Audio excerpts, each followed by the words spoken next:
Cincinnati Bengals are on the clock. Mm-hmm. Denzel Mims, you mean, Dad? It looks like he's got an entire. My dad thinks Denzel Mims is going to be taking it. I could see that too. Either one of the two. Make sure everybody's on the same page before they turn in that pick. Or Jones, that's what I see. Of course, the story. Else team needs wide receiver, edge, linebacker, guard. Yeah. Author of the greatest season we've ever seen from a college quarterback in terms of his production as well. He had like the most low key viewing party there was. Just him and his parents. There was like nothing. There was just no one there, and it looks like one of the couches is literally covered by like a blanket. It's kind of weird. Like, did they just move in there? Like, that's what it reminds me of. Cincinnati, Ohio. Oh, that's cool. Burrow, the Tiger King is real, ladies and gentlemen. It is no longer Joe Exotic. The Tiger King. You ever watch the Tiger King? Oh, I saw the whole thing, and yes, Carol definitely murdered her husband. I have no idea what it's about. It is so wild. Think of everything you can imagine. Like, do you think of it has legally selling wildcats, eccentric characters, cult leaders, drugs, attempted murder, a presidential campaign, accidental death, attempted death. It has literally everything you can have. And this isn't scripted. This is completely real, and it's all on a documented video evidence without any cuts. You have your franchise quarterback. And with every single person's perspective, like put people for people against them, and they show every single side. It is ludicrous. It is so ludicrous. Like, there's one point you see the guy that was based on Scarface, and he's one of the more relatable figures in the show. Because at least he's honest. It's a great show. I highly recommend it. I'll check it out. It's on Netflix. Mom and I are always looking for things that are interesting. Just regular television has reruns, It's captivated. It's captivated the entire country with everything closed down. And although today is the first day the governor has relaxed the shelter in place, actually opened up the economy. By the way, Zennie, I gotta say, I am so sorry for you and everyone else that's currently living in Georgia right now. I am so sorry. You do not have Stacey Abrams. I'm sorry. Mommy says he's sorry we don't have Stacey Abrams. Yeah, maybe I can I'm doing good. I don't know. I would say that I'm not trying to get political, but I do think, the idea of like opening everything up, how can you open up hair salons with social distancing? You literally cannot do that. Well, I have a video that's up right now on Zennie62 I just made. Mm-hmm. I realized that that massage thing, I think that was one of those. It said massage and nails. I saw this guy going into it. He looked like the kind that would go to a nail salon. How is that even possible? How can you even do that? Like 6 feet apart, you have to like have one of those have like a selfie stick and use it. Like, okay, I'm gonna trim the hair. Now these just gigantic scissors go. That's just crazy. That has to be 6 feet apart.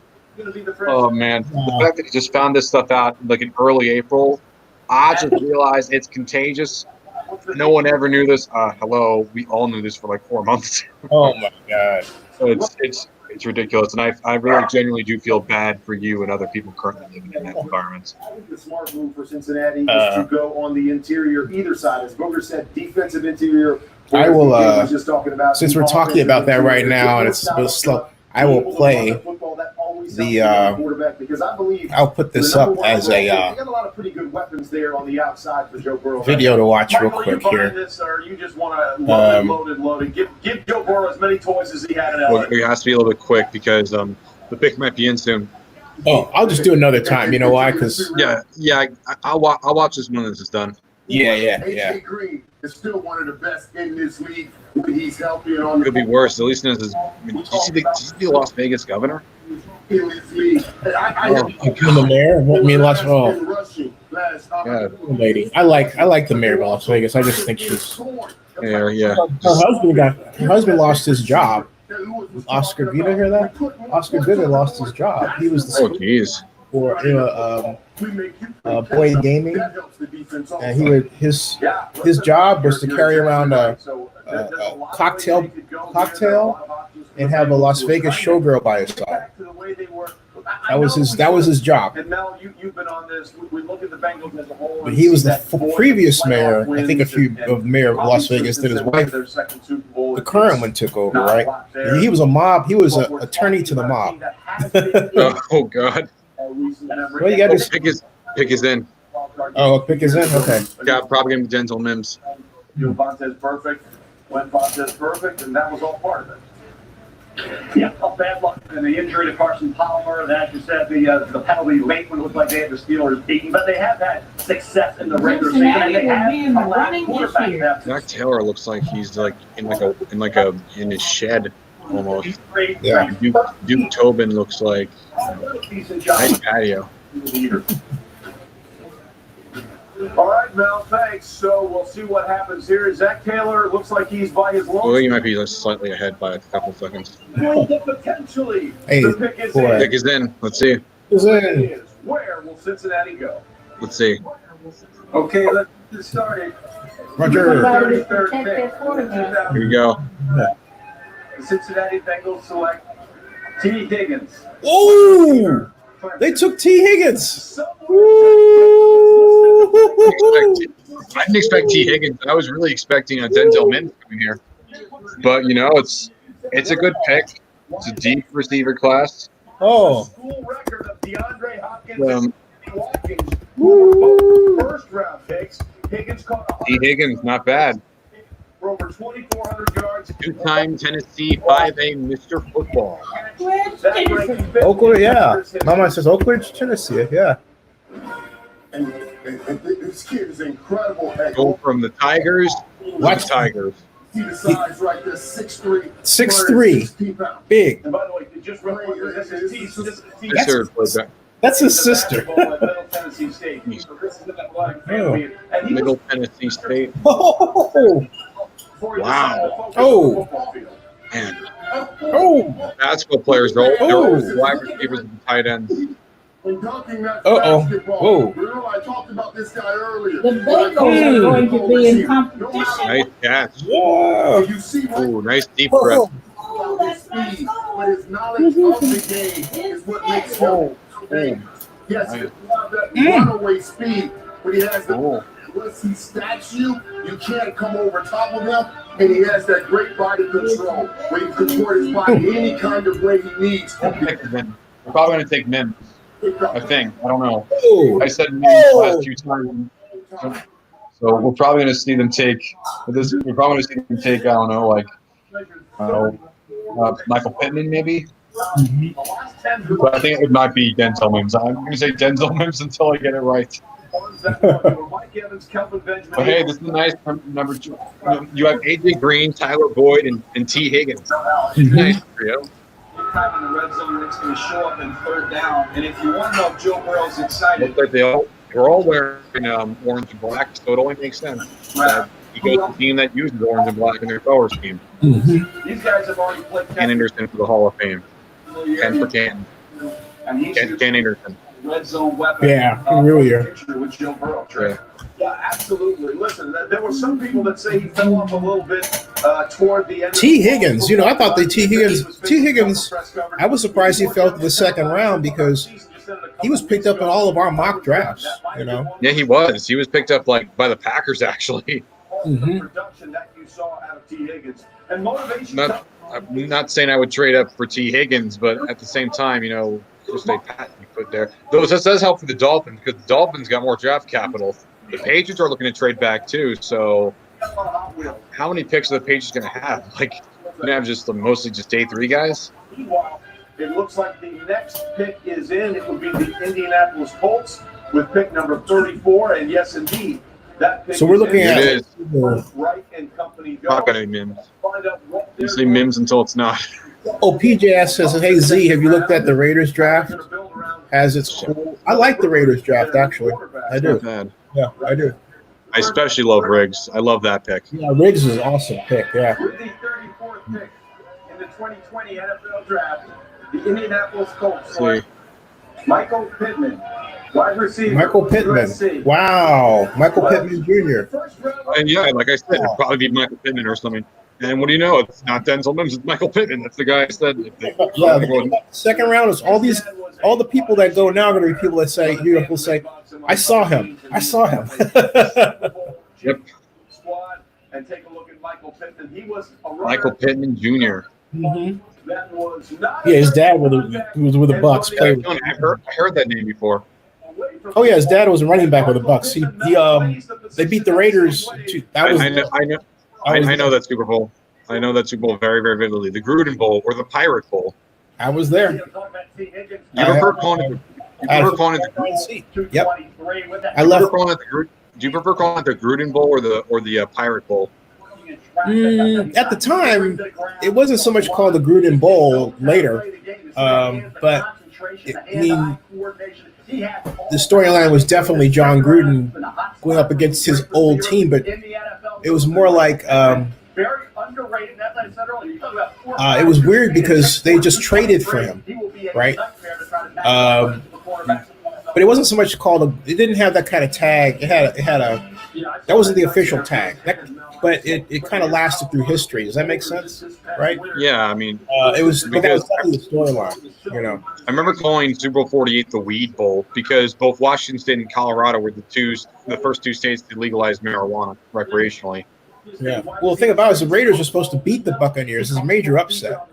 And I had bought $200 worth of souvenirs, my hat from mom and stuff, and I had them in a bag. And I got up. This was the first Super Bowl after 9/11 that I went to. The first Super Bowl 9/11 was in New Orleans, but this first Super Bowl had major security, and they were just getting things right. We're just putting things together, and so I had on all black. It was 90 degrees in San Diego, and the security line was about a good 3.5 hours long, and I'd taken a taxi to get there. And I had I should have put the stuff. Stupidly, I should have put the souvenirs in the hotel. Anyway, I got right up to the line, and the guy said, "That bag, you either put it in the garbage can or the car you came in." And I said, "I didn't come in a car." So I thought, what am I going to do? And I saw this whole fleet of Cadillac SUV limousines. And so there was a big garbage can between two of them. So it was empty. So I looked at the garbage can, it was empty. So I put the bag in the garbage can. And then I walked into the game just scared to death because, it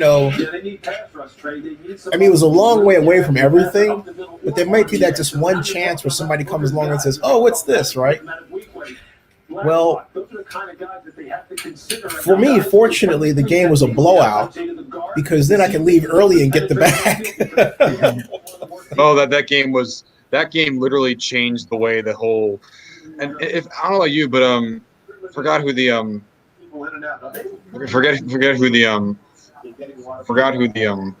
let me check someone. Pick is in for the Lions. This guy just checked this. As for Bill Callahan, other players were saying afterwards that he might have cost them the game because of the way he handled it. And honestly, from hearing that from players, kind of see it. I can kind of see it now. Granted, that's nothing against what the Buccaneers did, but I think Callahan might have done this intentionally for all we know. Well, this screen light, these are pre-recorded. Mm-hmm. I just put in like they're live, but they're pre-recorded. Yeah, let's see this. The Detroit Lions select DeAndre Swift, running back, Georgia. DeAndre Swift. This is an interesting thing. I mean, Kerryon Johnson was hurt, and You know, Hey, by DeAndre the way, folks, DeAndre Swift is a Zennie62 interview here, so I'll put up the interview right here. Love this pick. Also, especially love the mural of Superman, Wonder Woman, and Batman right behind him. And what does his high school coach have to say about him? He said, God got up one morning and decided to make a great running back, and then he Darren Swift, that's his father. Jeez, he's ripped. Don't at me, old man strength. He is yoked. He runs a gym called Premium Training, Swift Fit in Philadelphia. I ain't messing with him.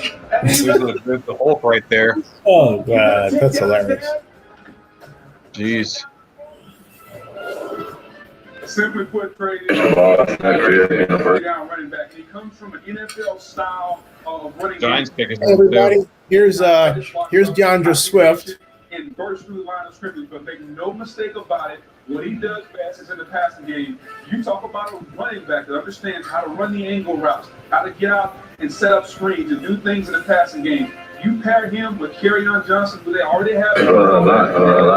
Certain teams always be in the win. I don't want to defensive center, but tendencies are the linebacker, safety rotation, Tennessee looking at the mean there when people blitz. So a lot of stuff that goes into knowing Gainesville's probably one of the best places right in front of 90,000 people.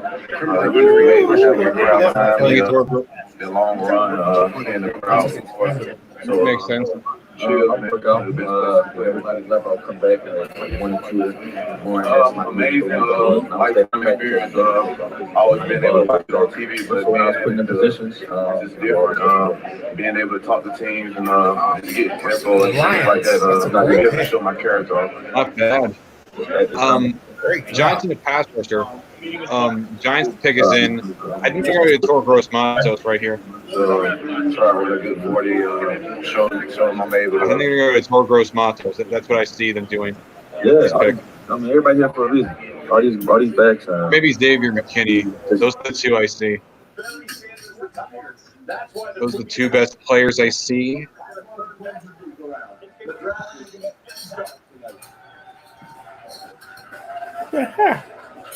We're gonna go commercial break right here. Hold on. Yeah, they're going to commercial. Oh, okay. Oh, we're going to commercial. Okay, hold on a second. I'll put some water.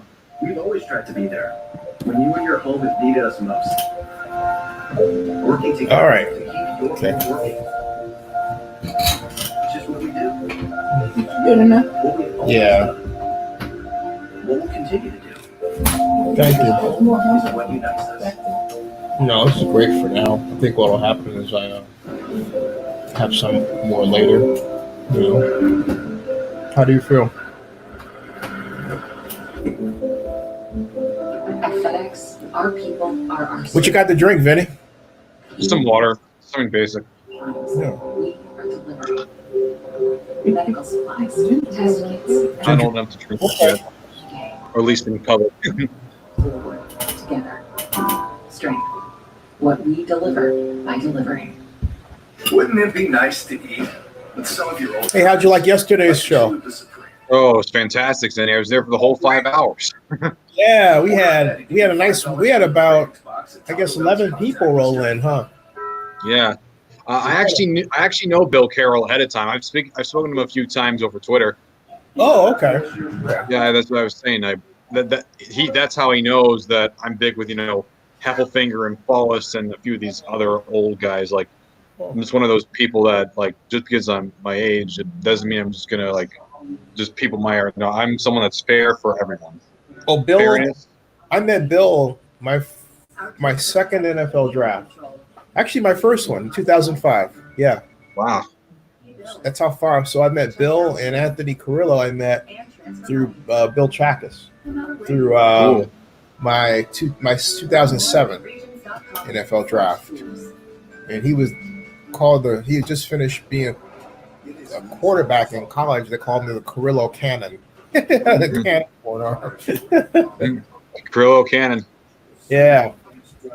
And we've all stayed in touch. So, Sure, you always got to make sure you keep your connections. That's what I've been doing. Oh, PJ wants to know, Mom, what you think of the draft so far. Right now, get 0% APR for 66 months or 2,000 customer cash for purchase of a 2020 Soul. I mean, I don't have any. Oh, he's one of our viewers. He used to vlog for us. Oh, Whoa. best draft is somebody getting borrowed. Mom says the best draft is the Bengals getting Burrow. And you can follow up with T. Higgins now. So, I mean, the best pick, that's like the most basic one you could go. I would personally say the Cardinals having Isaiah Simmons just fall to them. Yeah, well, I would say that is one. I think Miami Dolphins had the best draft myself. They had 3 picks. In terms of the team, yeah, so far I think it's the Dolphins but to be fair, that's also because they have the most amount of picks. But I missed the shot of We'll see what happens there. Cliff Kingsbury's house. Joe Judge has the nice setup right over there, but Kingsbury's house, Jerry Jones's yacht. Oh, he's just flexing right there. Meanwhile, you have just Bill Belichick just sitting at his table in like a tiny little kitchen, just sitting there with a couple computers, just being kind of quiet. Nice. Oh, the Javits Center. Yeah, Colin said he was actually they constructed it temporarily to be like a healthcare facility. Go Giants.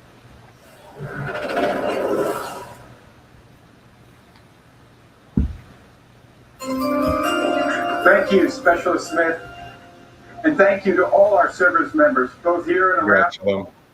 Let's see who they take. For what you do and what you continue to do in these uncertain times. Thank you. With the 36th pick in the 2020 NFL Draft, the New York Giants select Xavier McKinney. Oh, Xavier McKinney finally left. Wow. Xavier McKinney, Dad. Oh. Xavier McKinney, he just fell in their lap. Didn't have to trade up or anything. Years old. He's got Marvin the Martian, the Minions. He's got a bunch of things on there. Now he's going to have a New York Giants logo as well. No surprise. We're starting to see these He was the best safety of this class. tattoos. I thought that he'd probably be the only safety that would go in the first round, and they were to get him at the back end at the first, front end of the second.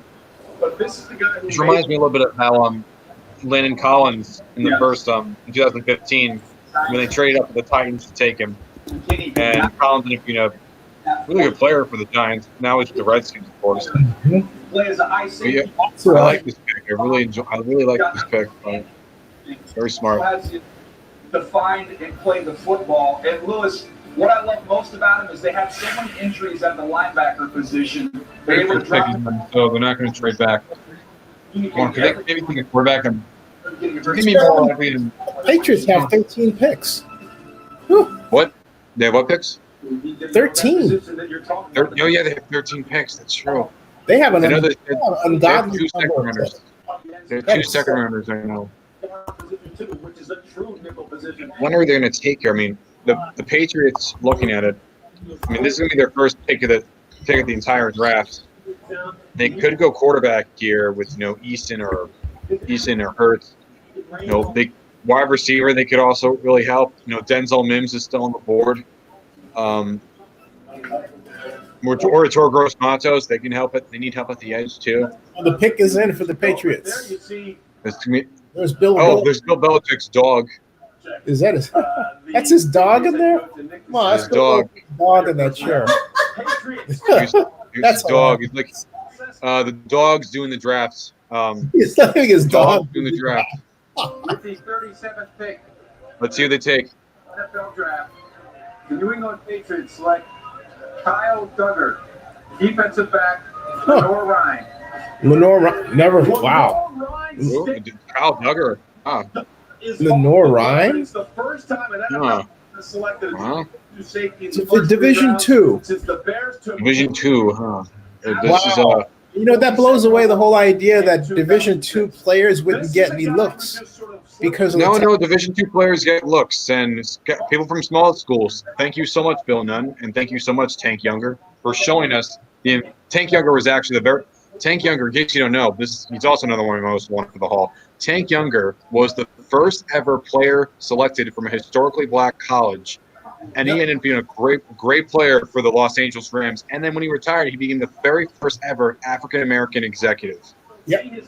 Very first one ever. Yep. That's why he's one of my most wanted. And I think someone like him, people like so many people really need to educate others on how and value someone like him, historically back college, overcoming all the odds, not being just a great player, but also a great executive too. I mean, that's a full, complete career. Are you watching this? Are you watching this? Look at this. Look at this. I have been watching it. Look at him go. Look at this. Look at this. Look at this. Look at this. This guy was just, Oh my God! Look at that! Look at that! damn, that's a pick six right there. Jeez! I guess. Jeez, he like went out like 75 yards in. I saw another pick six. So this is a bit of a surprise. Well, I think that's the guy. You know what though? I think when I was at the combine. Hold on a second. He can make the play, Trey. What is? Your pom poms. Oh, yeah, pick is in. Pick is in for the Panthers. Hold on. You okay? The Carolina Panthers select Detour Gross-Matos. Hey, Detour Gross-Matos from Penn State. Detour Gross-Matos. Yeah. Gross-Matos. Kept falling, and they needed some more defensive help, and they got him right here. Just fell in their lap.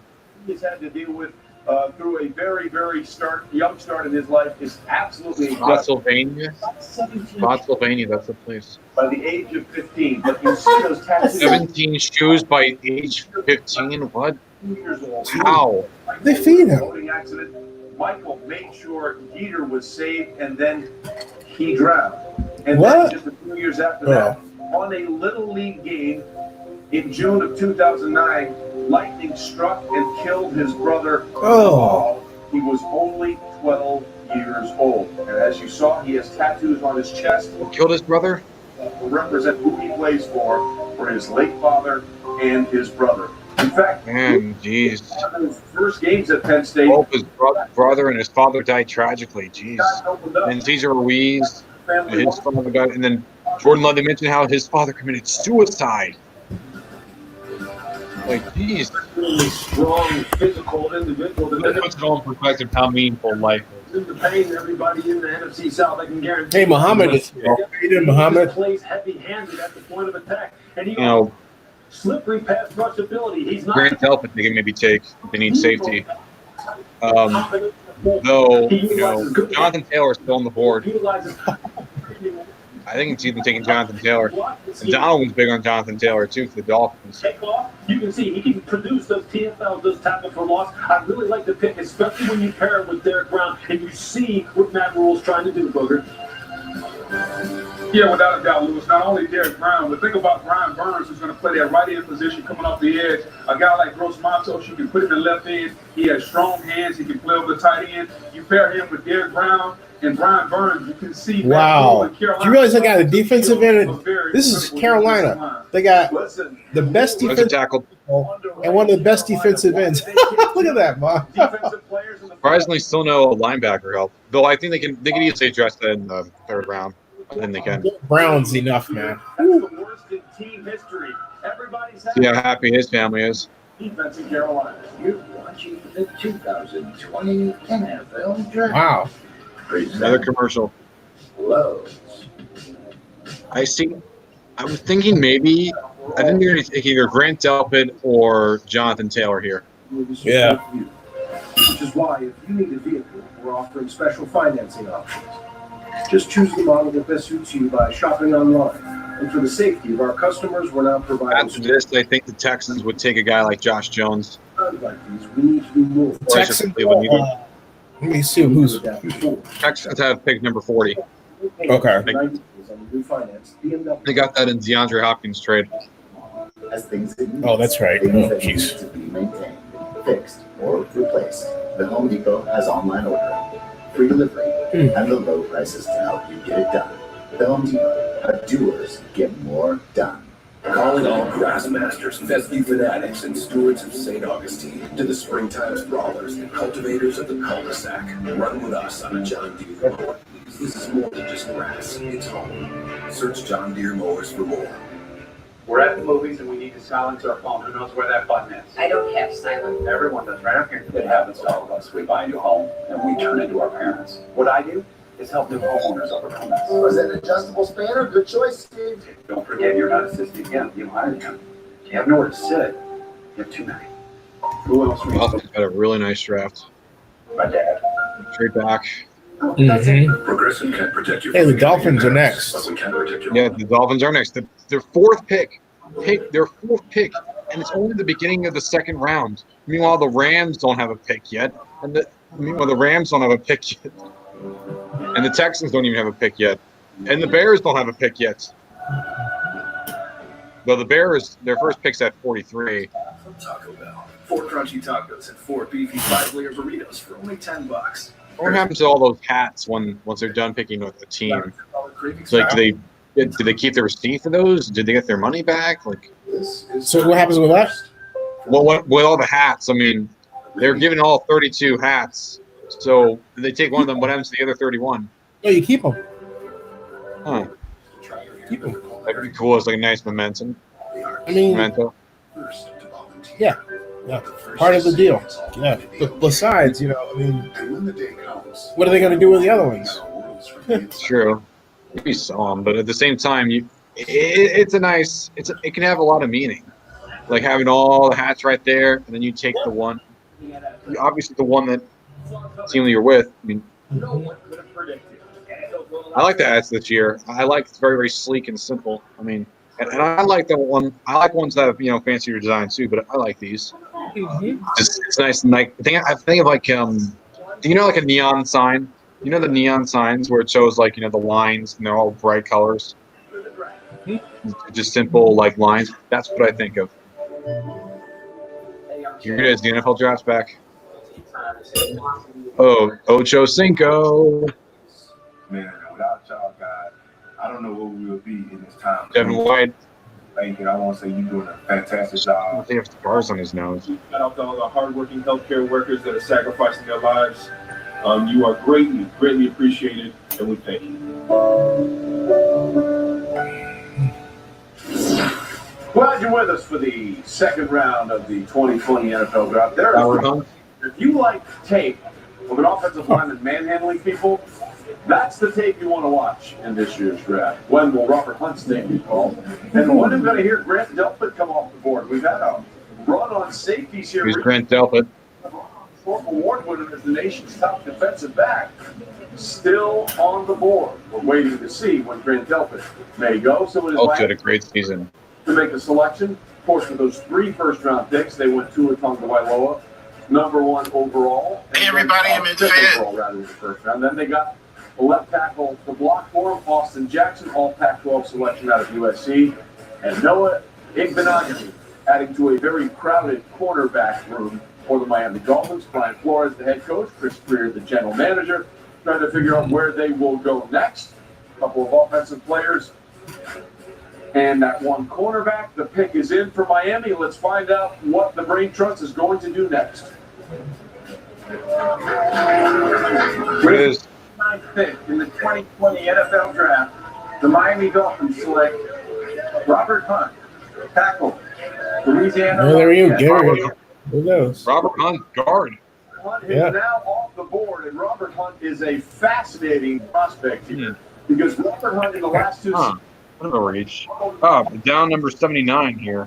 174 pass blocks. But I'm not against it. Hey, they need help on their line. They really do need help on the line. And I have no issue with this pick at all. Well, it might be a little bit too rich. Another man. Hey, at the same time, you know, you need help with the line. You need to help protect Tua. He had as I recall, he had a really good bench press too. He had his combine was good. His physical was really, really good. I saw the whole thing, and his tape. He has a nice tape. Look right here. Just boom, just push. Just knocks him out. This is raising occasions. But the Miami Dolphins might give him a shot to start outside before kicking him inside. They've done a nice job with 2 offensive linemen now. Team make a tackle. Tua Tagovailoa, like what they do with Austin Jackson. Now they come back with Robert Hunt.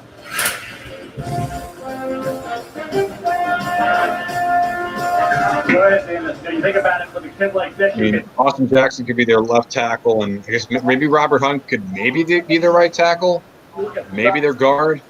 I mean, remember, they don't have Laramie Tunsil anymore. They trade him away. And I should mention it. Laramie Tunsil also got a 3-year extension by the Texans. Great. You get Austin Jackson with a developmental left tackle coming out of USC, and Robert Hunt. It'd be nice if you had someone to throw to, too. If you have Will Fuller, who's banged up. Brandon Cooks, who was the third wide receiver, and Randall Cobb, who's not the same player. Texans pick is in. Chris Greer. We've got Tua. They gotta take offensive line help here. They gotta kick someone here. Jackson, Brian Flores is happy, and so is his son with that selection. And then they get Robert Hunt. Josh Jones. They're gonna take Josh Jones. Big Benogany, who's both of his parents. They gotta take someone. They gotta take someone on the line. They gotta take offensive line help. 92 and 96 Olympic. Oh, wait. Meanwhile, the Houston Texans. Just me? And The Colts traded up to pick 41. Son Jack, a 17-year-old. Have you noticed that the Colts traded from pick 44 to pick 41? With the 40th pick in the 2020 NFL Draft, the Houston Texans select Ross Blacklock. Hey, Ross Blacklock. Oh, Ross Blacklock, huh? Yeah. They need some help in the line. Yeah.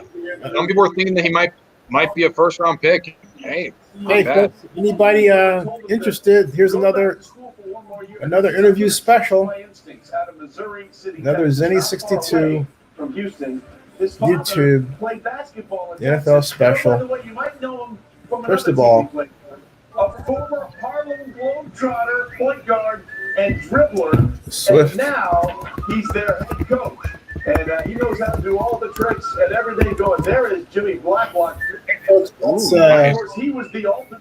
Oh, love the moves to the Globetrotters. That's the interview for DeAndre Swift over there in the comments in Georgia. And then here's Blaylock right here. This is a guy who can get some things done. Without a doubt, Fred, you talking about a longer, leaner defensive tackle, 6'3", 290 pounds. Wasn't quite in the right system to pass rush at TCU, but boy, can he bend and get underneath guards and sitters, and he's gonna have an easy time, I think, when he gets one-on-one with guards in the National Football League because of his agility, sideline to sideline, the way he plays. This is the type of guy from a defensive tackle standpoint that you want to put in the 3 technique, and on pass rush situations, say, hey, big fella, go get the quarterback and do as he can do it at a high level. Yeah, you're right, Booger. He should move to that 3 technique. They had him in the 2-eye or the shade over the center a lot of times at TCU, but when he had this tremendous hand use, he was always square. He always beat offensive linemen to the punch with his hands, and he could control them and then explode on the blush and make tackles. Now, this is a guy, you're right, when you put him outside the the guard. God, there's just an issue with the camera just before. I got to fix this thing. And I think the upside is all there. They'll trade up, by the way, from 44 to 41 where the Browns were. So hey, that's Ross Blaylock interview, by the way, in the comments. So hey, folks, Ross Blaylock interview from the Combine is in the comments, and also DeAndre Swift. Happy, and there you see the sign on his 17-year-old son, Jack. Thank you to all the frontline heroes, and we are excited to see what happens there. Meanwhile, they have a corner, defensive line, offensive line help. Maybe a quarterback, wide receiver. What did they take Jalen Hurts here? Let's see who the Colts are going Hey, with. Chris Ballard has a bar in his house. Look at that. Not bad. Have traded the 41st pick. See who they take. The Indianapolis Colts. With the 41st pick. Okay, let's see who they take. 2020 NFL Draft. The Indianapolis Colts select running Whoa. back Wisconsin. Hey, Jonathan Taylor. Taylor. Nice. They need more running back help. And they trade up to do so. Not bad. Not bad at all. As a philosophy major, instead, Wow, philosophy majors. 6,171 yards, and he finished 2019 with 2,003 yards, multiple 2,000-yard rushing seasons, just the 3rd person ever to do that. John, trade up. He's a 2-time And they were saying that maybe Leonard Fournette could potentially get traded. Trent Williams. I don't really know. Like, probably not for that much. Like, though Fournette did have a really good season. And there you see he rushed for only 1,900 yards in that. So you wonder what happened that one season. The only thing, the knock is the carries, Lewis, but he seems healthy. But then there have been some fumbling issues as well. Jaguars on the clock. Take us in for the Jaguars. Right now, Chris Ballard obviously had his eye on it. He said, look, Jonathan Taylor fits what I want to do behind my offensive line, which is absolutely just pound the football north and south and bloody your nose and make you understand what it's like to be in a physical football game. Jonathan Taylor can do it all. He can run inside. He can run outside. He's a guy who has home run speed. He has 10,300-meter speed. And they will address the fumbling issues. He will get that corrected. And as far as his production in the past, Your defensive start in the 2017 AFC Championship game still on us. What a fall from grace. 1 year wonder they really were. and as an offense overall, Mel. And Lewis, he's got to fix it. There's 18 career fumbles, 15 lost. Now in college, when you're up 35-3 in the third quarter, it doesn't matter. But in the NFL, drives are so critical. You can't give them away, and that's something he's got to fix. T.T. Barker did. In the receiving, he dropped some swing passes. Even against Oregon and Rosewater, a fumble when Troy stripped him, linebacker from Oregon. So great runner, no doubt about it. You'd like to see a little more versatility, though, DJ. He's got some things to work on. Ball security and catching the football out of the backfield. Well, he has some history. The burst and the explosiveness is there, Trey. Real quick, I was going to add this real quick, Trey. The burst and the explosiveness is there. He only was in pass pro reps 32 times last year. So they were putting that ball in his belly. He wasn't asked to protect. And Phillip Rivers has always had a back that can do that. So that's another area he's going to have to address.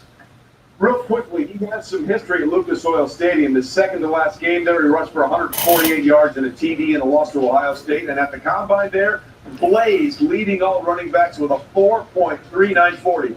He's going to have some philosophy lessons about this. You're watching the 2020 NFL Draft, presented by Lowe's. Jaguars. Oh, hold on a second. The New York Giants. This week, a couple hundred young football players are getting their dream job. Saquon Barkley. But millions of small business owners are having a tough time with this. I have an older brother that has his own small business. That's why, even though I'm a child, I'm standing with the team at Johnson Morgan Human Service. I'm with the team at Camelback Auto Shop. My team is West Virginia. Join Visa in supporting small businesses because where you shop matters. If you need a new appliance now, the Home Depot has the appliance help you can count on. Complete your entire order online with ratings, reviews, and free delivery. And special buy savings like the Samsung top load line repair. The Home Depot, doers get more done.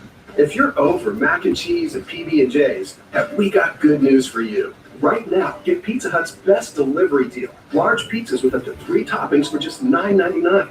Available for carryout or contactless delivery at pizzahut.com. What's up, everybody? Tony Gonzalez here. Early, stay in room. Take care of your family, protect yourself. We're at the end of another day here at the Cousins household. We're going a little stir crazy in the house. I wanted to share what I've been up to. Staying home and staying strong, baby. Just continue to spend time with my family as I'm doing right now. As we're doing the puzzle, me and my daughter Joy. Say hi. You miss your friends, you miss your family. Just pick up that phone, FaceTime, call them. As an NFL community, one of the things we always do, we come up and come through so many times, and we're better for it. It's the time for all of us to come together as a world, not just America. It's all of us collectively, like a great team. I hope you're staying safe, protecting yourselves, protecting your families, protecting the whole world. And I know we're going to get through this together. We're going to be all right, baby. We're going to be all right. I promise you that.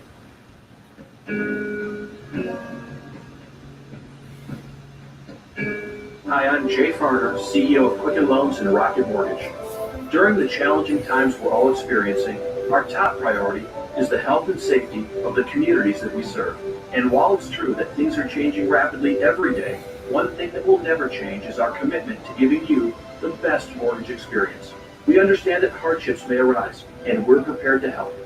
If you currently work with us and need assistance, contact us at rocketmortgage.com. All my friends at home, good morning. It's going to be a great workout. We have some contenders at home today. Come on, let's Want some water? Climb with me. Let's take this ride outside. So we want you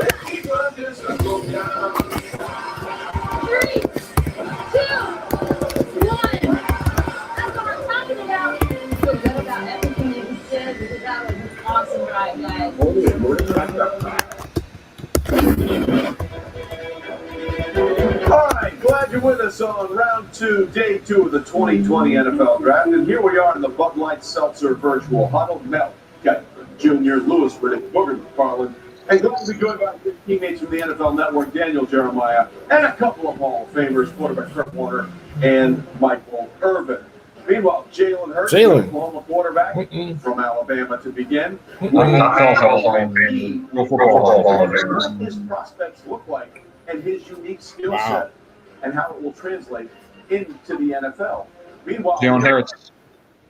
Number 10 here. I think Jalen Hurts would be nice for the Colts. On that one day, you see Doug Marone and David Caldwell, the general manager, trying to work things through, and we believe that at this point the pick has come in. What are the Jacksonville Jaguars going to do? We've seen a run on safeties and wide receivers so far. Let's listen in. Do they take 42nd pick. Take care. NFL draft. The Jacksonville Jaguars select LaVisca Chenault. Oh, wide receiver. Great choice, Colorado. LaVisca Chenault. Stand up because LaVisca Chenault. Chenault. Yeah. The first time 55 yards to the house against Texas State as a true freshman. Denzel Mims really falling here. Yes, Mims is still on the board. He said, I want to go Crazy. on the map. How wide receivers have been taken so far? Let's see. Ruggs, Mooney, Lamb, Slater, Unexpectedly, when LaVisca was only 10 years old, he slipped Wow. on gravel and stumbled into a busy road and was fatally struck by Oh. a pickup truck. He was only 30. Ninth wide receiver. There's so many players. As a tribute to his late father, and he is a guy who puts in work and has a sturdy Ooh. build. Oh, that's a lot of people. Oh, that's a sad. He's like he's got to swatting 500 pounds. This is a guy who had an injury that slowed him down a little bit, but this is the ninth wide receiver taken. It's pick 42. That's how deep they are. Explosive trait, and it's no surprise that he lifts with the offensive lineman, because when you watch this kid play, when he gets the football, it is dangerous to be in his way. He is not one of those receivers that catches the ball and tries to go out of bounds. He will go through you with that football in his hands. He has running back ability from the wide receiver position. You can see him right here, breaking out of tackles, taking it to the house. They call him this. Bears taking in. This is DJ. I think they're gonna go corner here. The Bears. I'll bet you I feel like they the Bears should get Jalen Hurts. Oh, can you imagine that? He's sitting right there. I have a good point. Trubisky's not that great, and Foles. If they don't take, hey, if the Bears don't take Jalen Hurts right here, their fans are going to go nuts. So you're getting a strong physical to competitive. be fair, Bears fans will probably go nuts. But I don't know, from my experience, there's some Bears fans. But I can't speak for all of them. Hey, Donald. We'll see what happens there. Meanwhile, we are waiting to see what goes on with David Caldwell. He is very, very happy about that. Don, how are you doing? Giving Gardner Minshew another weapon to throw to. Okay, before we get to our next selection, we see Matthew Donald. 20 minutes. Bears. That's a lot of stuff on the wall. I'm going to need to know exactly what they're doing there. The Bears draft. Let's see what they take. You see Ryan Pace, the general manager, with his daughter going over A lot last of stuff on the wall. What A lot of are going all words in the wall. here in the This second. is the start between Bears with the Bengals, Bears with the Patriots, Bears with the Chiefs, the Dolphins, Bears with the Patriots, and several others. We have a very special message for you from the health specialists at Advocate Healthcare in Chicago, Illinois. These people who are on the front line doing their best to keep us safe as we battle the pandemic of the coronavirus outbreak. Honoring the heroes of this whole pandemic. And I'm a simulation education specialist with Advocate Line Kilo too. Yeah, their line's not that great. Josh Jones, I can see. Yeah, and our patients beat COVID-19. Team up by doing your part. Stay home and practice social distancing. Go Bears! Come on. So the pick is in for Chicago, and let's Can't say thank you enough to our medical professionals taking Probably care a of us. tackle or corner. Can't say thank you enough to our medical professionals taking care of us. We will get through this together. Now, with the 43rd pick in the 2020 NFL Draft, Chicago Bears select Cole Kmet. Tight end for the NFL Draft. Cole Kmet. Wow. Cole Kmet. I'm surprised that Cole Kmet. How many more tight ends do they need? Seriously. They just gave a big contract to Jimmy Graham. They're going to get another tight end? Seriously? Are you kidding me? Really? And he's the latest in a long line of notice. Jeez, like, I mean, this draft isn't really that big for tight ends. I mean, yeah, he's the best one, but at the same time, they gave Jimmy Graham a big contract, even though, you know, his best. I mean, he hasn't had a good season since his last year with the Seahawks. Like, Hey, Donald, tell your aunt I said thank you very much. It's very nice. yeah, you're right. Like, they need a quarterback. They need an offensive line. I mean, this is. What'd your dad say, Vinny? My dad said that he's baffled by this pick. They need a quarterback. They need an offensive line. The same thing I'm saying. Like, I mean, I remember. I'm very. Yeah, they need a quarterback. I remember this guy. Jalen Hurts. He's the best. He was the best tight end at the combine, and he caused a lot of buzz there. I mean, that was right off. But the Bears need a quarterback. They don't need tight end. They have enough tight ends. They have a lot of tight ends already.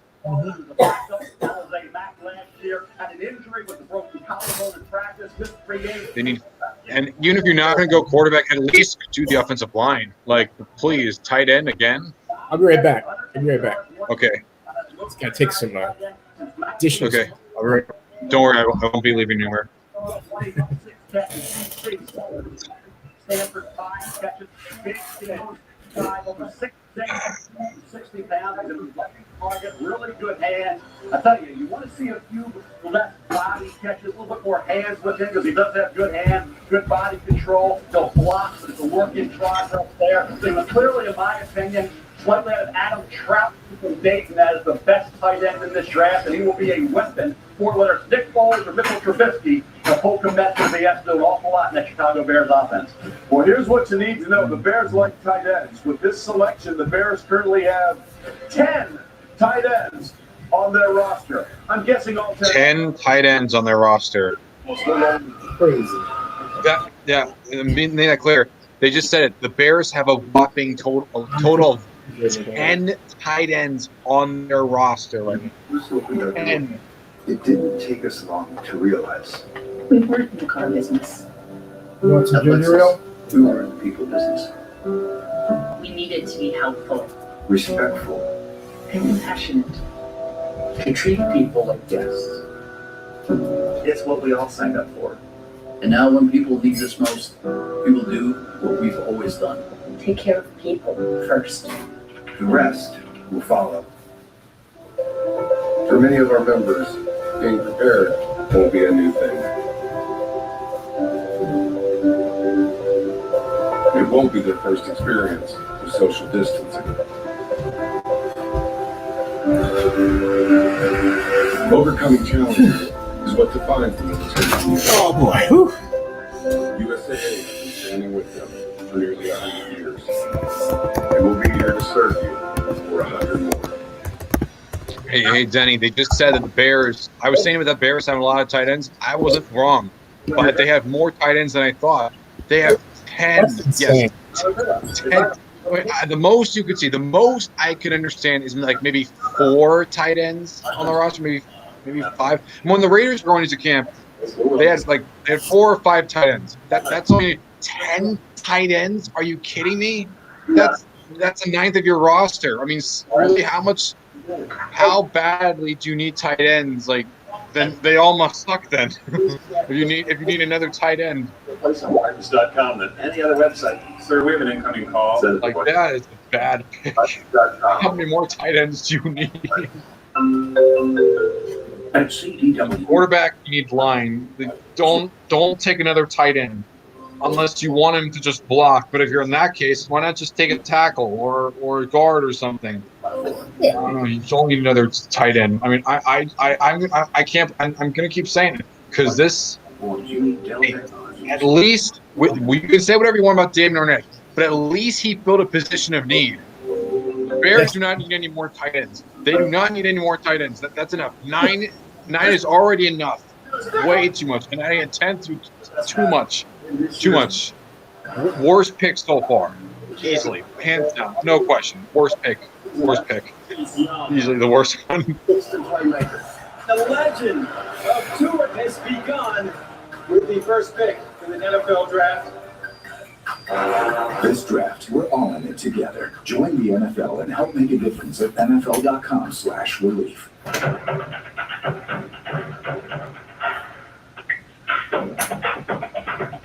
And hey, I trust Mike Mayock far more than I do Ryan Pace. You trade for Nick Foles, even though Cam Newton and Jameis Winston are available in free agency. You don't have to give up any of your draft capital. Please do what you can. And they had Winston, compared to Foles, had a much better season. I'd much rather have Jameis Winston than Nick Foles. College football still waiting for his name to be called. Also still on the board, Antoine Winfield Jr., the son of Antoine Winfield Sr. Grant Delpit. Overall pick by the Buffalo Bills in the 1992 draft. I think they're going to go with I don't know. I feel like they're going to go with safety here. Safety or someone on defense. And there you see the maybe Delpit. Cleveland Browns, Kevin Stefanski. I think maybe Delpit. The vice president. There's Stefanski. There's Andrew Berry, the new GM. There's been like 20 GMs in the last 20 years for them, it seems. With this selection. Donald says Browns will tackle again. Hey, they could. I mean, they do need some more help. The line. Let's see. Grant Delpit, defensive back, LSU. Grant Delpit's a great choice. Right. So Grant Delpit. There he is. They need safety. There it is. Grant Delpit. Go off to the Browns. This is the second straight year that the Cleveland Browns have taken an LSU defensive back in the second round. They also got corner Grant Delpit. Williams. I like that pick. Round. So he's nicknamed Baby Jamal after Jamal Adams, the former LSU and current Jet safety. And of course, he is a Saints fan. Grant Delpit grew up going to Saints games in the Superdome. Back then, he was recognized as a kid who would repeatedly run up and down the ramps at games. A Saints fan would tell his father that one day Delpit would be playing in the Superdome. So, Buck, what do we think about Grant Delpit here? If the draft would have been after the 2018 season, Grant Delpit would have been a first-round pick because there's nothing this young man can't do. You want to put him in the slot, have him cover wide receivers and tight ends? I think the Bears are going to clean house again this offseason. Then they're going to trade. Then they're going to fire. Then they're going to fire Nagy. I think they're definitely going to fire Pace. They got to fire Pace. Oh man! I mean, you trade up a pick. You trade up one spot to take Mitch Trubisky, and you can honestly say, if you really want to think about it, you could maybe make a case that. Your national championship game. Well, no, you probably rather have Khalil Mack, but I really like Delpit. Yeah, me too. The tackles up. Bucks have this pick. I wonder if they're going to take the quarterback in the future, but I don't think so with Brady. You don't want to piss him off. You could. But you do have Blaine Gabbert there. Mm-hmm. I was thinking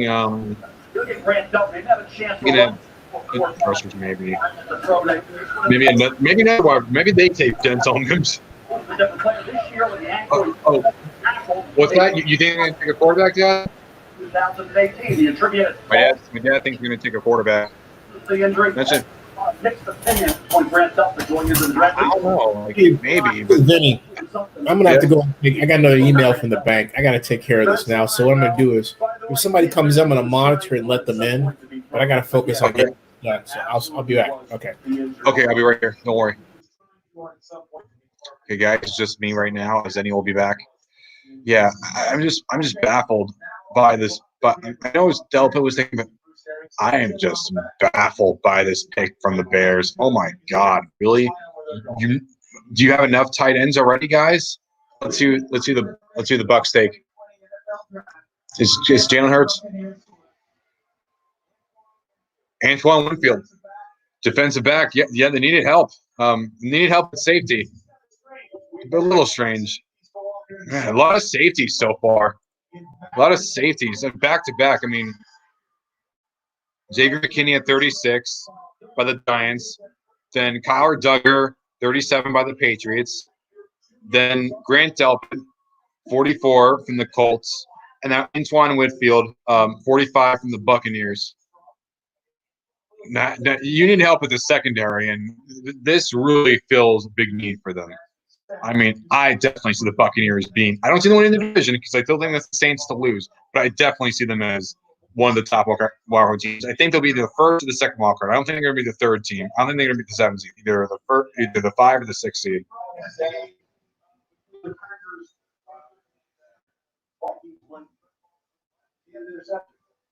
Let's see. So now, take this one stuff. Yeah, the Broncos do need a center, Dad.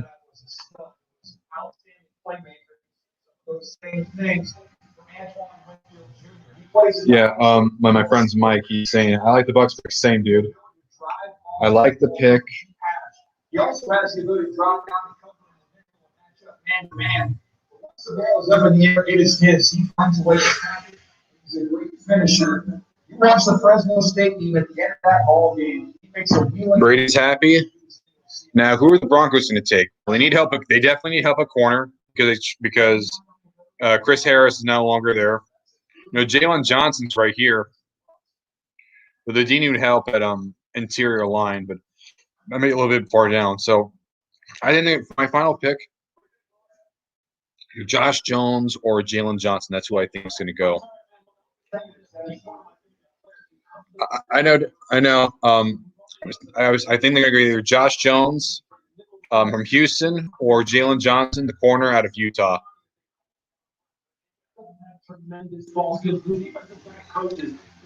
Christian Berry is a little bit further down.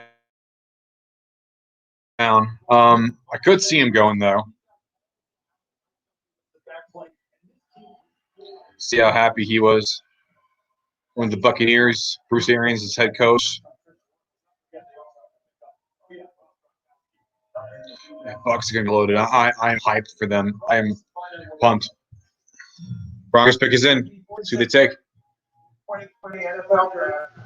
Denver Broncos select KJ Hamler, wide receiver. KJ Hamler, they double dip at receiver. And the 10th wide receiver taken, and neither of them are Denzel Mims. They got Jerry Jeudy in the first round.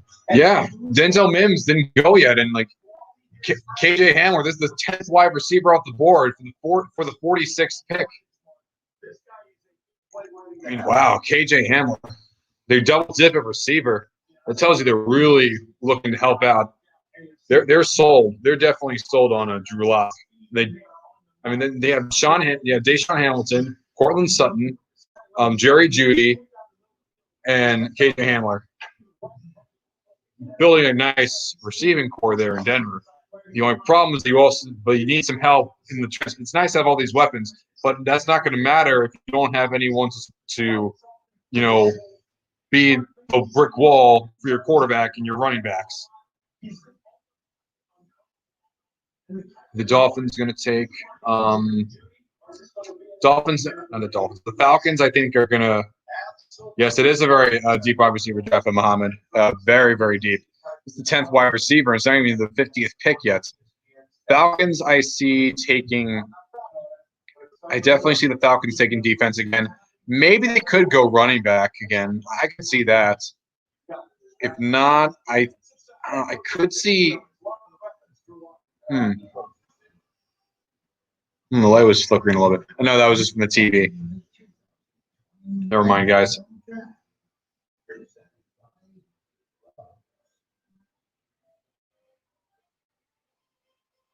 Did you use Marsden? FX on Hulu, a subsidiary of the Walt Disney Company. Got that from Fox. They still have FX as the name. Oh, it's weird. Yeah, all in Disney's hands. This is all Disney stuff. Disney is just racking all this dough.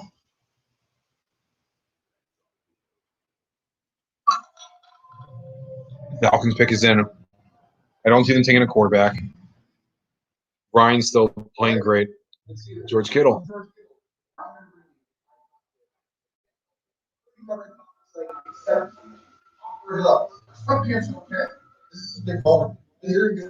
Sit back, relax, enjoy the biggest moment of your life. Turn the lights off.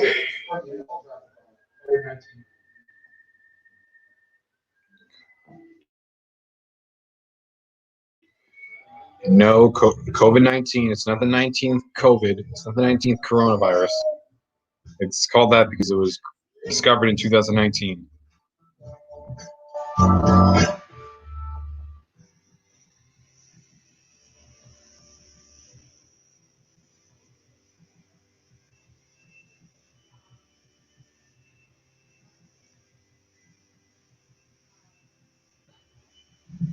Definitely a lot of girls in this.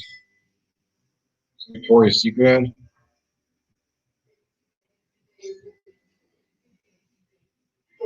Marc Jacobs. No, it's the perfume from Marc Jacobs. At Macy's, the fragrance destination. Yeah, it'd be nice if you go to Macy's right now. No one can go to Macy's right now. They furloughed all their staff, and they're not even that active online. JCPenney might be dead. Even Marcus dead, and Lord & Tower dead. Drop your phone.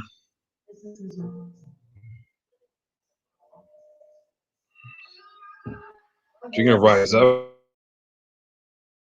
the Falcons. Love this song.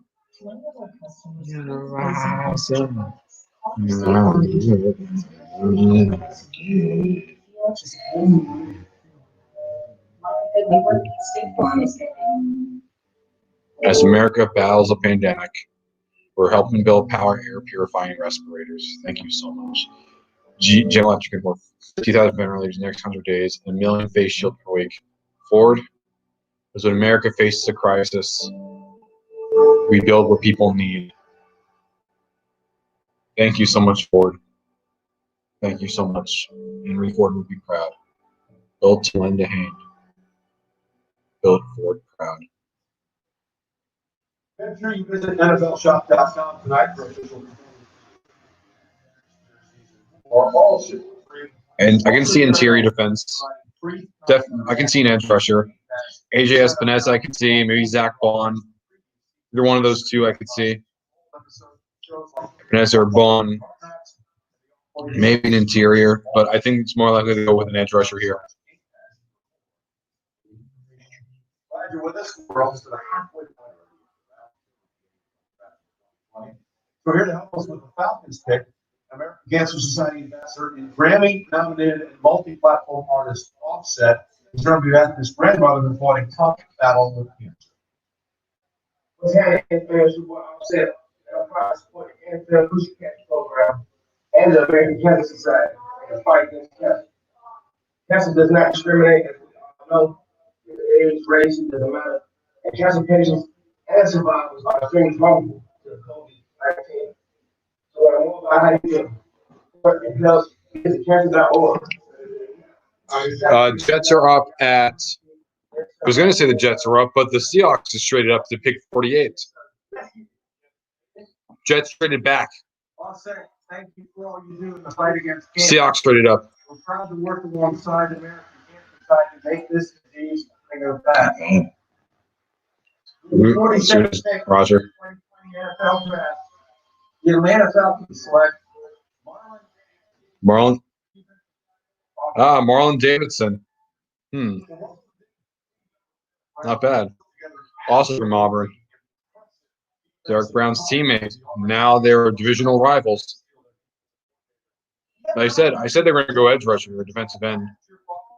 Let's see where he's in on Joe Marino's board. Certainly paid benefits for him. Over when you take a look at Marlon Davidson, His weight can be a problem at times, but when he's on the right side of about 290, he can be really disruptive. This says interior, though I could see him doing both. It's only going to be a moment. 6'3", 300 pounds. He was a defensive end in college. I think he's going to kick down and play free technique inside. But when you're watching the Jets used to have this pick, but they traded back with the Seattle Seahawks. Seahawks traded up, so whatever it is. I mean, this could be an opportunity for the Jets to take Denzel Mims, but imagine the Seahawks take Denzel Mims. I mean, God.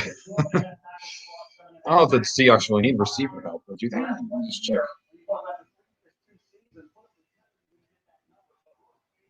Finger for the Hall of Fame, Follis, Younger, Hall, and maybe give a pick for the fans. Give a pick for the fans. Modern. Zach Taylor.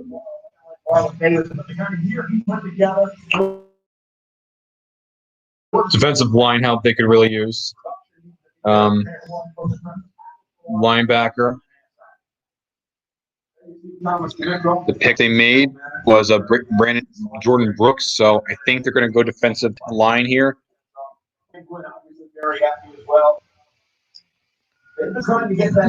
Maybe Zach Bond or Epenez. I think they're going to take an edge rush here. Happy to see Marlon Davidson and Walmart be left off. There is Marlon realizing as he Seattle Seahawks. Best run organizations in the league. Let's see where Seattle. Yeah, the Patriots, Seahawks, Packers, Steelers. The Seattle Seahawks. With the 48th pick in the 2020 NFL draft, the Seattle Seahawks select Darrell Taylor.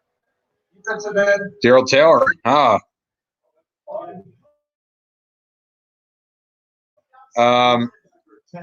Just took Darrell Taylor's taken here, defensive end. Let's see, where is he here? He was hurt this year. Darrell Taylor's ranked all the way down. 88 here. Yes. Oh, like it's a reach. I think this is a bit of a reach here. He was good. No. I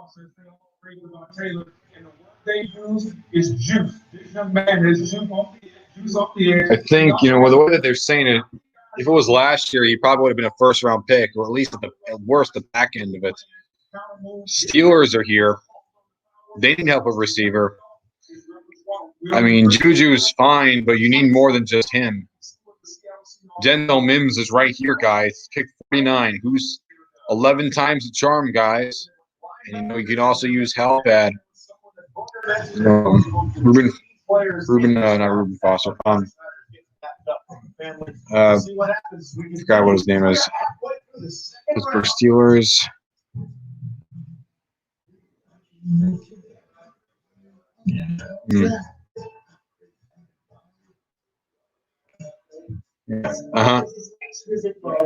Yeah. Not for round 3.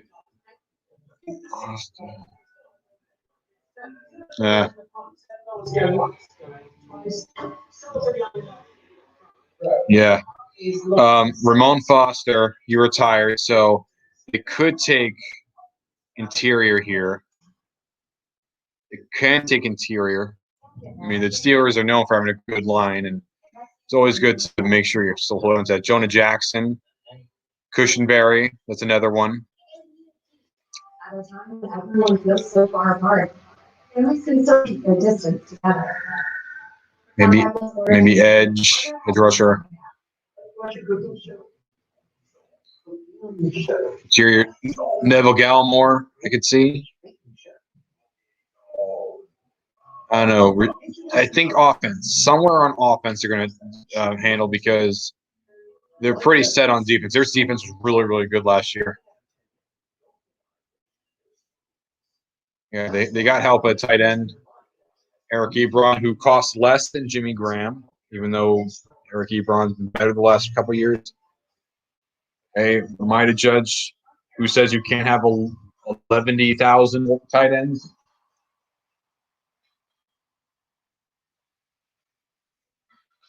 I'm rooting for Denzel Mims here. He's been really falling. A lot of the draft people, like Greg Coleman, he keeps saying Denzel Mims is going to be a super pick, and he's not even the 10th one taken. Let's see. But don't worry, it's a very, very deep draft class, and I'm pretty sure the margin is like hair. It's like splitting hairs.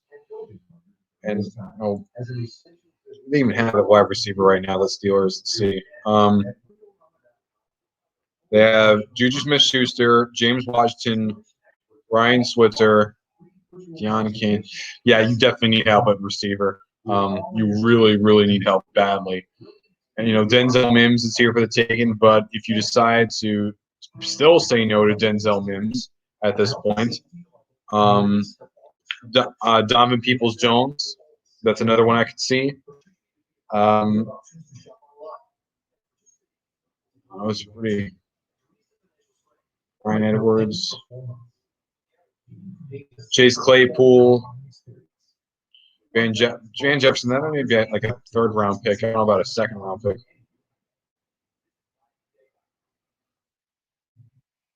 Pick is in. Could be Jalen Hurts. Could be Denzel Mims. I don't know. I think they could take. Bears are also at 50, so maybe they could take Denzel Mims, or maybe they could take another tight end. Who knows? But they better, God forbid, do not take another tight end. Bears, when your pick comes, do not take another. I think they're going to take a receiver, Denzel Mims. Denzel Mims.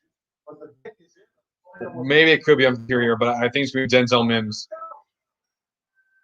Denzel Mims, or at least a receiver.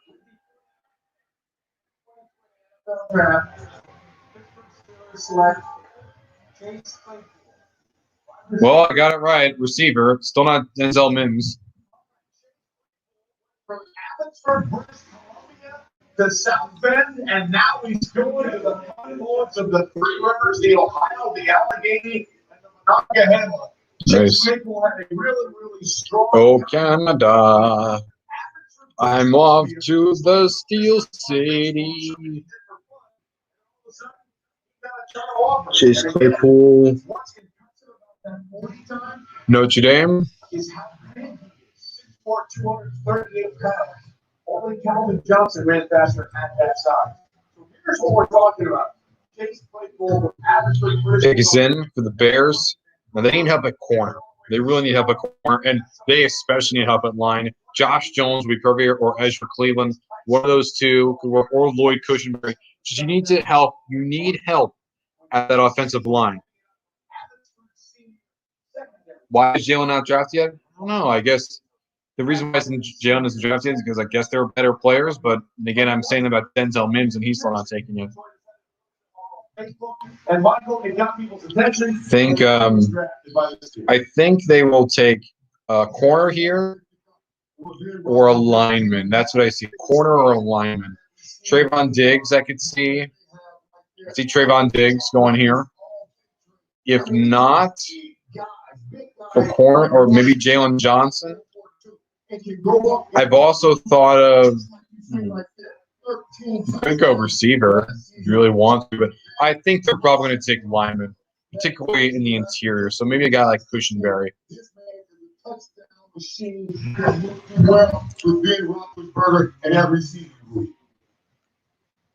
The Jets pick at 59. That so they might not take. Bears could take Mims. Rams, I think, can take Mims too, potentially, because they did trade away. Well, they need help at linebacker. They need help on the defense. They really do need help. The Eagles could take Denzel Mims. I believe in this game. Let's see. Do the Bears take?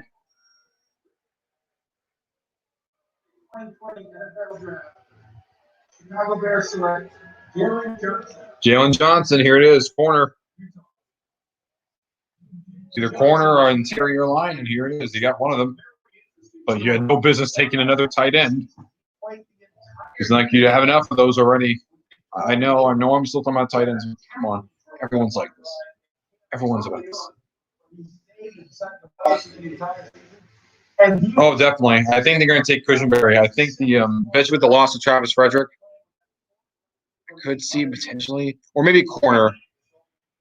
I could maybe Christian Fulton, which is funny because many people thought that Christian Fulton would go to the Cowboys at pick 17, and they're pick 51, and they could take him right here. Maybe Trevon Diggs. Good anticipation, Daniel. I like Jalen Johnson. I hope he can stay healthy. Shoulder play, those injuries now. Having all the field, impressive quarterback in you. I think they're going to take corner here.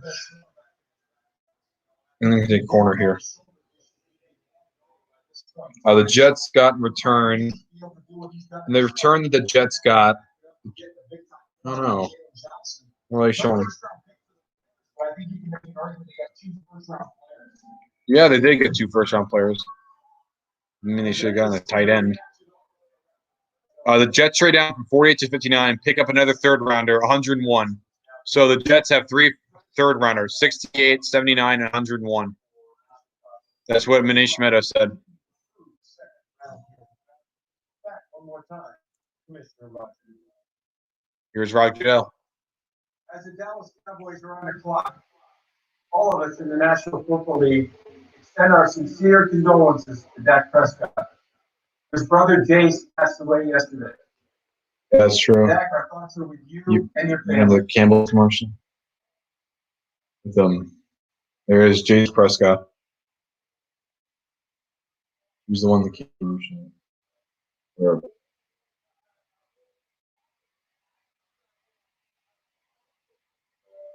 And it goes to commercial break.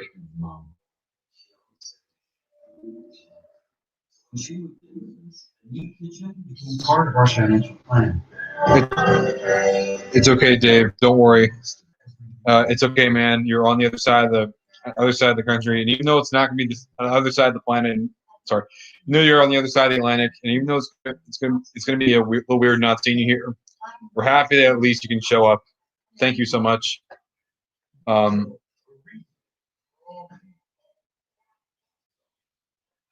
want to do Uber, but I really don't feel like I should. I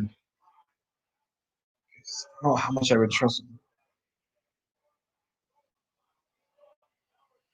They have no deals. It's more expensive.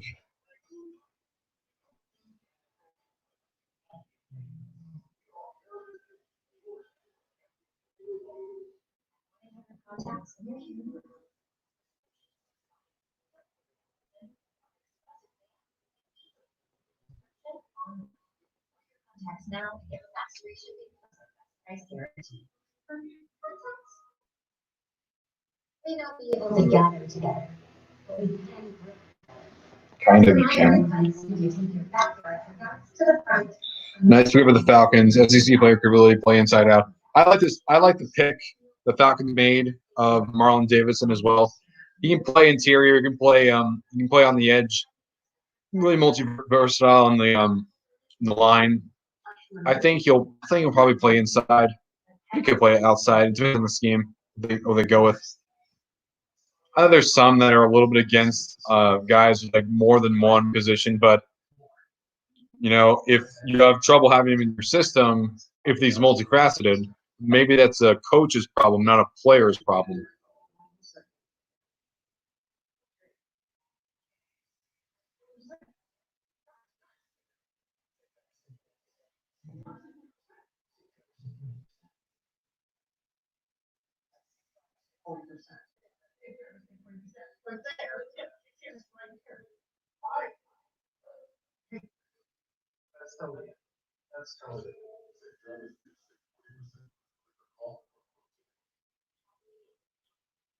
Hulu, ESPN Plus, and Disney Plus.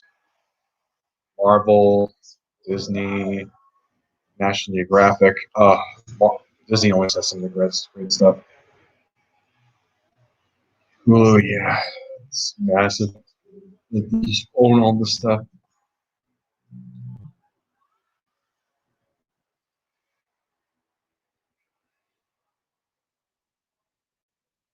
Get all three for $12.99.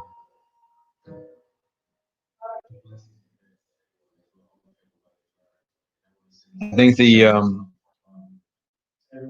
think they're gonna take Christian Fulton here. Pats went random. Yeah, they did take random. They took someone who was probably on like the third or fourth rate safety on people's boards, but I shouldn't be surprised. I mean, it was the dog making the pick. Joseph says, I like my Giants taking Alabama safety McKinney a lot. Once again, tapped the Bama safety. Seems promising. Both two picks solid. Yes, I really do like the Giants pick so far. Has LSU safety Delpin been picked? Yes, he was. Delpit was taken by the Colts at pick 44.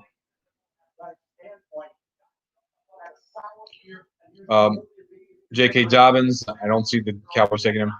Zach Vaughn, I could see that maybe linebacker, but I think they're going to help edge. So I don't think they're going to take any of these players, though. I could see Josh Jones being put as the center. Could see that.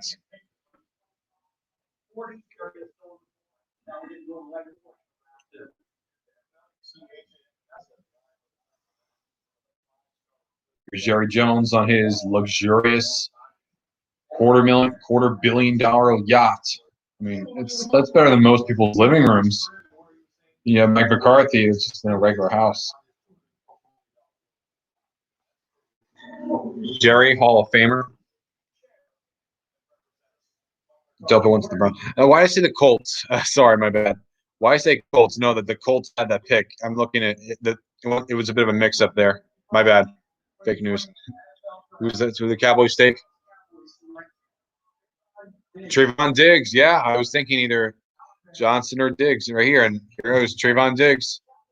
Here's Stephon right there. Here's Trayvon Diggs going to the Dallas Cowboys. Good for him.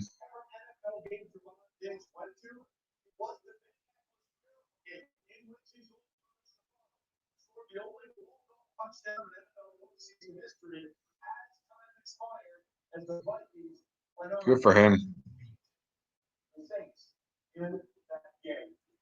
What a classic game that was.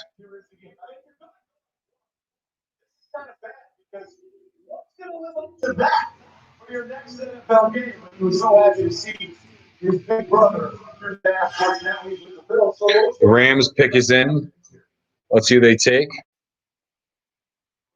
When you get off the bus, this is what you want to look like. A guy with 6'1", 205, easy flow to hit, and has the deep speed. Go ahead and get on his horse and cover your people out. The guy who's a press cover. He uses a soft motor. Really nice. Someone picked him to be a first-round pick. A lot, but I was thinking he was going to be a second or third round. That's higher than his brother one.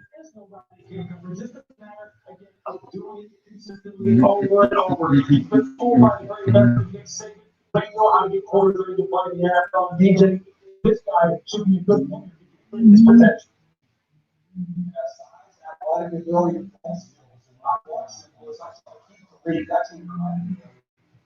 Yeah, he hasn't been signed yet. It keeps lead.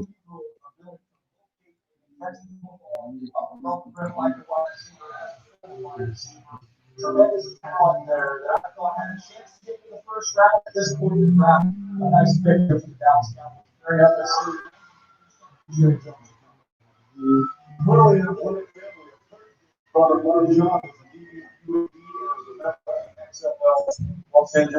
RIP XFL. The Rams, their first pick of the draft. That's who they take. That logo's still not that great looking.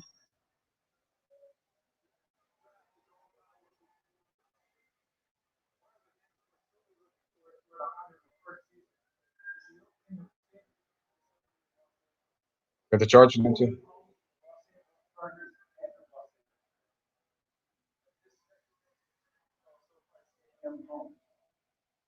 With the 52nd pick, the 2020 NFL Draft, Cam Akers, running back. I like it. I like it. Todd Gurley's gone. Cam Akers comes in. Nice. I like it. Makes sense.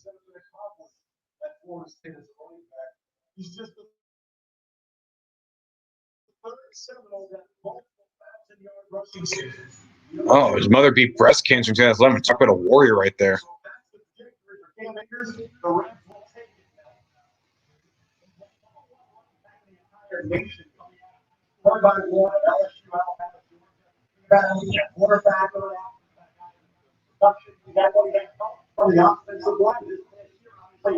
Over 1,100 yards, 14 touchdowns, 30 reception. But if you look at every inch of that. Dallas having a monster draft. Yeah, I've been very impressed with Dallas's draft so far.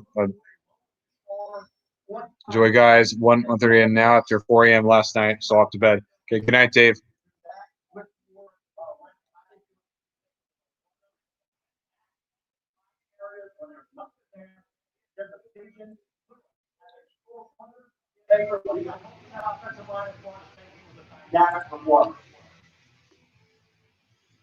Eagles pick is in.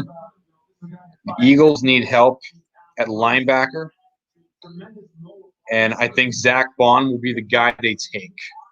That is my prediction of what they're going to be doing.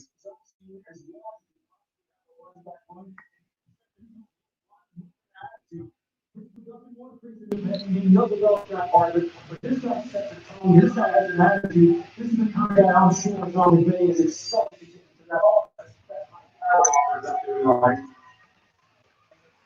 You go to the Rams and they try to revolt to that running game again. They got 11 or 12 over number one picks on the Okay, pick is in for the Eagles. Let's see who they take. Got to be linebacker, right? Zach Bond, right? Jalen Hurts to the Eagles. Jalen Hurts to the Eagles. Jalen Hurts is an Eagle. And there are a million ways this can go. Jalen Hurts has clearly been two completely different quarterbacks. As a freshman, he was the SEC freshman of 2016, although they lost in that national championship game to Deshaun Watson and Clemson. 2017, he was benched at halftime of the college football national championship game, and then Tua Tagovailoa came on and Jalen Hurts, second round. It's not a little. Seems a little bit reach for a backup for Carson Wentz, though he has been banged up, so you do need an insurance policy. In that SEC championship game, transferred to Oklahoma and was a completely different quarterback. 32 passing touchdowns, only 8 interceptions.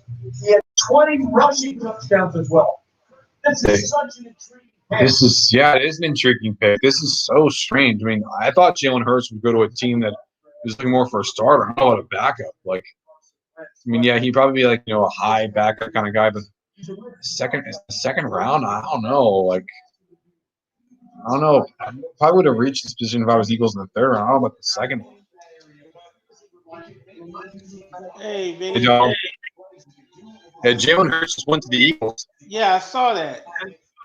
Crazy. I'm slightly confused by this, but at the same time, I'm not surprised because Wentz is good, but he's been banged up a bit, so you do need an insurance policy. That being said, though, do you think this might be a little bit too rich for the Eagles potentially? I do think linebackers are a much bigger need for them because it is a much bigger need for them, but at the same time, like, I don't know. I really just don't know how to feel about this. I really don't know how to feel. Like, I would have taken Zach Bond here. This feels like a very big insurance pick. High for backup, like. Hey, I'd rather take a high insurance pick than, who do they have? They have Carson Wentz, but outside of that, you don't have anything else. You have Nate Sudfeld, but he's not gonna be your long-term guy, I assume. And you could say, oh, why not Andy Dalton? Well, Andy Dalton you had to trade for. I don't know. I don't know. I do trust Roseman now. I don't trust trust Carson Wentz. I don't trust Carson Wentz can stay healthy. You know, you have a good point there. I mean, so from that perspective, can't blame him.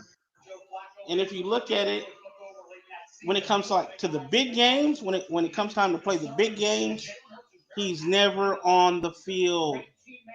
He's never on the field for the big games.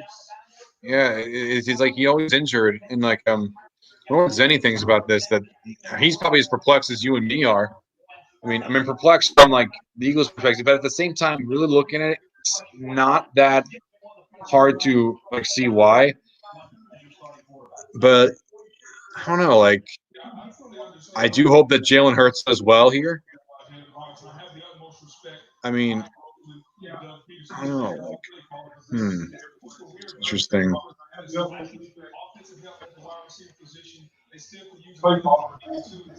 It is a weird pick there. Yeah, I don't know how they're gonna use him. Yeah, I mean, like, this is a weird and so perplexed.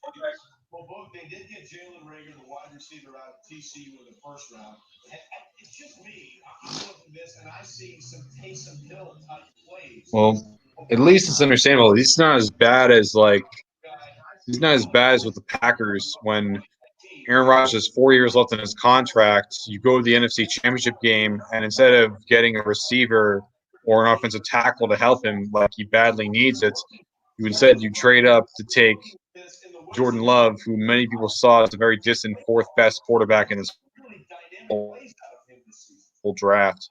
Right.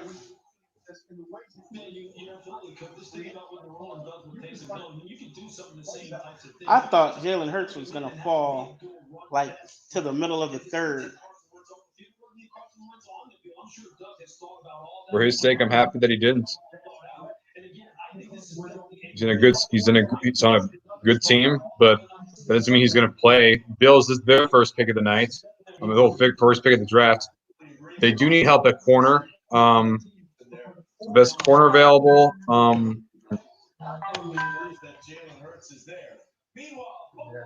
The best corner available. I'd say that Christian Fulton's still here, so maybe they can take him. Joseph says maybe it's a lot of fire in the wind. I could see that. Yeah, I could see it, though. It's a little bit strange. It's still a little rich. It's a little bit rich for my blood. See what the Bills take. Yeah, I like the Lions drafting Swift too. Okay, Bills Mafia.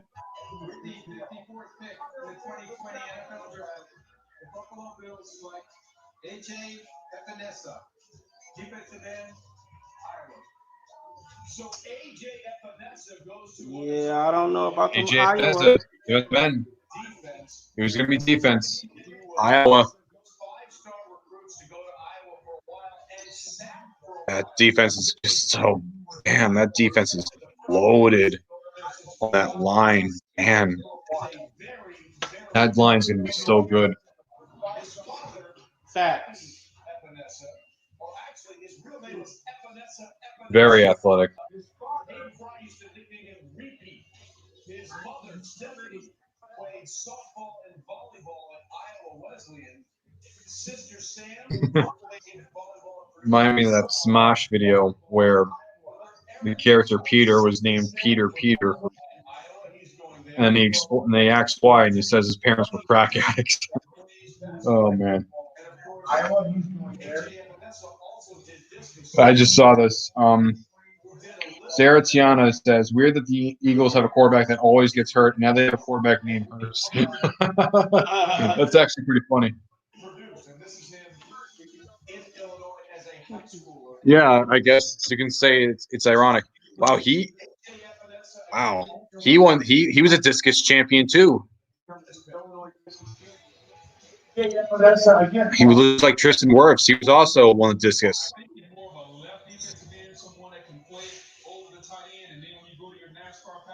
Oh no! What? No, I'm saying that was him against Jackson.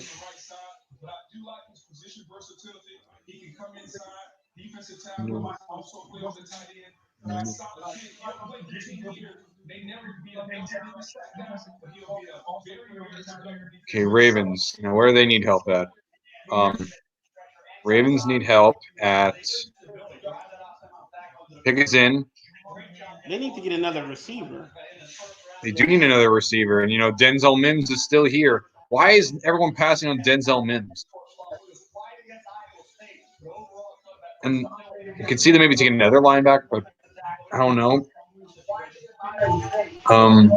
Defensive line, they could maybe treat like maybe Zach Vaughn, maybe Raquan Davis. That's another one I could see.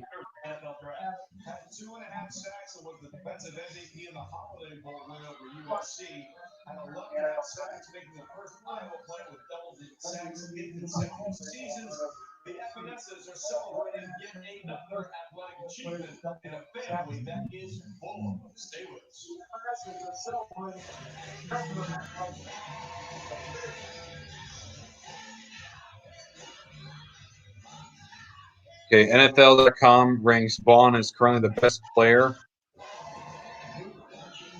So I think they will take defensive lineman. But I could also see them taking Cushionberry here because the loss of Marshall Yonda. So I can see that. We have to transition into virtual learning. On the network, we can have teachers face-to-face with the student in live time. They can raise their hand and ask questions. They can type questions. We just need to make sure that the education is continuing.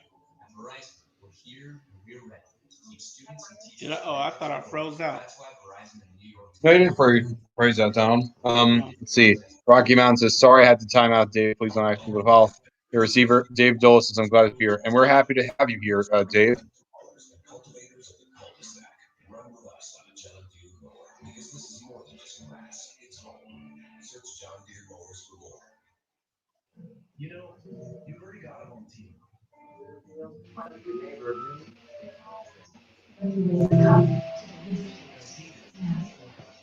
Those are the front line and online.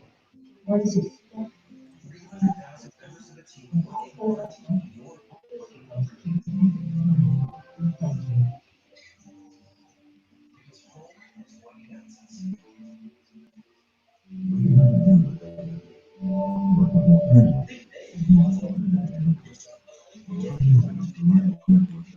You're sealed for your safety. Always want to check.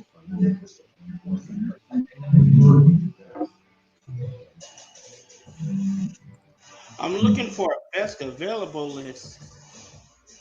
I'd say Cushionberry, Vaughn. They want another linebacker. Yeah, this is supposed to be a good show on FX. Oh, Vampires. In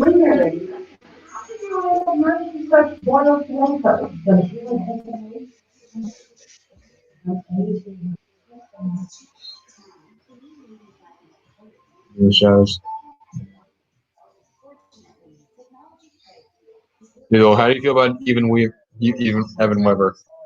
I don't know. John doesn't know how to draft. I wouldn't say about that. I mean, they took 2 wide receivers. I mean, Sean Hamilton. I mean, one of these guys is gonna be on the bench. So I don't know about that. I like it though. I think they could have used offensive tackle here or guard interior. You know who? Like, I know you guys touched on it a little bit earlier, but I just wanted to go back to this. You have 10 plus tight ends.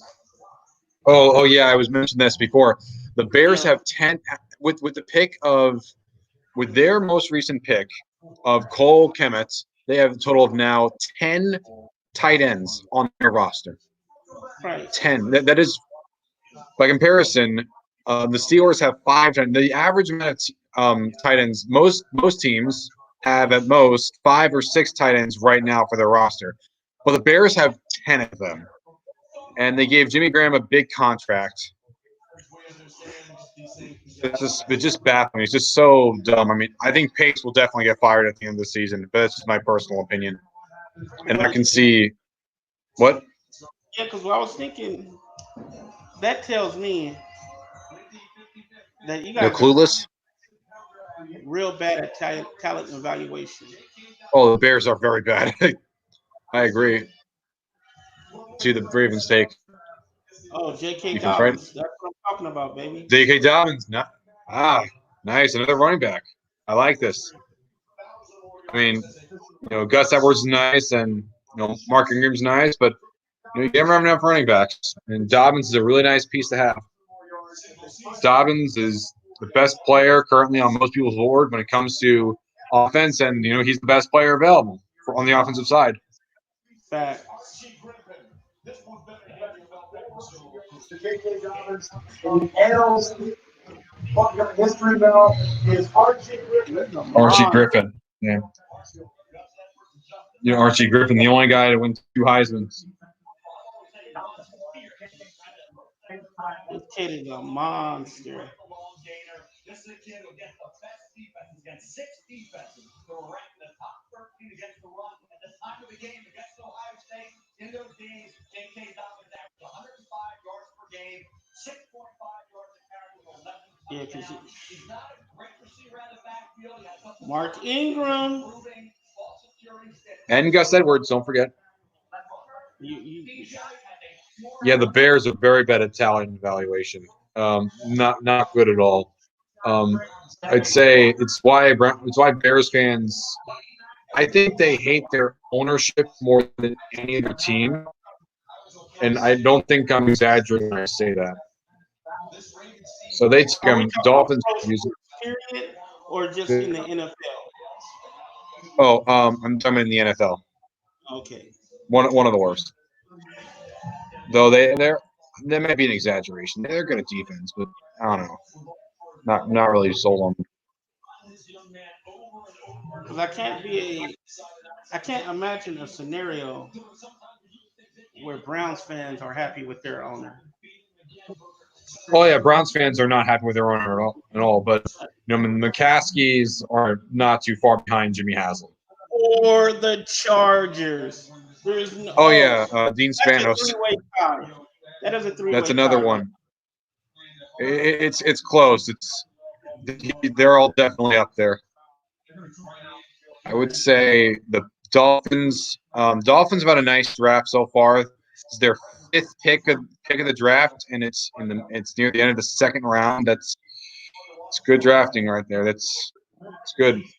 Honestly, I think the Dolphins and the Cowboys have hit home runs. I think the Dolphins have had one of the best drafts. I think they're going to take I don't know why. I just feel like they're going to take. They might take safety here. I can see safety. But then with 7 picks in the first 100 rounds, it's kind of hard to mess it up. I mean, 7 picks in the first 100. Broken clock is right twice a day. Mims. Linebacker help. Zach Vaughn, I could see. See. Okay. Yeah. Okay. Ooh, Raekwon Davis, defensive tackle. That was another name. I'll be right back. Yeah, Raekwon Davis, Alabama. Nice run stuffer they could use.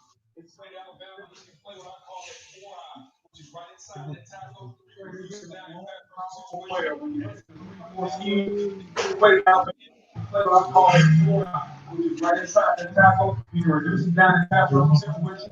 Pass something, power rush standpoint. The power that he plays with, understanding good leverage. Nick Saban is a very, very good coach of defense. He will be very technically sound and fundamentally down. You're ready to play, Bill. That's what I can't be a core. And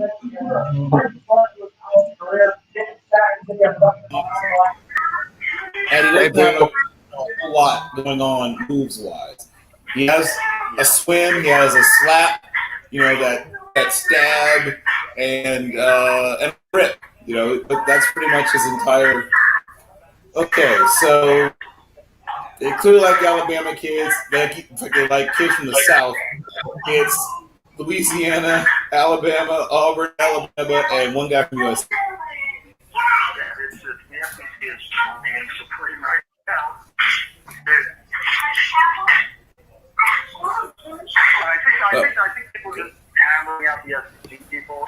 Hey, Bill. Hey, Zenny. Hey, sorry about that. Hey, I have to go back. I'm working on, the payroll protection plan. Yeah. I got to get that in right now. So the bank sent me an email saying you got to get they sent me like 4 emails in 5 hours. So I'm working on it now, so I can get this, so we can get some bucks in here. Yeah, I've got Anthony on the phone. Oh, okay. Tell him. Okay, does he need a link? Because I sent him a link. Yeah. He's about to try to put his kids to bed. I put the odds of that happening at 5-1. Good luck, Anthony. All right, I gotta go back. I'll be back. I'll be back though. I will be back though. I'll be back. Okay. All right. Hey, Bill, I'll be back. I gotta finish this thing. I'll be here. Okay, I'll be back. I got my eye on y'all. So Dobbins finally leaves the board. I guess the question now is who gets Mims. I think Mims might be the highest rated player I may still have available. Let me double check. I think he is. Mims right now for me is. I think the Rams could take him, especially when they trade away Brandon Cooks. The team that's strapped for cap, they could really quick use. Question. Hey, did Evan Weaver get picked? Evan Weaver get picked? No, not yet. No, he did not. He did not get picked. Weaver's probably going to go maybe into the third. I mean, his testing numbers and his coverage scares people a little bit. He's probably going to be a fourth rounder just because he's the modern linebacker. He doesn't look like what teams want nowadays in linebackers. He knows that. It's a chip on his shoulder.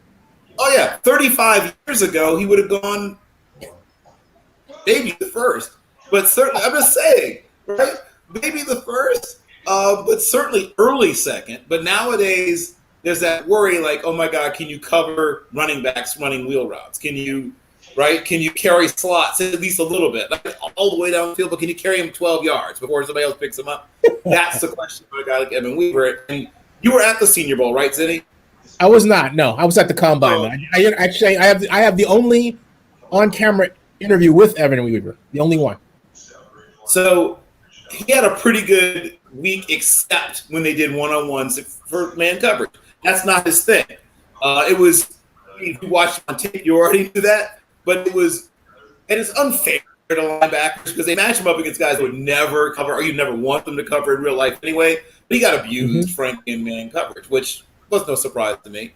But it didn't hurt him in my eyes because I already knew who he was. I mean, as a Cal guy who's seen him play a bunch of times, I've seen him defend a lot of passes that you would think, wow, he can defend passes, but it's like Larry Bird, right? Larry Bird couldn't cover anybody, but he was good at getting in the passing lane. Right? Oh no! I don't mean like getting a passing lane. I mean actually covering a running back and then batting and swatting the ball. That's what I mean.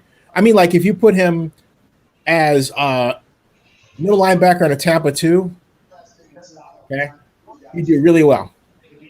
If you were inclined to play that kind of defense.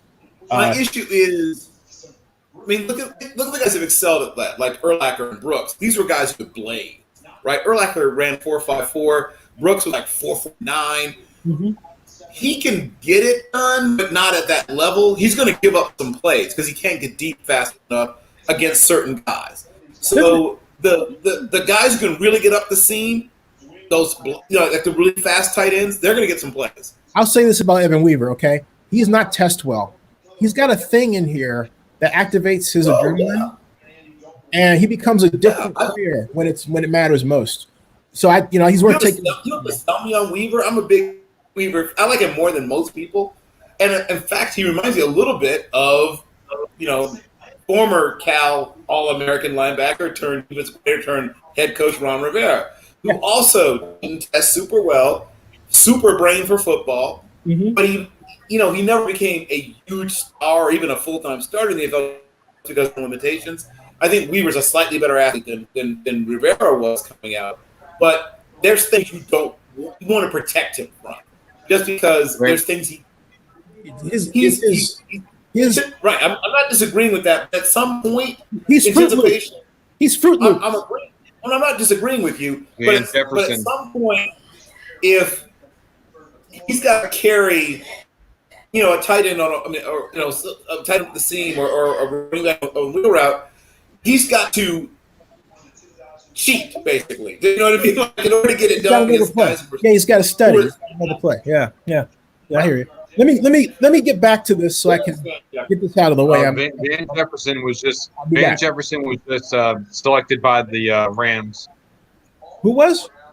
Van Jefferson. Oh, okay. It's by the Rams. I'll be back. Redshirt junior. So yeah, there's still no Denzel Mims. He's still on the board. I don't know how I feel about this one. Hey, they need help at receiver. Brandon Cooks is no longer there. They're stripped at salary cap, so I can't really blame them. Yeah, where did that Van Jefferson? Yes. Where did you have? Did you see him going in the? Where did you see him in the? Where did you see him going? I was about to. So I'm gonna see where I actually had Jefferson being taken. He went a little later on my. Let's see, I'll tell you where I had Jefferson go. So this is pick number 50. What? 57. 57. Okay, yes. So I actually had them getting KJ Hamler here. Is who I had going to because once again, to replace Brandon Cooks, who better than Brandon Cooks 2.0? But they went with a different kind of receiver, obviously. This guy has a little bit of Keenan McCardell to him. Very crafty. Obviously, his father's a wide receiver coach, so he has great fundamentals. He just isn't a blazer. That's the only real knock on him is he's not a guy who's just going to run away from people. Other guys that are still available. Christian Fulton's still available, right? Christian Fulton, people thought he'd be in the middle of the first round, and he might not even make it in the second round. He might be a third-round guy. Yeah, I didn't think he was going to go in the first. I didn't think so either. Like, some might have, but he was by far. I don't want to say he was the weak link, but he was the guy that got picked on, I guess is what I put. Early in the season, they tested Stingley, and about 2 or 3 games into the season, like, oh, we're leaving the Stingley kid alone. So from that point forward, the guy that everybody went after was Vikings just took Ezra Cleveland at number 58. That's good. They need help at offensive line, and they got their guy. I had Cleveland going earlier. I had him going to Houston at number 40. So I wouldn't call it a slide exactly. He's raw. But here's an interesting fact. They've become essentially a factory of tackles. I think 10 years in a row, every time every starter that they've had, guy who started 2 years or more from Boise has been drafted and has made an NFL roster. Nice. And it's played in the NFL. I mean, they've got a great lineage of tackles coming out of there. But yeah, that's interesting. O-line you? Well, at least a tackle. Yeah, I mean, going back to that, Logan Mankins, right? From Logan Mankins onward. I can't remember the guy. What's the other guy I'm thinking of that's plays with the Bears? But I mean, a bunch of tackles have come out of there. So speaking of tackles, Josh Jones, Prince Tegawanago are still available. Let's see. Centers, Matt Hennessy is still available. Let's see. They got to take a wide receiver that the Jets. So, Bill, you've obviously known me a while on Twitter. Yep. You see me on Twitter commenting, especially for Hall of Fame stuff. That's what I want to be. I want to be a Hall of Fame voter. I want to infiltrate the system and become a voter myself. And if not, I want to at least pound the ground with some of these guys so hard that the whole entire world wants to hear it. And if they don't want to hear it, I'll make it for them. Commercial break. Gotta be Mims. It has to be Denzel Mims.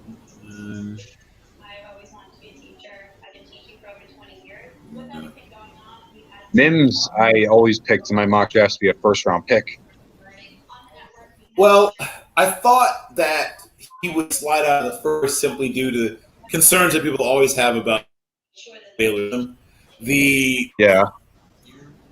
No, I meant Denzel Mims. That is for Cleveland. That is Cleveland would be second round pick. I didn't think Denzel Mims would be one. Well, I mean, they lost Robbie Anderson, and Mims is essentially a better version of Robbie Anderson. So it would not be a bad situation if you were able to pick up a better version of the guy you lost. Mm-hmm. So I could see that as a landing spot for him. I remember Robbie Anderson at Cincinnati, and my first concern was how skinny he was, and he never got that much heavier, but he's held up reasonably well as an NFL player. Mims is 200. Well, he was 207, I think. Yeah, I think he's 207. I think he was at 207 at the combine. He played most of the season a little heavier than that, but like a lot of guys, he slimmed down to run fast. But he's a good-sized receiver and probably the best blocking receiver they've had at Baylor since they stopped being like a triple option team in the late 1980s under Grant Taft. But those guys had to block. But he's a really good downfield blocker. Probably just a couple of notches below guys like Pittman and Justin Jefferson, who are terrific blockers. He's not far off from those guys. He's a good blocker. He has very good hands. He can catch the ball outside of his frame, tracks the ball extremely well over either shoulder. He can track the ball over his left and right shoulder. And that doesn't sound important to see guys lose the ball over the other shoulder. There are certain guys. I remember back in the day with the Eagles, they had a receiver who could only find the ball over one shoulder. And once defensive backs realized that, they would try to force him to that shoulder to try to find the ball over the shoulder he couldn't find the ball over. They had an interesting island of misfit toys at receiver back in the day with the Eagles. Because after Mike Quick, they got Fred X, right? And then they added James Thrash. James Thrash eventually became wide receiver 1, which tells you everything you need to know about that group of people. And then Todd Pinkston, who was maybe the most talented of the group, but he had problems with ball tracking, as I mentioned. And then his other thing was he just didn't like going like Todd Pinkston did not like contact. So that was the other issue he had. But when you look at some of the things I thought would happen have happened. The tackles got pushed up, the receivers got pushed down, corners got pushed up, running backs got pushed down. You can see what the NFL values and what things they think they can find later. This is all mostly based on value. Right. So teams say, you know what? We can find this later. You know, like these wide receivers, Lynn, I don't know. I wouldn't be shocked if Lynn Bowden Jr. is available in the 4th. And people think that's heresy, but he's a project at receiver. He played sort of like Hines Ward. He did a bunch of different positions in college, but he's not a finished product. Mm-hmm. And since he didn't test the combine and there was no pro day, you're sort of conjecturing about just what kind of athlete you're getting to. You're really just looking at tape, but to be fair, you're mostly going to be looking at tape either way. Well, let's see if Denzel Mims in fact goes to the Jets. Wouldn't that be crazy if that actually happened? It would be great. I think he's a good fit for what they need. They could use a deep threat. He's a person who physically dominates the people. Now, when's the last time you thought we have Jets receiver who can physically dominate other people? I mean, Quincy Nunwa was headed that way for a while, and then he just fell apart. Get hurt all the time. He gets hurt every single time. I do not trust him on the field. Well, he just kept. I mean, groin, back, hamstring. I'm forgetting something. Knee, elbow, shoulder. I knew it was knee. So it's like, right? Like it seemed like something was. It's like it's like when your car warranty expires, all of a sudden something, and there's another thing, and then now I got a fuel leak. So yeah, stuff kept breaking on Quincy and Nunwa. Oh no! It's time to trade her in. That's what it's time to do. It's time to trade her in. What's your Jets take? Well, Mims would make sense. Denzel Mims is a Jet. Denzel go. Mims. We did it. We did it, guys. We got Mims to the Jets.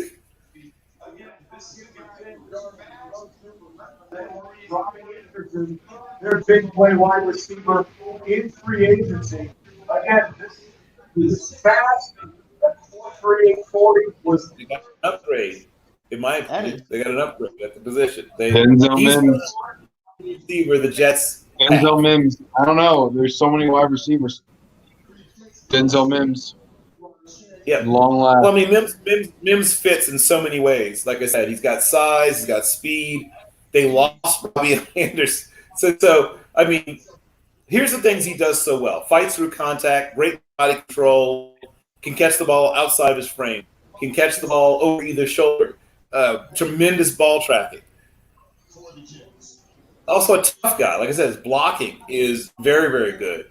And here's the speed, right? He pulls away from people once he gets in the open field. Now, you'll notice he's running about 3 routes. That's the other thing you'll notice. Okay, but once again, fights through, snatches the ball, right? High points the ball extremely well. Watch this. Nice little double move. The guy grabs him. So what? Fights him off. Catches the ball over this time over the right shoulder. There he is, high pointing the ball again. He's going to moss some people. He's going to moss people on a regular. I think he had a 38.5 or something inch vertical. He's got long arms. He's got everything you look for in a classic NFL deep threat receiver. Now I wonder who the Patriots are going to get. I think the Patriots are going to need. They can really go many ways. I mean, the easy idea is just go with quarterback, but who really knows if Jarrett Simmons is going to be their guy or not? I'm very unsure. Linebacker, I can see Zach Bond's still available. I think he can work very, very well in that scheme. Zach Bond feels like a Patriot anyway. Yeah, Zach Bond would be perfect here. Right. And I'm not saying that because he's, a guy who, looks like Patriot linebackers to look.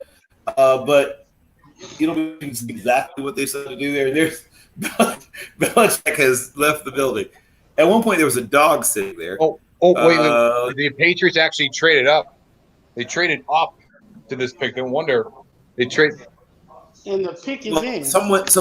Somebody sliding is what usually triggers that. So that's what they do is they trade down until someone starts sliding, then they trade back up. Using all the stuff they've accrued by trading down. Let's see what they take. Do the Patriots take? Well, let's see. Thinking about the best availables, there's a decent number of offensive linemen still available. The Baltimore Ravens won one. Man, if they got linebacker Josh Uche. Oh, there we go. That's a guy I could actually. I think I mocked Uche to them, but later. Uche. They trade up for Josh Uche. Yes, I think I actually mocked Uche to them, but later. Let me see where I had Uche going.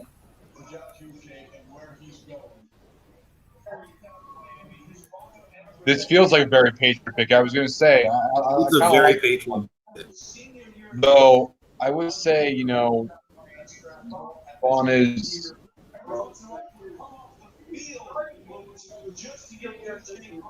Another linebacker that's draftable, and as you mentioned, every once in a while would come off the field, Lewis, just to get Uche on the field, and now he's off the board first. Kind of surprising. So I had Uche going. Nope. I had Uche off the board at number 54, which is where Uche going. I didn't believe in the board. Probably does. Oh, wow. I can see Zach Bond coming here. I could see Jordan Elliott. I definitely see someone on defense. I think you want the tackles like Josh Jones or Prince Tego. Josh Jones I was thinking of, but they already took it. They already took I don't know. They already took a lineman earlier, so I'm not really sure if they'd take another one right here. I think they could. I wouldn't mind it. So Josh they Jones. clearly are trying to get more athletic on defense. by going Duggar and Uche. So they decided to be. Oh, and there's Drew Rosenhaus in the They Wilson was teaming with the Titans. Who's Belichick? Nick Cesario. Who's in the room with him? Oh, yes, he came back. So I had to throw him a football. I need a football for this. I want to look like I'm a football guy. I need a football to look like a football guy. Somebody throw a football. Jalen Hurts. Hey, Bill, what do you think of Jalen Hurts going to the Eagles? I'll admit that it surprised me on two levels. One, the Eagles have a lot of needs. Now, obviously, we've seen that they certainly could use an upgrade at backup quarterback. No offense to Nate Sudfeld. Yeah, Sudfeld from Indiana. My way of watching it, right? I don't hate Nate Sudfeld, but Nate Sudfeld's a third-string quarterback, not a second-string quarterback. So when your third-string quarterback is actually your second-string quarterback, you need a second-string quarterback. But drafting your second-string quarterback in the second feels reaching, right? I mean, that seems like something you may not want to do. Plus, they have so many needs. They got just ravaged by injury last year, which they've done a few years. Like, the Eagles have had some injury issues. So getting depth at all the really important positions, seems like something you need to do. I can't help but wonder if Hurts would not have been available here. I think this is way too rich for not a backup quarterback, especially one that some may consider could potentially be a starter. Now, do I think Hurts is a starter right now? No, I don't. I think he's someone that I think he's a bit of a project, but I do feel like it feels like a reach. I just feel a reach, but at the same time, I can understand where they're coming from because Wentz has been banged up, so it doesn't shock me that much. But it is kind of funny how Wentz has always been Hurts, and and for their backup, they have someone with the last name Hurts. Yeah, well, I mean, as we were talking about him, everyone knows that he holds all the weight room records at quarterbacks at two schools, right? He holds all the weight room records at Alabama for quarterbacks and all the weight room records for quarterbacks at Oklahoma, and records that may never be broken. I don't see another quarterback putting up a 360 power clean, a 585 bit of squat, and I think he benched 410. So I mean, he's a different kind of quarterback, though. Yes, there's offensive guards who'd be proud of those numbers who are going to be taken in this draft. He is a special kind of weight room guy, and there's a place for him in the NFL. I just don't know. Once again, I don't know if it just feels odd drafting him there. And I like the guy. Like, I like Jalen Hurts. If you have an idea in place for how to use him, people kept whipping out, comparisons to guys like Taysom Hill, which is not accurate because he's a good athlete, but he's not anything close to the kind of elusive, explosive athlete that Taysom Hill is. He's more like, a giant, super strong version of Seneca. He's like Seneca Wallace took the super soldier serum that Captain America took, basically. Now you're getting like, Seneca Wallace with, 100 pounds more on each of his lifts. But could he be a spot starter? I think he could. I just don't know. This doesn't feel, like I said, it just feels weird. We have so many needs to take that guy there. That's what I'd say about that.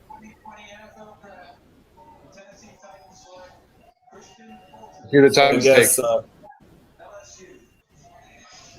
I think this is where he probably gets a defensive player.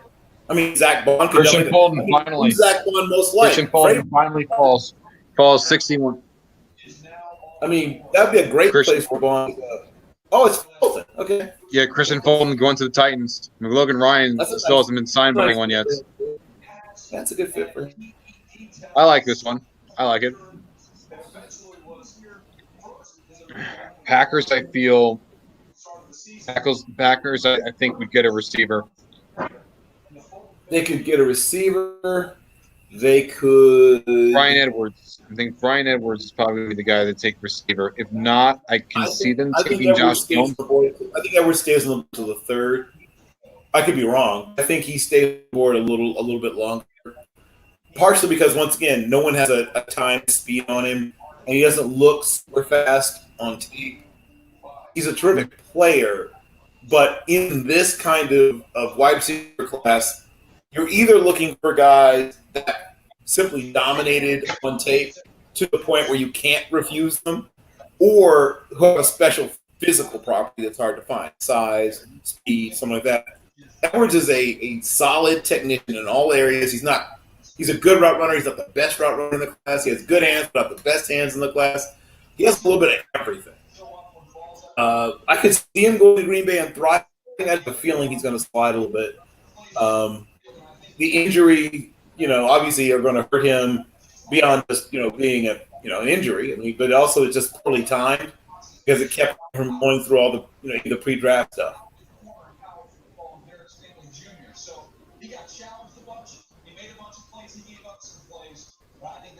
Yeah, it's just interesting. I mean, once again, Fulton's not a bad player, but just when you watch him and then you've got Daryl Stingley on the other side, it just jumps out at you like how gifted Stingley is. And Fulton's a good player, but just Stingley is just better at him at everything. And a baby. It's funny because his grandfather, late Harold Stingley, went to John Marshall High School here in Chicago. And there's a picture of him. I took a picture of Daryl Stingley. I have a picture on my phone of Daryl Stingley's picture on the wall of John Marshall High. I've also been thinking that besides Brian Edwards, I think if they do decide to dabble in an offensive tackle, see Jordan Elliott potentially being here. Maybe Josh Jones finally taking it. I think Elliott's a guy. He's a project. He's a big-time project. Somebody will take in the third round compensatories. I think somebody may take a run at him, but you got so much work to do. He certainly looks the part, but his tape is a mess. Oh, there's some AJ Dillon. They took a running back, AJ Dillon. I don't hate the pick. I don't hate this. I mean, because you might have a chance. Basically, you're getting this year's Derrick Henry. Essentially, yeah. Boston College, not bad. Not bad. Another back. You have Aaron Jones, Jamal Williams, and AJ Dillon. So you got smash and dash, right? You've got a great combine too. Your dash guy in Aaron Jones, and now you got your smash guy in Dillon. Wow, Tom Gatewood was his grandfather was the first ever black African American captain ever in a college program. That's pretty cool. At Notre Dame, yeah. I've written about it, and I don't know if you guys follow me, but I do a whole thing all throughout February on Black football history. I talk about the Negro football leagues that existed around late 30s, World War II, when black players were excluded from the NFL. The last two black players to play in the league before the 13-year, what I call brownout or whatever, whiteout we call it, whereas Ray Kemp from Duquesne, who played for the Steelers, and then Joe Lillard, who was really a tremendous player, great punter, they didn't call him receivers. He played end and running back or halfback on offense. He was a tremendous defensive back. I mean, literally sort of the first Deion Sanders. He was amazing all-around athlete, played professional baseball also. But Joe Lillard, who was with the Chicago Cardinals, and after those two were pushed out of the league in 1934, there were no black players until a bunch Kenny of Washington. Eddie Codal. Eddie Codal's one of the most wanted contributors for the Hall of Fame. And he also got two other guys, Woody Strode and Kenny Washington. Another one of my most wanted is Tank Younger, who was a really, really, really, really good back for the Rams. Younger and then when he retired, Younger was Tank 2 years Younger behind those guys. Yeah, and then Younger also he was the first ever guy selected from a historically black college. And then when he retired, he became the very first African American executive. That's why Tank Younger is one of my most wanted guys for the Hall.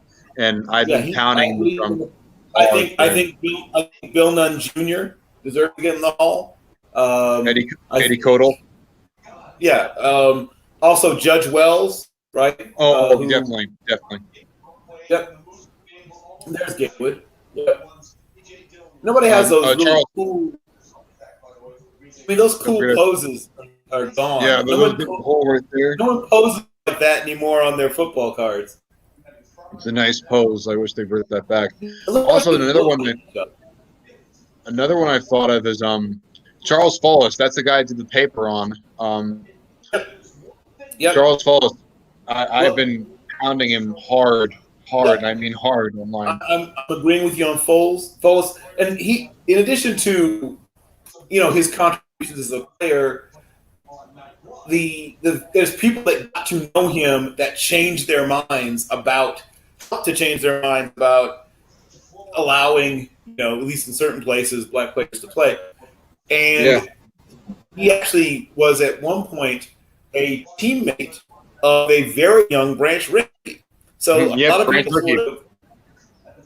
people sort of have thought that maybe experience with having football. That's correct. So I had that all on the paper. That's why again, another guy I'm pushing very hard for. I've also been saying this to some of the voters, and I've been saying this to Ken Crippen, who's the head of the Pro Football Research Association, who understands my passion for this. And I think after a couple of years, I think I'm going to really start honing in, and I've been honing it in pretty well. We can only do the hard work so much. and considering that many people feel like others may not be as successful, they need some people like us and others to really hone it in and really get the message across. And I think if we really put our minds to it, and I think if we really promote ourselves nice, I think we will be successful in getting followed and many others. I keep thinking, Kenny Washington, as you mentioned, there's a bunch of guys who he played several years in the old Pacific Coast Professional Football League before he finally got his chance to play, at the quote-unquote highest level. But I'm fascinated. It's so hard to find information, but about some of the all-black pro and semi-pro leagues, they didn't get the sort of level of success that baseball did. So you find loads of information you can find about the Negro baseball leagues. I found scant information, a little bit of information on the Negro football leagues, mostly like old programs, like somebody will have an estate sale and there'll be an old program for other games available. There was a Detroit had a team. There was a New York-based team. There was a West Coast team that played in the Bay Area, but it's just hard to find. Like, there's nobody's really collected all that information, done all that research like they have for the Negro League Baseball. So, it's a little tougher, but I do think we can get it done personally. Also, Willie Gay, thinking about the Chiefs, again, a guy with an off-field issues. Not really that surprising for the Chiefs. He bashed in the face of a quarterback. That's always nice. Straight to pick. He won the Ick Inapoli Memorial Award, I guess, for quarterback face cracking. But yes, he was a really good athlete. The only thing I would say about his tape is he definitely takes the cheese sometimes. He gets everywhere fast. Sometimes he goes the wrong way. But they're not going to show that. They're going to show you the plays where he bites on play action or goes the wrong place and things like that. He gets fooled on misdirect. And you're that, but it's not this little highlight package. Also, side note, the Panthers just traded up. Okay. Well, once again, we see players sliding. Like I'm usually not a fan of trading up, but the one time when I'm okay with it is if there's a guy that you love and have, maybe a late first on, but he's somehow sliding down here, and you're like, okay, we need to go ahead and move up and get this guy. That's when I'll give you a bit of a break on trading up. But back to what you guys were talking about before, as far as the pro NFL Negro League teams, I know a place where you can go and find a lot of information about that. And when I was in school, for some reason, I always downplayed it and never really paid too much. Like, I've been blessed in my life to meet a lot of good people. And one of the people I met when I was in college, actually not just met, I was working for him for 2 years, was Coach Eddie Robinson. And, Oh, okay. yeah, and I worked for him during the transition when Doug Williams came in to take over for him. And I met, I can tell you the type of players and the people that I met working with Coach Robinson that came through the doors. But anyway, Grambling has a memorial to all the college players and all the independent Negro players that played before in other leagues before the NFL at their stadium. It's right up underneath the stadium, but it's like a big it's a big part of the stadium. You can go in, take pictures, do a whole bunch of stuff, and yeah, it's wild. Like the memorabilia that they have there, and the information. It's wild. Now, is that open to the public? It's definitely open to the public. Is there a website that shows? I know there's the the Black College Football Hall of Fame, which does have a lot of the guys that I'm really pushing for. But any other sites that I can maybe use to really document, because this could really help for my advantage and others. I'm gonna look into it. I know for Grambling. Go ahead. Send it to my email, Donald. Will do. Thank you. I'm willing to do anything to help. I'm willing to do anything, and I really do mean anything to help get some of these very deserving men in, because a guy like Foss, he really changed the way that in a way he changed the way society views African Americans. He did. He's more than just a player. He's an important person. That's why Duke Slater was my number one for such a long time, because it's just something like that. He defies all the odds. I know it's a great story, but at the same time, it really did mean a lot considering their circumstances. And it is something that is kind of really needed in society, I would say. Right. Outside of that, I would say that Panthers traded up here. They could take a quarterback, but I doubt it, considering they already got Teddy Bridgewater. I'm thinking the Panthers could finally take receiver here. Maybe interior line. You have Cushenberry still here. Yep. I think they might dip in offense. To be called sometime fairly soon. Let's see, other guys. I mean, Josh Jones is still available. Josh Jones would be a nice pickup.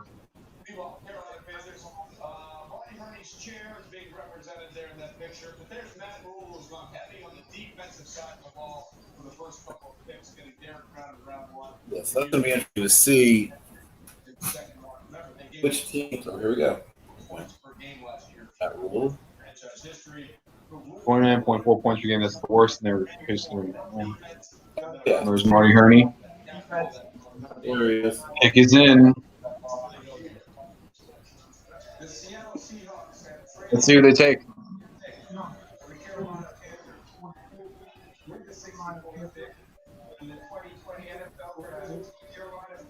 You take Josh Jones, aren't they? Jeremy Chin, safety. There we go. That's one of my guys. See, where did Nice. Chin go? Jeremy Chin. So I had Chin going.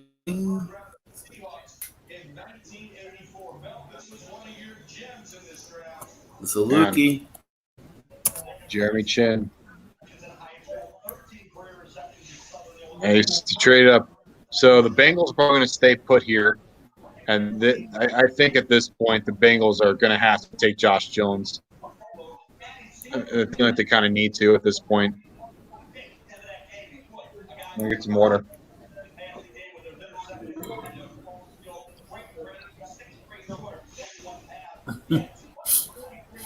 He is so good.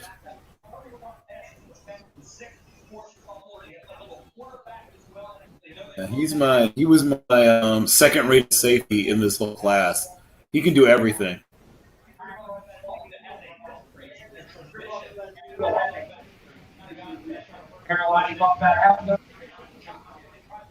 He's a special player.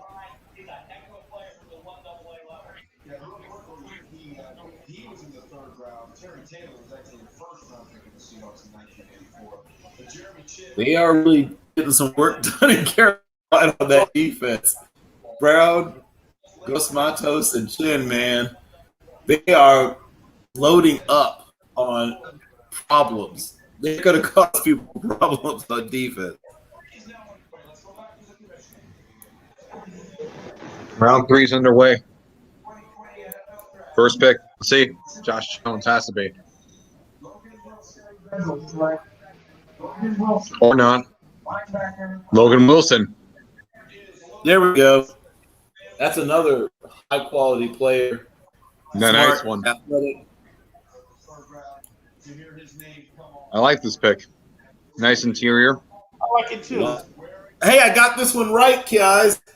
This is one I actually nailed. Good job. Got this one exactly right. Pick Usually, 65. Logan Wilson, Wyoming. All right. Oh. This kid reminds me so much of Fred Warner as you go back and look at him in his high school tape as a DB, and you see what he does. oh, geez, look at that high school tape. Now, the Redskins, a lot of people have speculated that they would trade Trent Williams. Looks like Trent Williams is either going to stay pat, which I doubt because I still think that he's going to get traded somewhere. But they could be taking his heir appearance. Yeah, maybe Josh Jones, but Josh Jones is no Trent Williams.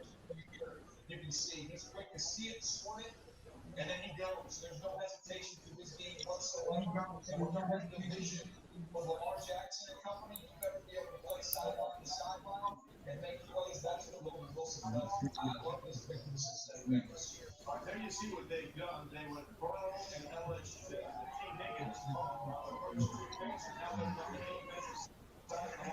Solid shirt, by the way. We got to get on to Logan Wilson on that part. Meanwhile, Ron Rivera and Kyle Smith, I'm trying to figure out what.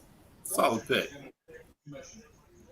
In terms of actual value, it's probably Redskins take. See.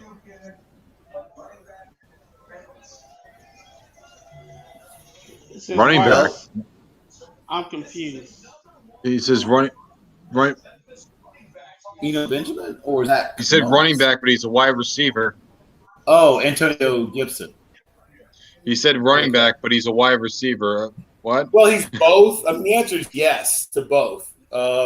He's done both at a high level. Mm-hmm.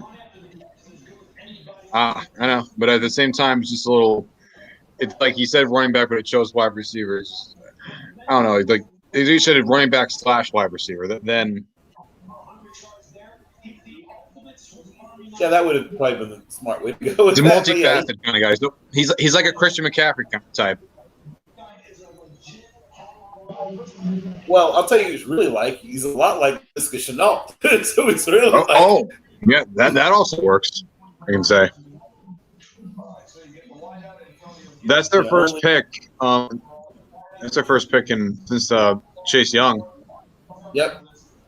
They have a playmaker on offense and a playmaker on defense, and just like both of them, and both could be used in a variety of different ways.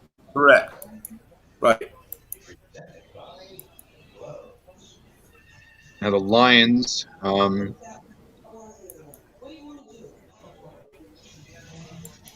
think they could take.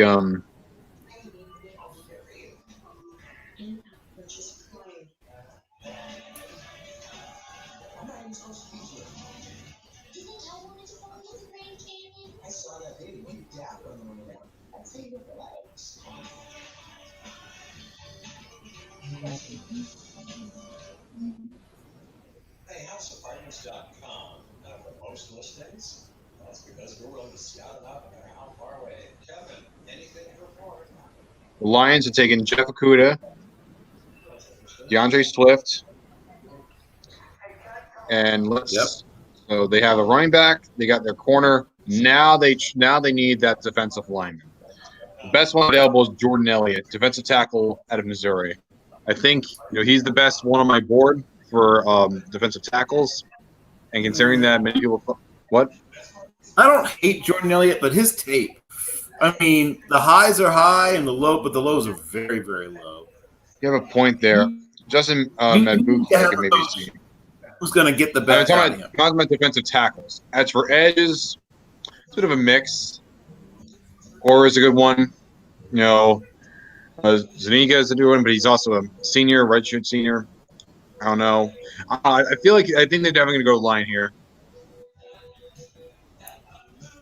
I've definitely focused more on the first half than the second half of draft. But I've been keeping around with a lot of them.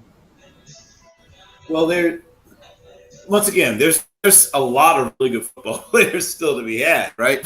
So that's the first thing you notice when you look. Okay, there's a lot of guys who can play. That's the first thing you notice. Okay, so this should not be too difficult because you've got a lot of really good choices.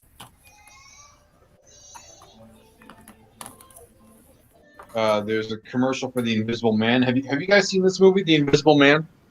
Not yet. I mean, it's a good movie.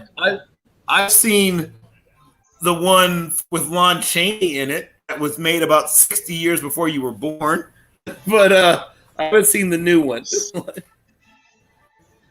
a good movie. I've only seen 5 movies this year, and so 1917. Really, really good. I still say Parasite was still better, but it was still such a good movie. Then I saw Bad Boys, for life. It was box office, highest grossing box office revenue film of the year. Gentlemen, that was fun. Matthew McConaughey. Then I saw Sonic the Hedgehog. I've been wanting that for 5 years. I've been a huge fan of the series. I can show memorabilia that I have. And then for the last film I've seen in a theater, maybe until further notice, is The Invisible Man. I would be happy to go see No Time to Die or F9 or Wonder Woman or Black Widow, but that all got pushed back. So what can I do? Good point. What can you do? No. What can I do? So I got 5 films. One of them was made last year. 4 this year. Let's see, I think they're going to take defense. So defensive line is who's it going to be? Ender and tackle. Let's see.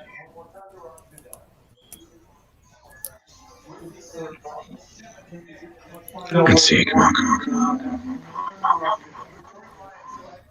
I think offensive line is still in play as well. Yeah. They could go wide receiver as well.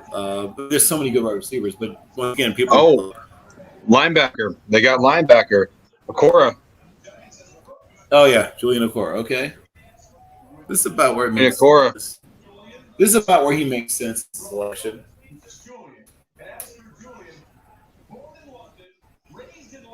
Okora, yeah, he plays with his brother. Mm-hmm. Nice. Both him and his brother now play for the same team. Not bad.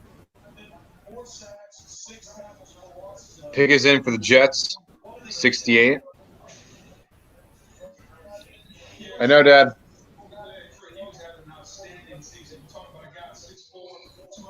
Remember when Leonard Williams was touted as the best player in the 2015 draft?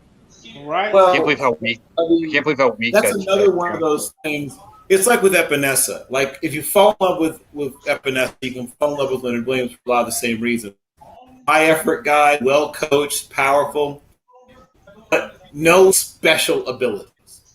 Nothing that sets him apart from a bunch of other players, except that he played a high profile program and you watched him a lot. Basically about it. So you fall in love with these guys, based on what they're able to do, but I mean, they're going to play in the league for a long time. These are going to be solid guys. They're just not going to be special guys. I mean, Williams is fine, but he's nothing super special. I mean, he's been to Pro Bowl once. I mean, he's a decent player, but he's nothing you would get super excited about. Right. He doesn't have enough. There's not once somebody uses their juice. He doesn't have a lot of juice. I mean, he's a high effort guy. He's well coached. He's powerful, but there's no special qualities. No. But also, that was looking at now looking at it, you can just see remember how bad that draft class was. I mean, geez, it was not a good draft class. The pick is in. Let's see who they take. Probably an edge rusher. We run them. I mean, could be Jabari Zuniga. Could be safety. Ashton Davis, California. Yes. Now, this might be actually the fastest player in the draft. Unfortunately, the injury, he wasn't able to test the combine. But a state champion in high school, and yeah, there it is, right? Second All-American. Yep. And won the Burroughs Work as the nation top walk-on. But he's blazing fast. I mean, like blazing fast.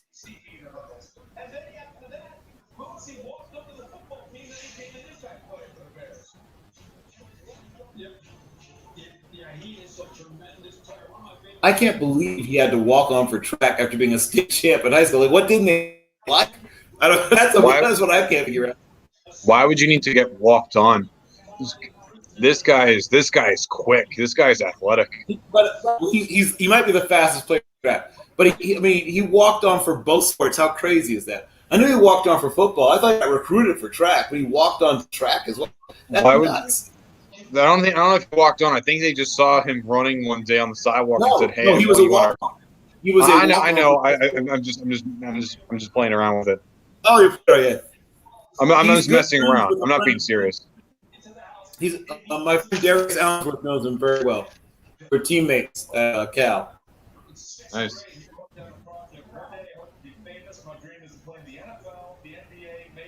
And once again, as you see, I like this. Yeah, gunner, right on coverage, and also can return kicks. Really, another multifaceted guy. I always like multifaceted players. I like Swiss Army knives. Yeah, well, he's really, really special as an athlete. The only sort of cautionary, he's not a punishing hitter, right? But once again, the game is trending away from that anyway. So that's, the human baseball bat is not what you're looking for in modern safety, I guess, nowadays anyway.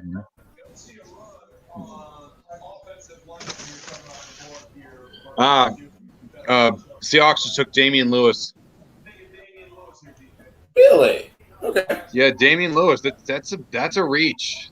That's a bit of a reach. He's a solid. He'll hang around. He's going to be a solid NFL guard for 10 years.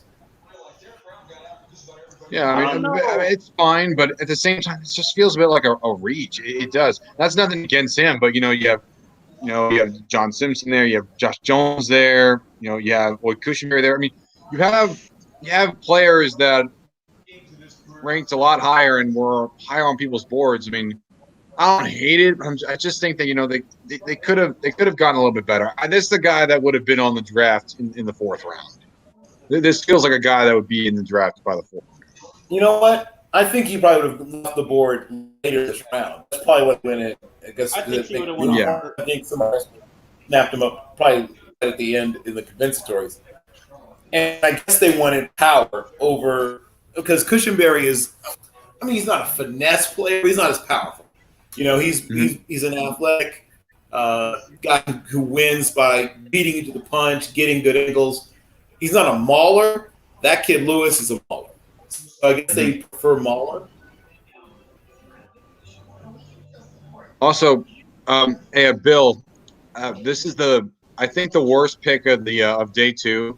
And sometimes because it's a bad pick, it's just because the organization that drafted it.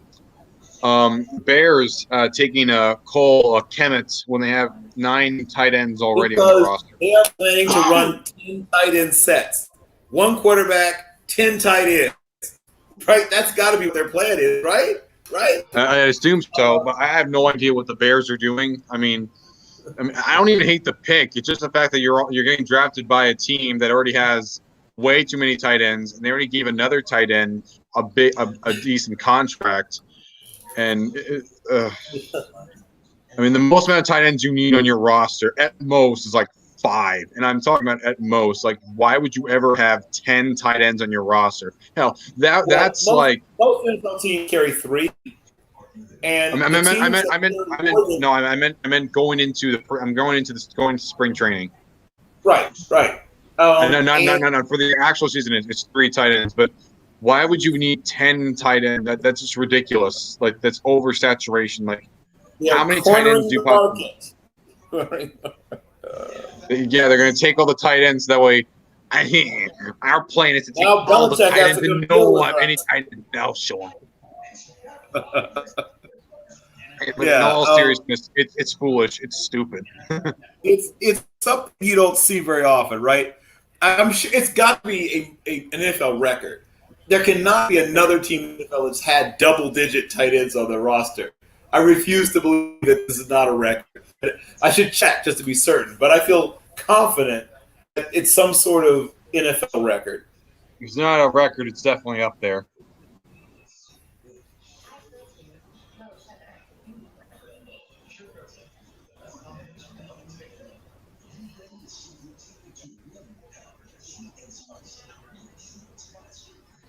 Dolphins pick is another pick for the Dolphins. They have so many picks. Yep. Which is what you need when your team is bad. Yes, and that's why the Dolphins, I would say, have been the most impressive out of any team because they've had the most amount of picks so far at this point. But in all seriousness, even with the amount of picks, they have drafted well. Yes. At least I think they have. This is their 6th pick. But you won't be seeing the Dolphins unless they somehow trade up, which I doubt. I think the Dolphins, once again, I mean, Chris Greer and Brian Flores clearly had a plan. And their plan was to flip the roster, right? To change the roster over, which I don't blame them. I mean, if you've seen the roster, you understand that the urgency to flip that sucker over. So a lot of guys are going to lose jobs, right? I mean, that's just factual information. You got to go. We found that somebody can do it better. So I don't blame them at all. Mm-hmm. Who do you see the Dolphins taking here? Well, they obviously got Zach Bond up there. I mean, he wouldn't be a bad fit. I think Matabuke is somebody they'll consider. And once again, it's not impossible that they could go with a receiver. I mean, there's so many good receivers. But I guess gun to my head. Let's see. I could see them. They could. It's also not impossible to go off the line. We mentioned Cushenberry still available. I think that's someone they'd have to consider as well. Mm-hmm.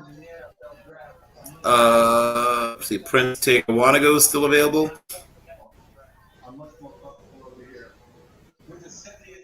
There's some really good defensive backs still on the board. Almost all the defensive backs, Roger sitting in the chair. Oh, Roger sitting down. Okay. And Jones, safety. Ah, nice.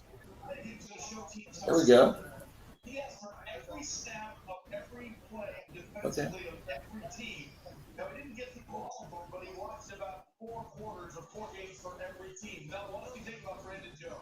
Jeez.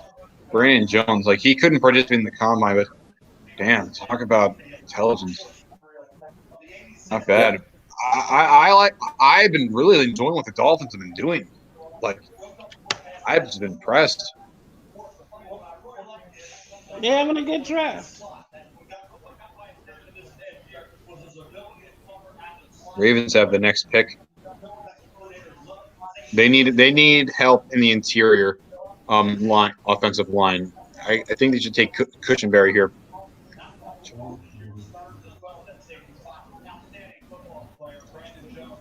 Oh, the pick is in already. Darn. They need the safety, and they got the safety. They've just been hitting all their pieces.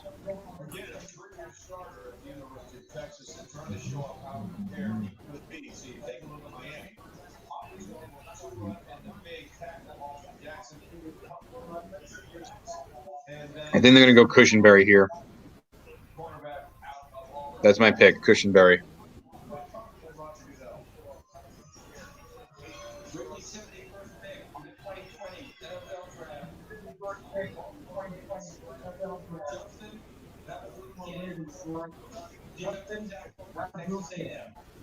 Oh, they're going into defensive tackle, huh? Matabuke. It's about where he should come off the board. Get it? So I have Matabuke. Matabuke does need help with defensive tackle too, so I'm not really that super shocked. But I didn't think they would take it. But hey, you know that I do like this pick. They need help with the interior defensive line. So here's the other guy that I think will be going soon. I think sometime in the next few picks, you're going to see guys like Greenard, Jonathan Greenard from Florida. I think you can see Eno Benjamin, Curtis Weaver leave the board, Zach Moss.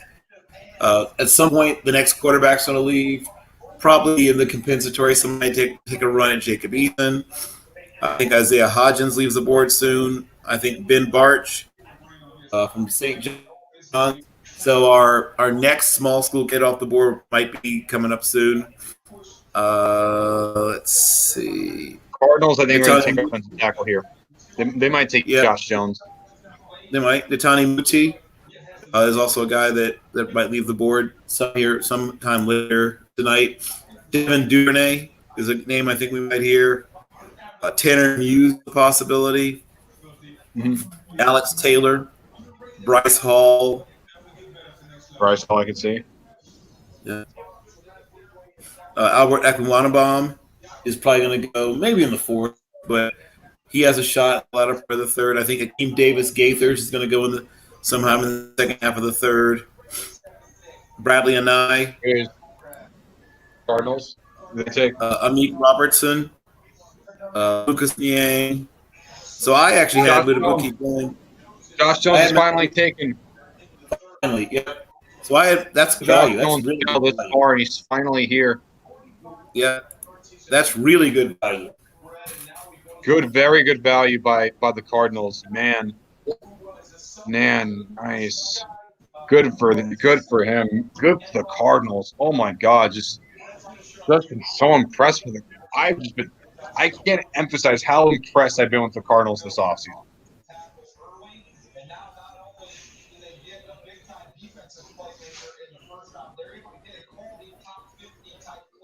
That NFC West is going to be a division. Oh, yes. That's going to be a competitive division.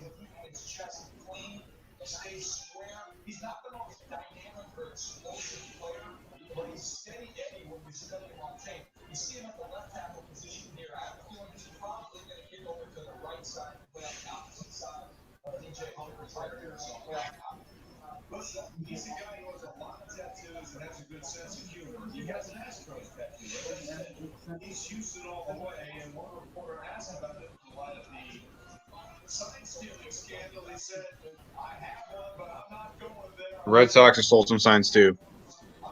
Yeah. DJ Humphreys is your left tackle. You still need a left tackle. I believe he'll get a chance to play left tackle, and Humphreys may kick over to the right. You know, he said, make sure you put it on the right shot. Stay with us. The draft continues. And we all aspire one day to live in Cliff's house. Once again, still no socks for Cliff Kingsbury. Hey, listen, when you have a luxurious view like that, To hell with socks.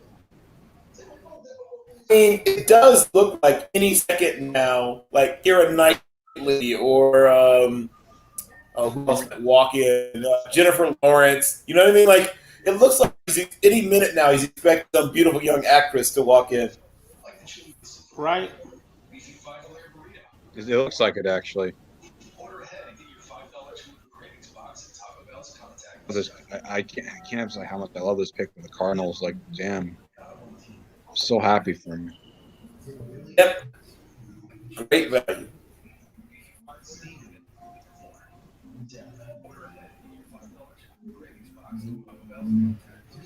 And he's going to, once again, play somewhere right away. You know, and I will not be shocked if he beats out DJ Humphries. It will not shock me one bit.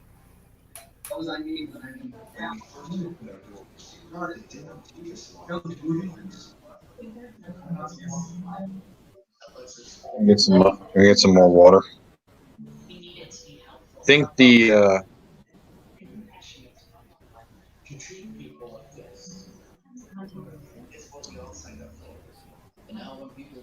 okay. You see Jordan Elliott maybe taking here. That's what I'm thinking about. That's exactly what was on my mind.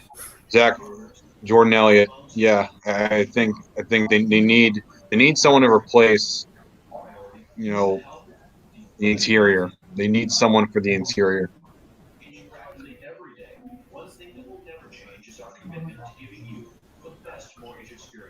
We understand that hardships may arise, and we're prepared to help. If you currently work with us and need assistance, contact us at rocketmortgage.com. What's up, everybody? $100 here. Everything stay at home. Take care of your family. Take yourself. New Hampshire. So strong. It's the time for all of us to come together as a world. Not just America. It's all of us. Like a great team. I know we're going to get through this together.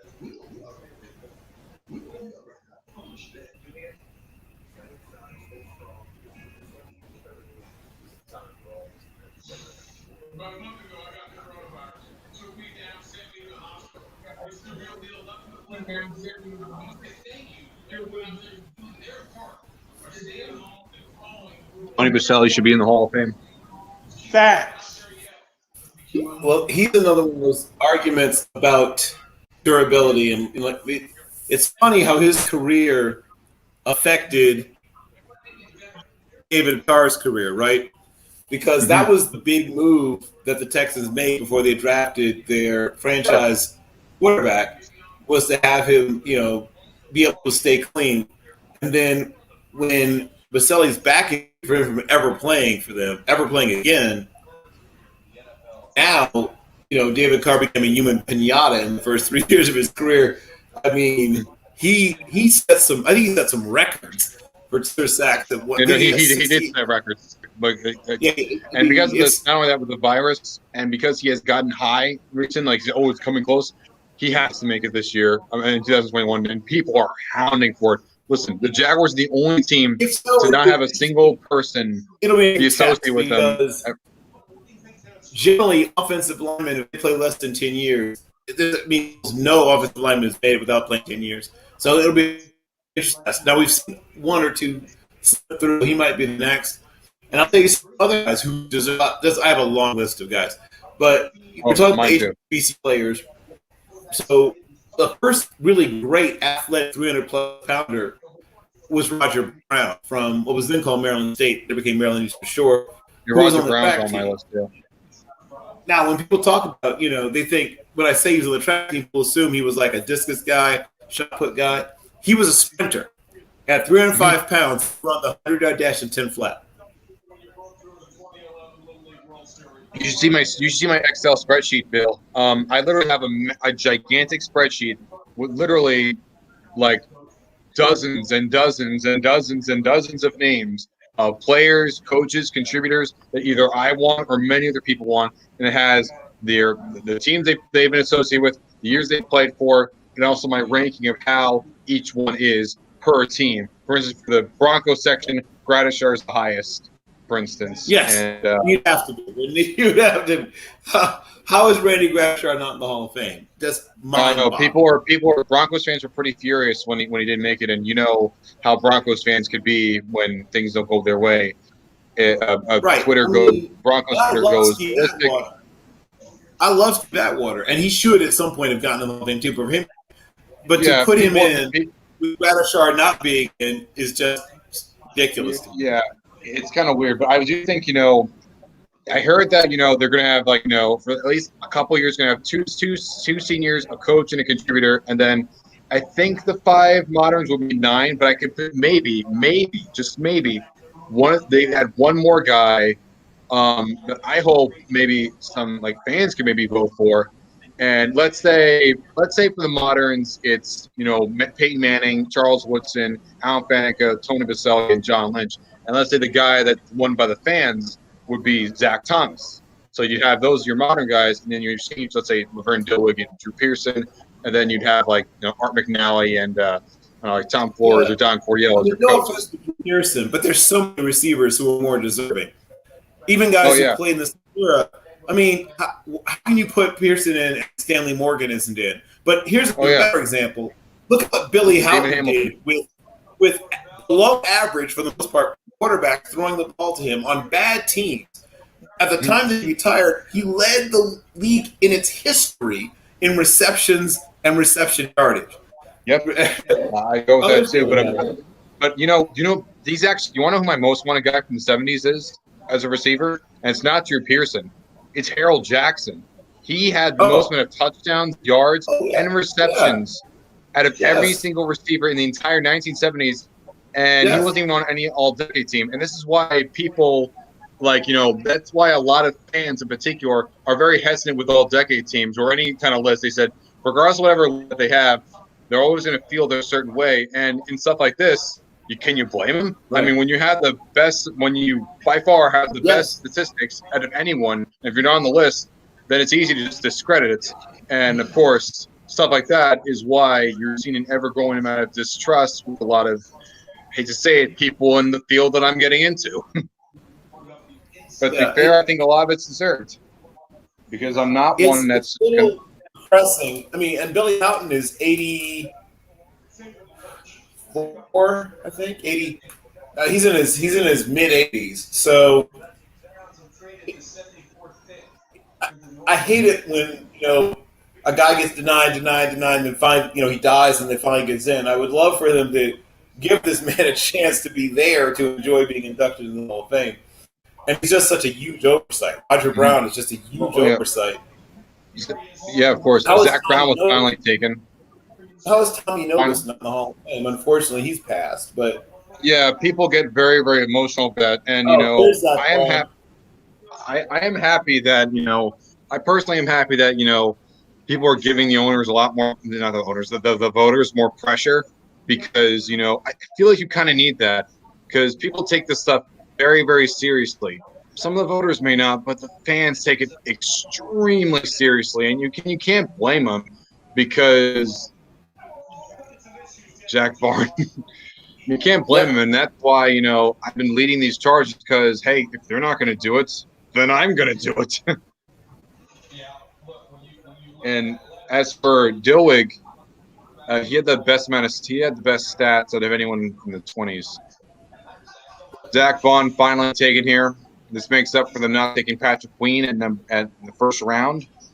And because of that, I think Cesar Ruiz being taken, I think Larry Warford is probably going to get traded. That's a possibility, yes. Lions traded up for this pick with the Colts. So let's see where it goes. The Lions need help. They can take another receiver if they want, though they can take a defensive tackle. So I think they're going to take Jordan Elliott. I think they're going to take Jordan Elliott here with this pick because they need help with the defensive tackle. And this is a defensive tackle. I just think Elliott's a risky pick. He's really a project. So I think they might want someone a little closer to being ready to play. Maybe. Not then. Definitely see someone on the defensive side. Jake See where. Fromm.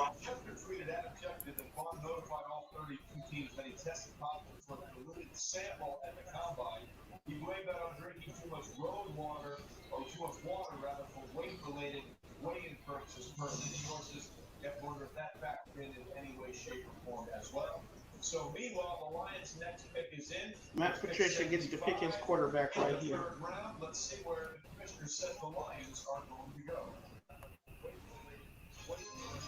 The Indianapolis Colts have traded the 75th pick to the Detroit Lions. With the 75th pick in the 2020 NFL Draft, the Detroit Lions select Jonah Jackson, guard, Ohio State. Okay. Jonah Jackson. You got a guard. Figured that they would probably take Jonah Jackson here if there was going to be a guard. No, it's a little bit lower. John Simpson's a bit higher, but then again, John Simpson's a senior. No, they trade up for him. I think he probably would have been there. Now the Bucks, who are they going to take?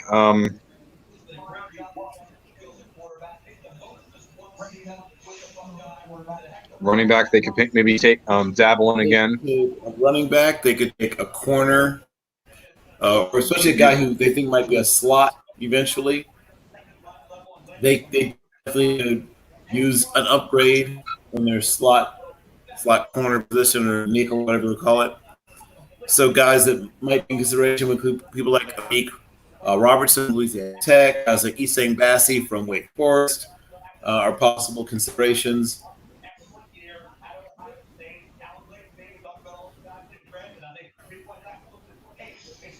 Jeff Okuda, DeAndre Bucks, I think we'll take a. I don't know about receiver, but I can definitely see running back now. As for the running backs on the boards, Zach Moss is here. Yep. Zach Moss. I can see Zach Moss going here. Potentially, they go running back. They could. And as for receiver, Bowden or Brian possibly called here. I promise you.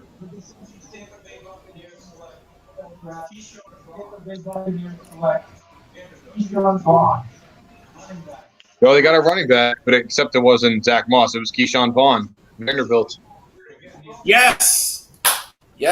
Massively underrated player. I never understood why he didn't get more love.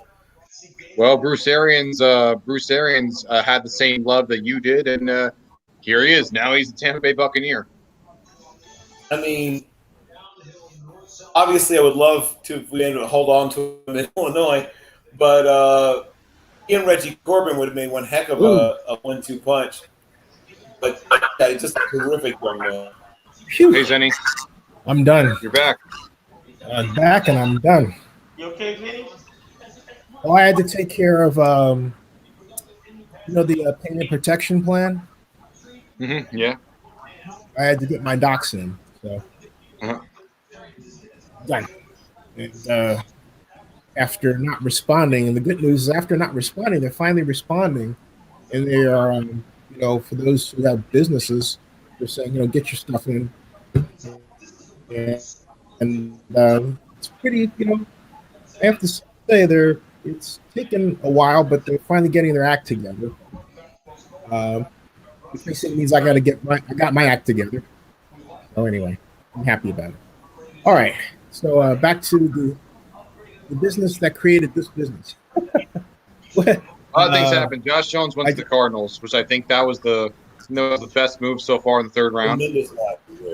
Say that one more time. Who went to the Cardinals? Josh Jones was taken by the Cardinals in the third round. Whoa. Yeah, pick 72. 72. Okay. Zach Bond went to pick 74 from the Saints. What about Ashton Davis of Cal? Yeah, Ashton Davis went to the Seahawks. Ashton Davis went to the Seahawks. Were Smart you pick. around to see where Jalen Hurts went, Zennie? Jalen? No, I wasn't. Where did he go? Oh, no. The Eagles. The Eagles picked up Eagles? Jalen. The Eagles. Yeah, Jalen Hurts went to the Eagles in the second round. What? Yes. Dead serious. Whoa. Sorry, Austin Davis went to the Jets, not the Seahawks. My bad. Carson better watch. Carson, you know what? Carson's going to have the shortest executive career since that Pope who got poisoned. I'm just saying, man. And what do you think, Bill? Are you asleep? Oh no, no, you know, I find kind of funny. Oh, there he is. You're in Austin Davis went to the Jets. My bad. He went to the Jets, not the That Seahawks. was laughing. That was laughter. My bad. He's a Jet, not a Seahawks. That's my bad. But as for Jalen Hurts to the Eagles, time out. What, you said that I should do this tracker here. I'm going to go downstairs. I'm up in the office up here, so I'm going to take everything downstairs. Where I work. But I had to get this done because it's like.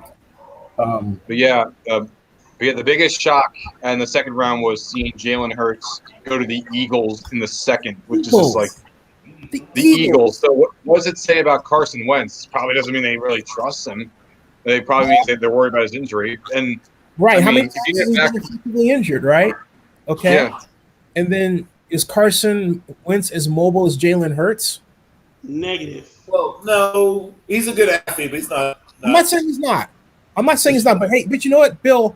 I distinctly remember a 3rd down 11 in his first preseason game at home as an Eagle, and he runs and he picked up 6 yards short of the first down, and he got hit in the chest, and that was the beginning of these number of injuries that he has sustained.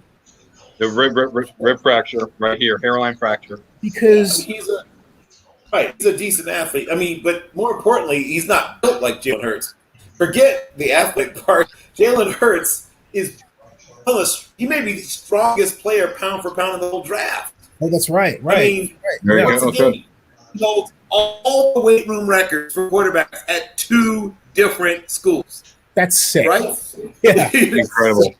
585 bench, 360 power clean, 585 squat, 360 power clean, 410 bench. Hold on. Several offensive guards who can't touch that in this class. I'm walking downstairs as I talk to you. I gotta turn this. Yeah. Also, the pick is in for the Broncos. Let's see who they take. They've used the wide receiver for their first 2 picks, so maybe they'll take a 3rd one for all we know. I doubt it, but let's see. Hey, did the Pats get a quarterback? No, they did not get a quarterback. Instead, they took. Look, I told people this before. You do not like the quarterbacks in this class. I don't know why people didn't believe me when I said it the first time. Hey, you know what? Maybe Bill.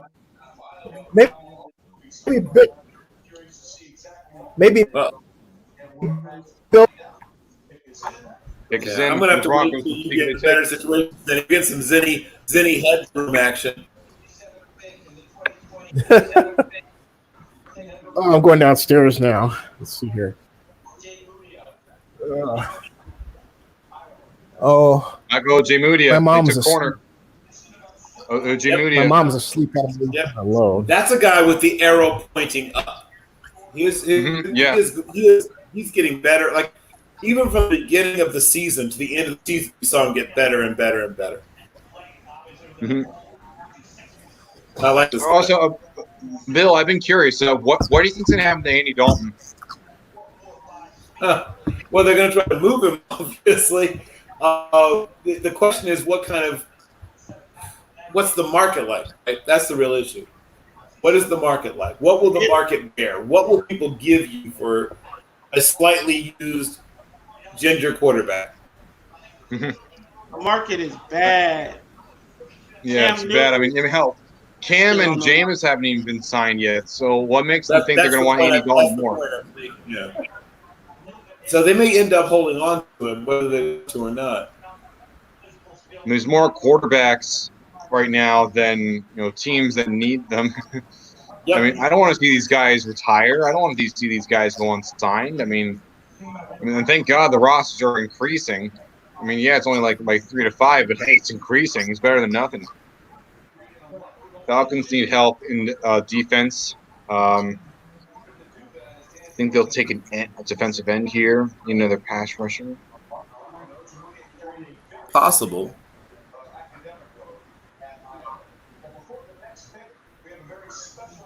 They could take running back.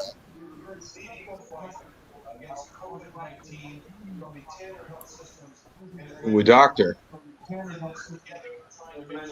We are all in this together trying to make sure as we draft players, we also are aware of why we're doing this draft very differently instead of in a very large place. Now, Hey Atlanta, this is Dr. Eileen Zennie62Media's here to tell you we got this. We're the best public health departments in the entire country here in Atlanta. So you know what to do. We say, please stay home. But there's hope from the donated supplies to the love. We've been burned before. Heal. Rise up. Oh, I wonder if she's referring to the Patriots. What did she say? Wait, what did she say? I think we can rise up. She's talking about actually the rise up Red States from the Cardinals. The Falcons rise up. There's only one team that rises up. That's the Falcons. Mm-hmm. Yeah, he's joking. Have you never seen that commercial with Samuel L. Jackson saying, "That's what Falcons do"? Rise up. Matt Hennessy, he said, "I think we're talking about the Patriots." And he's just joking. Don't worry, he's just joking. No, we've been burned before, but we rise up. I was like, I wonder if she's referring to the Patriots burning her. No, she's talking about the Falcons. She's talking about the Falcons. Matt Hennessy just taken by the Falcons. They need help in the interior. They need help at the guard because Sweester left. I like this pick from the Falcons. Yep. They lost. They lost they lost one of their linemen in free agency. All right, the draft is about to get interesting. Here comes comedy. Sweister, he left the Redskins, and so yeah, they need help in the interior line. And like, hey, listen, I'm a huge Matt Ryan guy. Like I have his jersey and everything, but if you want to make sure he's still your quarterback, you got to make sure he's still standing up. You got to make sure he continues to break those records. Because it'll look very good on my spreadsheet. Jets pick is in. I really like the Jets draft so far. Jonah Jackson. Okay, Jonah Jackson went to Detroit. Yep. Josh Jones went to Houston. Wow. His son? It was like he was choking. Is that his son? Wait, Baltimore took another defender. Mm-hmm. Yeah, they need to build on that defense without question. Yes. It's like, hey everybody, welcome to Zennie62. Those of you watching us, let's see here. If you have a question or comment, just type it in the comment section, and we'll get to it. Sometimes we'll get to it faster than you write it. That's true. That's true. That happened once. Yes. So yeah, your boy Ashton Davis is pick 68. So the Burlsworth Trophy winner, a double walk-on, right? Walked on to track and walked on to football. How crazy is that? What? Are you kidding? You didn't know that? He was a double walk-on. I thought you would know that if nobody else did. Yes, he was a double walk-on. He walked onto the track team. Despite the fact he was a state champion in high school in the 110-meter hurdles, he still had to walk on for track. And then he also walked onto the football team. So, yes. I was very sad that he didn't get a chance to test the combine because I think he would have given a legitimate run at, whoever, anybody who'd been there, including Ruggs. I think he would have pushed them all. I think he would have been in that low 4.3s to high 4.2s range. Mm-hmm.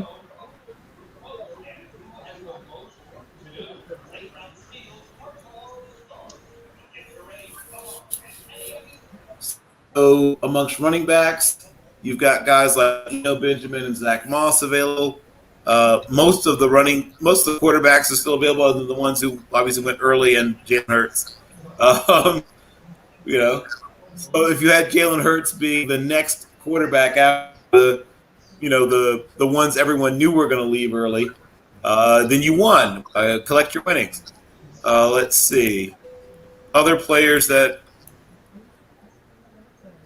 were projected fairly high are still available.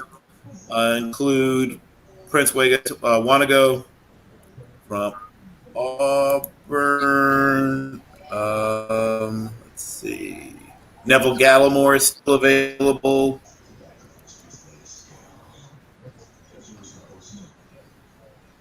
I think is Cushenberry is still on the board. Okay, so still got him.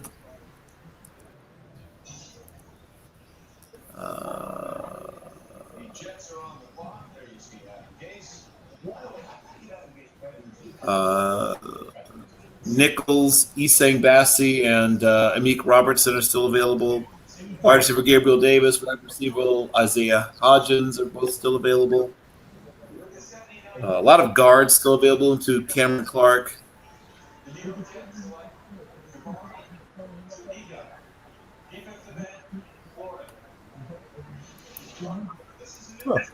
Hey, when we were at Radio City, remember Roger? Zanari Zuniga to the Jets. Zanari Zuniga just went to the Jets. There you go. Hey, Bill. That's a good fit, actually. Hey, Bill. Yeah, I like this one. We were at Radio City. Yes. Do you remember Roger going through the second round? I don't.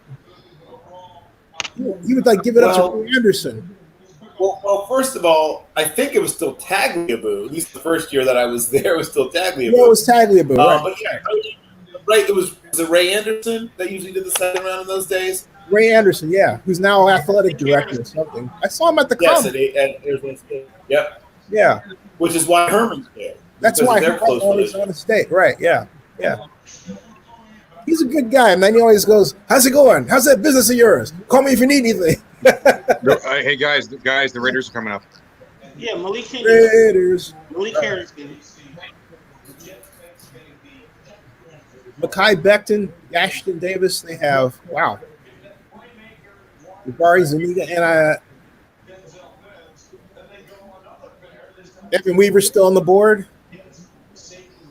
So, in terms of just pure athletic ability, I don't know if there's a more athletic group of players being picked than the ones that the Jets have. Every single one of these guys, they're all they've been able to test. Right. Ashton also a track star. If So, yeah. Davis had been able to test, he would have been one of the top 2 or 3 safeties. Mims tested right at the very top of the wide receivers. Becton tested right at the top. I think it was the number 3 in most of the combine events amongst tackles, despite being 364 pounds. So yeah, that's a really athletic group. Looking at that stadium, it does not look like it's ready for September. It really does not look like it's not ready for September. It is not ready for September. Well, I think it doesn't matter now. It's the pandemic. It's kind of like oh yeah, of course. I'm worried about the future of the Raiders, depending on how long this goes on, because their sponsorship flow is going to be interrupted to a degree. And my concern is whether or not they're going to be able to pay their Bank of America loan. I hope Bank of America just keeps them on. Yeah. I mean, I think they will. I can't see Bank of America backing off on them, but you never know. You never know, but that at the same time, AMC Theaters is close to filing for bankruptcy. I mean, AMC Theaters, they have the most amount of theater chains in the entire world, and they might file bankruptcy soon. I'm sorry, but I hate to say this. I don't really, because here, hold on a second. Yeah. Family mercy and offering our condolences. We join you tonight in honoring Rico's memories by making this next pick in his honor. With the 80th pick in the 2020 NFL Draft, the Las Vegas Raiders, Lynn Bowden Jr., wide receiver. Oh, nice. Wow, that's a great. I like this one. I like this pick. So I figured that we were going to see. He runs. Right, but he runs and he played in the air raid down there, and he is really great on those ends. They have those 20-yard ends, and he can catch. He turns those into 30 yards against. I mean, obviously, once again, people talk about Hines Ward. They talk about, obviously, Cobb went to the same high school as Cobb. Very Watch similar this. skill Watch set, this. and then Watch this. College in Kentucky. Let's see this. Watch this. Oh, Watch this. see, he circled around. Jeez, this. he's fast. Yeah. He's fast. See, he plays awesome. Boom. The Raiders have more than made up for the Antonio Brown mistake in terms of talent, I think. But in terms of receiver, oh yeah, definitely. Yeah, between Ruggs and him, yeah. I thought they were going to do it with Jefferson rather than getting Arnett. I mean, I would still have loved to have seen them take 2 top wide receivers in the first round. But I mean, I'm going to tell you, they're not going to have to pay much. Their cost structure is low. I mean, it's like perfect Raiders, like the nickel and dime. Look at this. Yeah, Henry Ruggs, Damon Arnett, and Lynn Bowden Jr. Yeah. Looking at it now, Arnett actually doesn't seem that bad. When I really look at it. It might be more reach, but not bad. He's also cheap. I mean, when Arnett becomes an okay, solid-ish but guys who are drafted behind him end up being better players, it'll hurt a little bit. Yeah. Yeah. Won't be that bad. I mean, I've definitely feel more confident in it as it's gone on. But again, that's his son Deuce, who's on the strength and conditioning staff. Nation's most versatile player. Not bad. First team AP All-American, all-purpose player. Yeah, not bad. Yeah, I think they got a good pick here. They got a really good pick here. Oh, the next pick. Yeah, they did. Yeah, Raiders have had I think this draft is better than the last one. He's a project. Like he's an exciting player, but as an actual receiver, he's a project. Partially because he's a play quarterback. Yeah. Which, wait. Oh yeah, another pick. Guy Fieri. Yeah. Let's see who they take here. He said the Los Angeles Raiders. Wait, did he call them the Los Angeles Raiders? I think he said Las Vegas Raiders. Brian Edwards. Okay. Oh, wait. Did he just take 3 receivers? Wait a minute, took another receiver. Another receiver. Another receiver. They're very different. You said about taking 2 receivers. Back-to-back receivers. Basically, if you're currently a Raiders receiver, you may. Hopefully, you're renting, not buying. Oh, dude, you know what? Hey, guys, you know what this calls out? I believe they're going to go more air raid, quick passing. I think. Otherwise, why bring in this many receivers if you're not going to use them in 4 or 5 wides? I think they're going to go more toward a quick passing offense that they think is going to sell tickets. And replace them. You're the one that keeps talking about the cash-strapped Raiders. But what's the best way to get cheaper to get younger?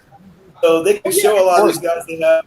But get this, they're cash-strapped for reasons beyond their control. But the bottom line is they still need to sell tickets and make the suite holders happy and put something on the field that's entertaining, a Las Vegas style.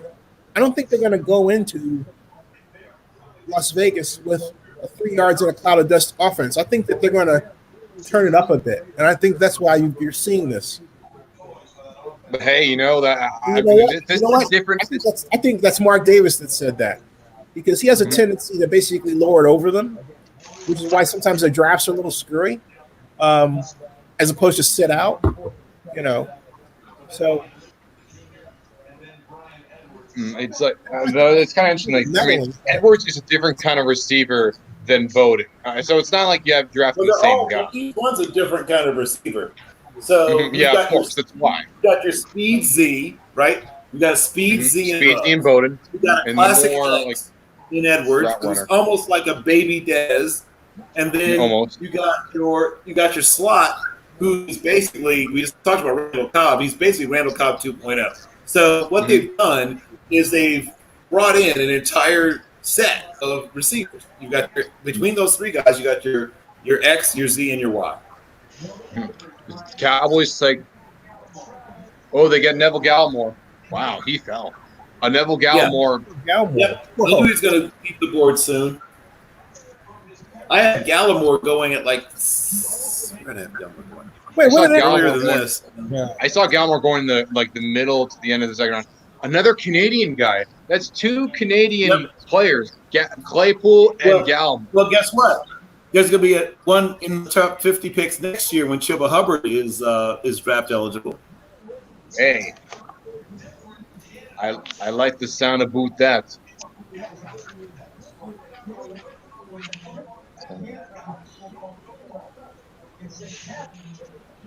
Ooh.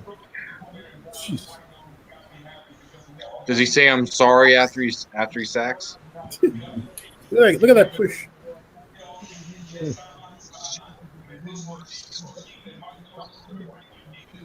And that kid's fast. He is. Yeah, I mean, he's a classic disruptive technique. Yes, he's extremely athletic and explosive. And I mean, Jordan Elliott came up earlier. This guy is so much closer to being ready to produce at the NFL level than a guy like Elliott. Mm-hmm. I love this draft so far. I really do like this draft. CeeDee Lamb, steal. Trayvon Diggs, nice. And Neville Gallimore, another steal. I'm really enjoying the Cowboys draft. Who's the girl? Who's the girl? Who's the girl? It's his granddaughter, I think. Oh. I think. I'm still going to come back and say I'm going to turn the air off for my mom. But I still say the Raiders will use their last third-round pick to grab a quarterback. They got one more. So far, the Raiders have done nothing to hurt Derek Carr's. Well, other than Mariota. Other than that's a big something right there. I still think Carr's going to be the starter when it's all said and done. Yeah, right. I mean, he and Mariota are similar, but he's a slightly better version in terms of, like I said, if you really are going to push the ball down the field, you want Carr instead of Mariota because they have similar strengths and similar weaknesses, but one of the dinking, if you're a dink and dunk kind of offense, and you may want Mariota, especially you want to put more RPOs in because Mariota ran 4.52 at the combine. He's a really good athlete. I'll tell you what, if we don't have a season this year, it's a coin flip because it's going to give Mariota time to prepare, and that's going to hurt Derek. So I kind of wonder if we don't have a season this year, I wonder what that's going to mean for guys that older players. Do they decide to retire? Well, that's a good question. The other question I have is just having thought about it in the context of Mariota and Carr is that takes us into the next NFL draft, right?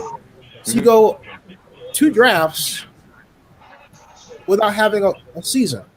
So would that mean that Burrow like Burrow, Young, and the other guys, everyone here would still be in their rookie season? Yeah. So I mean, how do you square that circle is the thing. You can't. But at the same time, there's no NFL season. There probably wouldn't be any NCAA season. There probably would not be any college football season too. Right. Well, that's very possible. And that's more possible than not having an NFL season. Yeah. Right. It's much more possible. The way this NFL is going to find a way to play this season. Now, they may have empty stands or whatever, but they're going to find a way to play. Yeah. I mean, the way this is going right here, I mean, this one event right here saved television because without this, there's nothing. There's a wasteland. I mean, you saw the ratings. It completely obliterated, not just beat it. It obliterated the ratings of the previous drafts by a fifth. It's a massive deal, and I completely get it. And I'm so happy that the draft is happening because, I mean, as much as I like watching YouTube videos and projecting other stuff, I mean, I miss my sports. I miss sports badly. I want to see baseball come back. I want to see basketball. I want to see hockey. I want to see the stuff come back. It's reality TV at a time when you can't do a lot of reality TV programs because of the shelter-in-place policy.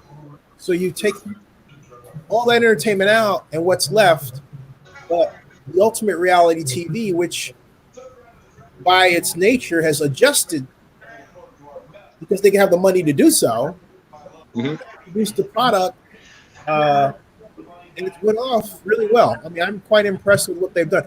I thought I wanted to see them Second Life, and I realized it would take a lot of money and everything, but This is cool. The way they did this, it just works. You know, it just. Oh yeah. Now, I just wonder if there's no college football season. Don't you think that would mean the draft is canceled? No. I mean, the exact opposite. Hey, Bill, how do you think they would do that? Would they have another virtual draft? Well, it depends on where we are in terms of, you know, who knows when they'll, you know, round the corner on having a vaccine and things like that. But if for some reason, and once again, I think they're going to find a way to play college football. It may be a shortened season, may start it late, but there's a lot of money. A lot. I think they'll figure out a way to have football. But if, let's just say, there's no college football, the rule, once again, is 3 years clear of your high school graduating class. All those guys can then apply for special eligibility. Now, if too many of them do, you'll flood the market, and a bunch of those guys are going undrafted. So we'll see how smart and what kind of advice there is Cushenberry. Yeah. Side note: Cushenberry was finally taken by the Broncos, who badly needed help in the interior offensive line. So really good pick by the Broncos right there. And the Rams are on the clock. I think I projected Hennessy to them here, but Cushenberry is a really good football player. You know, he can also play guard. I want to be in the photograph room when they did those intros and they said, "Okay, show me the money like that." So I'm not doing that. Somebody else like him, he just says, "I'll just nod," you know.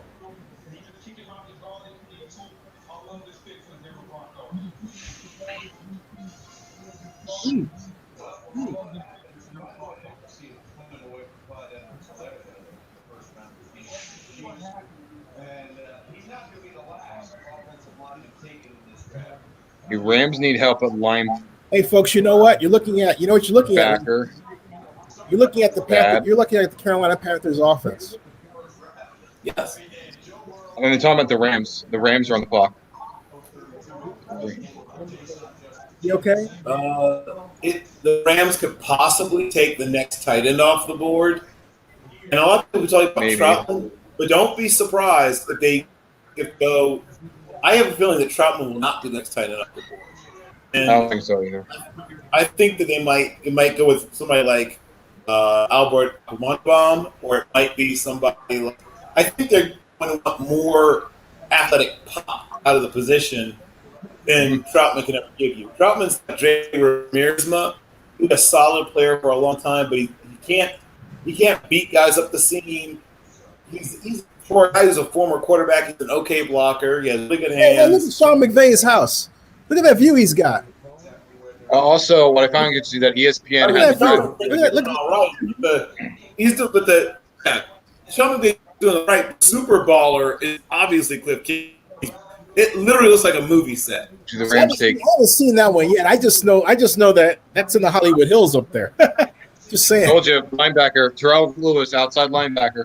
Oh, Terrell Lewis. Okay. Well, I knew where did I have Lewis going? Somewhere around here, I believe. Let me see. I had Lewis go.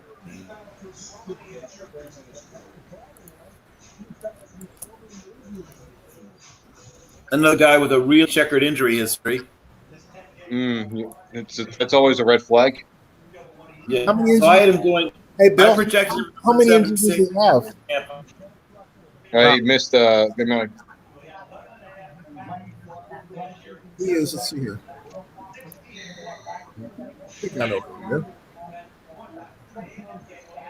I think next year, even if the season's like if the college football season does shorten even a little bit, I think you're gonna. I have a feeling you might see the college football playoff go from 4 to 8. That's just deep down. I feel like you might see that.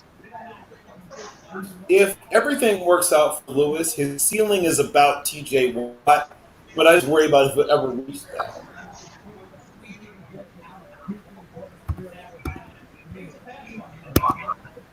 Wide receiver, quarterback, edge, offensive tackle, tight end. They could take Jacob Eason here, but at the same time, they're also putting a lot of money into, besides Phil Rivers, don't forget Jacoby Brissett is also getting a lot of money too. So, Devin Duvernay, I can maybe see.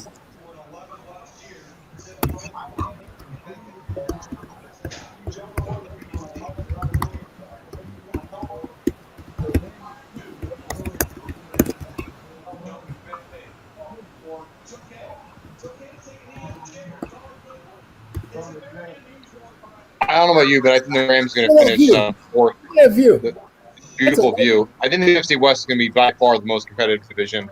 Oh, he's I'd in not be shocked if you see 3 teams. Love that bar that he has. Yeah, I do too. That bar is sweet. And the cold steak. Let's see the cold steak. Okay, let's. Julian Blackman, safety. There you go. There you go. There you got your safety. Yeah.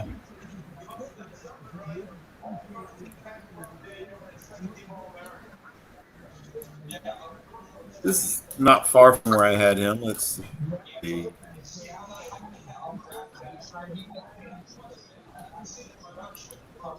Oh, that's not good. Oh, hey, Bill, may I post your? I'll create an account for you. May I post your day 2 mock draft? I'll say it again. I said I'll create an account for you. May I post your day 2 mock draft at Oakland News Now? Oh, of course. Cool. Yeah, of course. Right. Also, so the thing that people like about Blackman is that he can play pretty much all over the entire secondary. He can play nickel, he can play corner, he can play everything but strong safety. Kind of a drag down tackler, but once again, the NFL is trending away from the really punishing hitters anyway, so he's got a place in the NFL, and he'll probably see the field really early on. This is a nice bunch of players that the Colts have picked up here. I mean, gosh, look at that. Jacob Eason is still sitting in front on the board. Okay, look, I'm not trying to be mean, but Jacob Eason is not what people think he is. I don't know. I don't know how people just talk themselves into Jacob Eason. It's because he's tall. It's because he's white. It's because he's a big arm. I don't know, but he's not what people think he is. He's chilling. I can tell you that. That's one thing. He's chilling. Boy, that is a disappointed looking group of people, man. Wow. Them too. Yeah, well, I mean, I sort of understand. There's our Tony, right? I'm watching Tony play. They let the dog in. They let the dog in. The dog was taking a walk. There are 2 dogs taking a walk. I always wondered why Fromm declared early, but I guess he figured, whatever. You know why? Because he thought they were going to be, because he thought they were going to vie for the national championship this time. That's why, and it didn't happen. Yeah, I mean, I thought he should have Bill stayed for here. Whatever.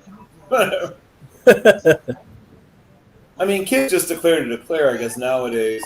In the old days, if you weren't going to go at the top of the first, Zach Moss, running back. Nice pick here by the Buffalo Bills. I had actually really nice mocked. I had mocked Swift to them for the second. So this is a decent fit too. I think that guy's they didn't have to trade much to get him. Zach Moss, I like this pick. He's going to really like this pick. Watch. I think. Say that one more time. I think Zach Moss can be really good. He's very similar to Josh Jacobs. Doesn't have a great second gear. Josh Jacobs does not have a great second gear. Good first step. Doesn't fight through contact well. Has decent hands. Obviously, as they mentioned, he's a boss. All the bosses can catch the ball. He's a compact, powerful guy. He's not going to get you a lot of long runs. It's not really his game. He's going to get you a lot of 3-yard, 4-yard, 5-yard, 8-yard, 2-yard, 6-yard runs. Hey, folks, FYI, I have the Zennie62Media at the NFL Combine Zach Moss interview up for if you want to watch it there as well. How you doing, man? Running back and things like that. So, physicality makes people quit and put it down. And that's what the running back position has always been from day one. And definitely would love to see it stay that way with some modifications, of course. Are you planning on putting a little bit of weight on after the combine? So I weighed in at 223, so that's the heaviest, I've ever been so far. I'll probably stay around 220 to 225-ish. But, we're not looking to get nowhere above that, really. Hey, Mr. Marsh, what's the... Oh, that's nice. I didn't know that. Yeah, that wouldn't be a terrible idea. Brian Marshall was a very good, show that he's a very versatile back, his time at Kansas City and now at the Browns. He's barely ever off the field. He can do each and every.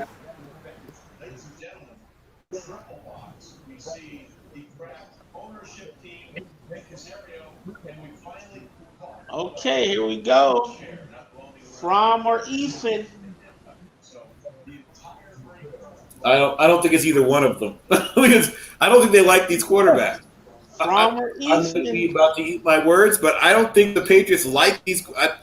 Everything I've gotten off of my reading of them is they do not like this quarterback class.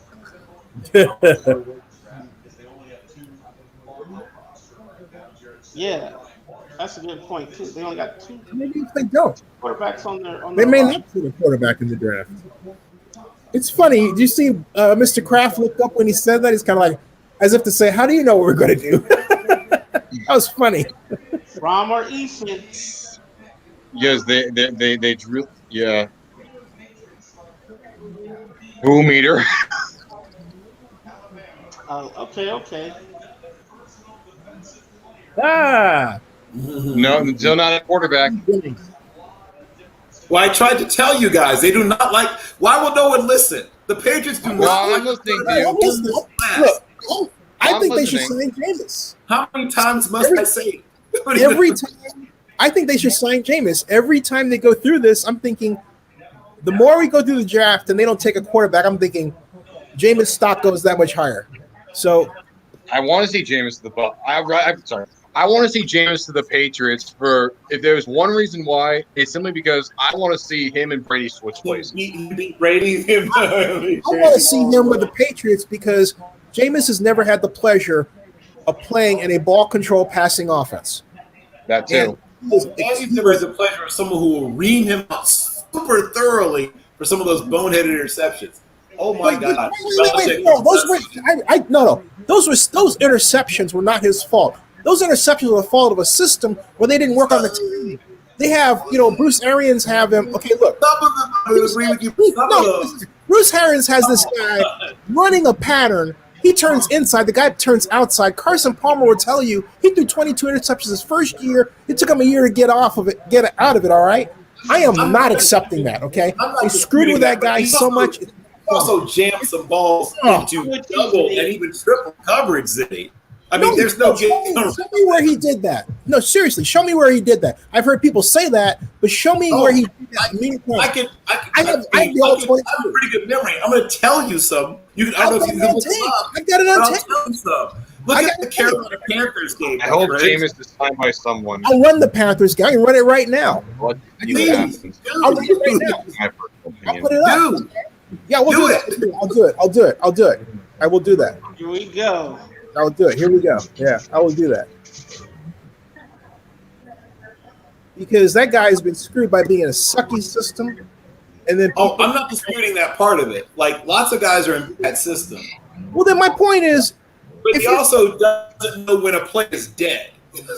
Like, that part is on Jameis. No, it's Sometimes not... you have to know when a play is dead.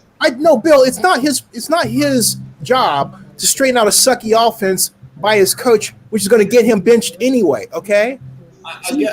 All right? You know that. That's not in dispute. You know that. That's not in dispute. So why do you want to hold it against him? He's got a new coach. No, hold on a second. He's got a new coaching staff, right? He's trying to please this guy. He's got a racist media down his back, let's be honest, okay? And then he has to go, and he could say, because he gave the best, and Steve Mariucci will tell you this to this day, Jameis Winston gave the best talk of any quarterback they've ever had on that program. He is smart enough to tell you what you should be running. But there are a lot of people who don't understand, okay? None of the things you're saying are in dispute. That doesn't change the fact that he doesn't realize when a play is dead, and maybe I should just throw this to someone in the third row. Like, when he learns that there's times when a play is just flat out dead, no matter how bad the play call is, because you're right. There's some play calls that weren't FYI, ready. dude. But wait, FYI, dude. When you're running a deep passing game, okay, you have to give somebody downfield the chance to get open, okay? How about this? Instead of doing that, why not call short? How about that? Huh? Sure. He hasn't been Once in that again, situation before. No one's disputing that part. Like, we're all agreeing with that part of it, Zennie. But other quarterbacks. Call me on this. No one has to agree with me. I know I'm right. Other quarterbacks have played for Bruce Arians, and as you said, some of them throw interceptions. But other quarterbacks who also have played for Bruce Arians have figured out, oh, this play is dead. Let me just chuck this somewhere. So they've now made grounding outside of the tackle box legal, right? So you basically are being allowed to ground the football. There's times when you should just go ahead and, hey, this play's dead. Let me minimize the damage. I can be really nasty toward Bruce Arians and blame him for getting Andrew Luck killed when he was a coordinator. Okay, I could do that. I'm not disagreeing with that part of what you're saying. I'm saying that also part of playing quarterback is knowing when a play is dead. One of the things that I remember when Peyton was talking about when sort of the light came on for him, when he said, when he began to realize sometimes the defense wins. I just need to just minimize the damage. That's when he started to really take the great leap forward. That was Brett Favre's problem till really the very end, right? The man plays 20 years and never really bought into realizing sometimes the play is dead. Sometimes the defense wins. Let's just minimize the damage. Unless and until, no matter who James plays for, as long as he is not willing to realize this play is dead, let me just minimize the damage, he will struggle, no matter whose offense it is. No, I disagree. I disagree. He's only played in one kind of offense. Let's see what happens. I personally think we should just see what happens because it didn't matter. I don't know. The Browns are going to be picking. So let's see what they take. Peter's offense had his own incorrections, but he was also trying to throw deep in. Todd Monken, you know who it was that caused Todd Monken to start calling movement throws for Jameis Winston? You know who that was? Do you? Oh, talking on the phone. Or you talking? Oh, it was you? Yeah. That was you. On Twitter, I sent him several plays, and then Dirk Carter said, "Oh, that was you." We were talking, okay? That was me. Because they weren't getting a freaking clue about the dude, man. It drives me crazy. Sure. I mean, I get that part. Yeah. But there's a part of playing quarterback, no matter whose system you're in, where you realize this is not going to work, right? Let me just do, do no harm. That is on Jameis. That part of it is on Jameis. No matter whose offense you're in, there's going to be times when the defense has you beat. And you have to say, I'm just going to minimize the damage. Unless he learns that, he's never going to be great. No matter whose system he's in. That's it. I contend that I disagree. We have to agree to disagree. Okay, sure. Yeah. But think of all the great quarterbacks. All of them at some point realize that sometimes the play is just dead, right? Every single one of them that you can name. I mean, Brett Favre might be the one great exception, maybe. But all the great quarterbacks, maybe excluding Favre, realize sometimes the play is just dead. Sometimes the defense has you beat, and you just have to try to get out of this. I'm disagreeing with what you're saying, but I'm saying that I can show you a number of plays, where very simple. What's taking so long for the Browns pick? It's taking so long. Is there issues on? Is there issues? Hold on. They might be trying to shop it. Here we go. I don't know. I mean, I feel whatever's going to happen, there's just people are going to rip apart Browns fans for some reason because it's neat. They're an easy target.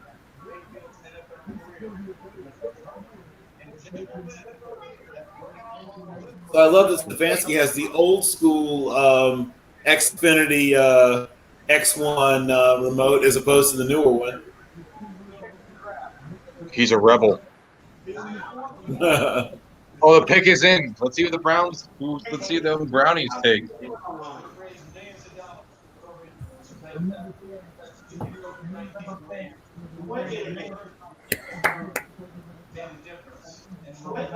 Happy, thank you, Roger. I can't boo it, Roger. I just can't. I'm just not one of those people. see, Gabriel Davis, Jack Driscoll, Isaiah Hodgins, Linebackers. Ben Barch. Oh, let's see. Devin Duvernay. Tackle's another need. I'm happy about that too.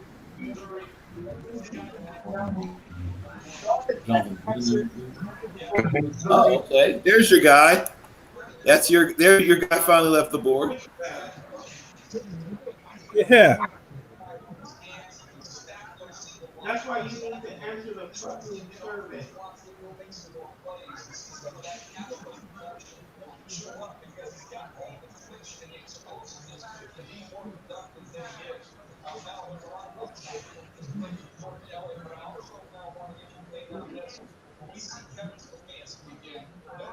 Yep. Exactly.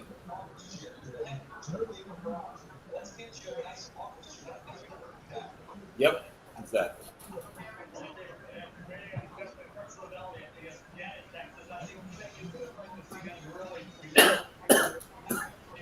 Bless you. Thanks, sir.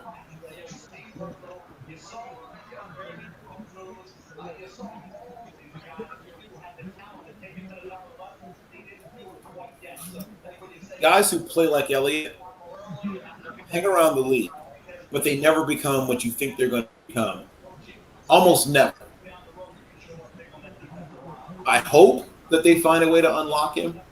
You know, if he went to the Vikings, I might have a little more hope. They seem to have a way of getting, you know, guys with a lot of athletic ability but little production to turn the car around. But it just usually doesn't work out. They usually hang around because they have the talent and people, you know, really believe they can get something out of them. But they usually end up just sort of being, you know, rotational.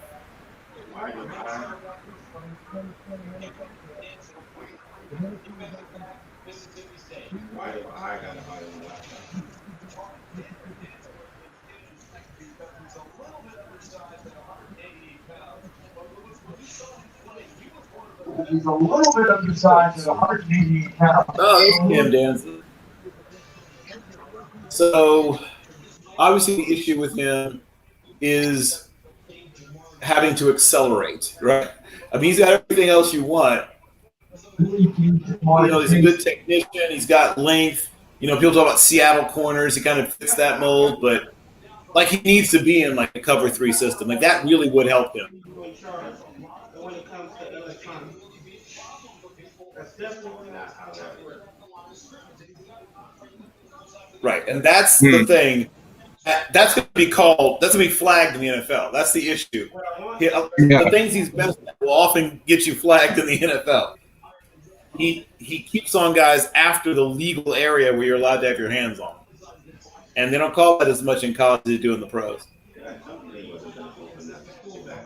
Also, what do you think of Cameron Day? I think it's fine. I mean, they need more help in the corner. They need more help for corner, so I have no issue with it. Yeah, I don't hate him as a player, but Cameron Dancer is a way of saying we're gonna give him help over the top. You have to. I mean, that's he can't stay with people, right? His whole game is jam the living heck out of you, and then slip into trail position and hope you don't pull away. That's his whole game. Bump and bail.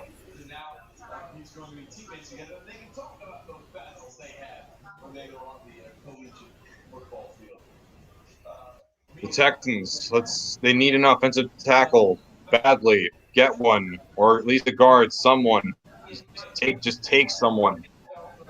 Wow, that was a heated exchange Bill O'Brien, I guess, had with his general manager. He's going to go and pick up the phone on the other end and hear a very, very terse and angry email from his head coach. Jonathan Greenard. Yeah. Well, I knew Greenard was going to leave the board somewhere around here. I think, where did I have him going? I had him leave. Building your defense, though. I do think they need to address their offensive line, though. I mean, I don't know. Like, I'm just one of those people that just feels like they need to. So I had him going to Philadelphia at 103. That's where I actually had him going. So it's a bit of a reach. Oh, wait. Oh, the Raiders just traded up. Raiders just traded up. Once again, they like. No. Sorry, take that back. The Raiders traded back to the Patriots. Patriots just straight up. Where is Zennie when you need him? Patriots just traded up. Oh boy, they're gonna take Jacob Eason, aren't they? Zennie, the Raiders just traded back. Yeah, I saw that. I was on the NFL Game Pass, and it got started buffering, so I was making some changes. I think they're gonna take a. I don't know. I can't say it. Can't say it. Can't say it. Who do you think they'll take? Somebody you weren't expecting. Yeah, I can see that. I agree with Bill. Like out of nowhere, it's Bryce Hall, Or, I agree. I agree. Everybody's saying, "Oh, it's Eason." It's like, I mean, it's possible, but I just have a feeling it's not who everybody thinks it is. Harrison Bryant, I think. Harrison Bryant, I could see, or Devin Asai, or even Albert Ekwanibaum, who is the tight end who's best able to just flat out run away from people. You gotta love Belichick's setup. You just gotta love it. Oh yeah.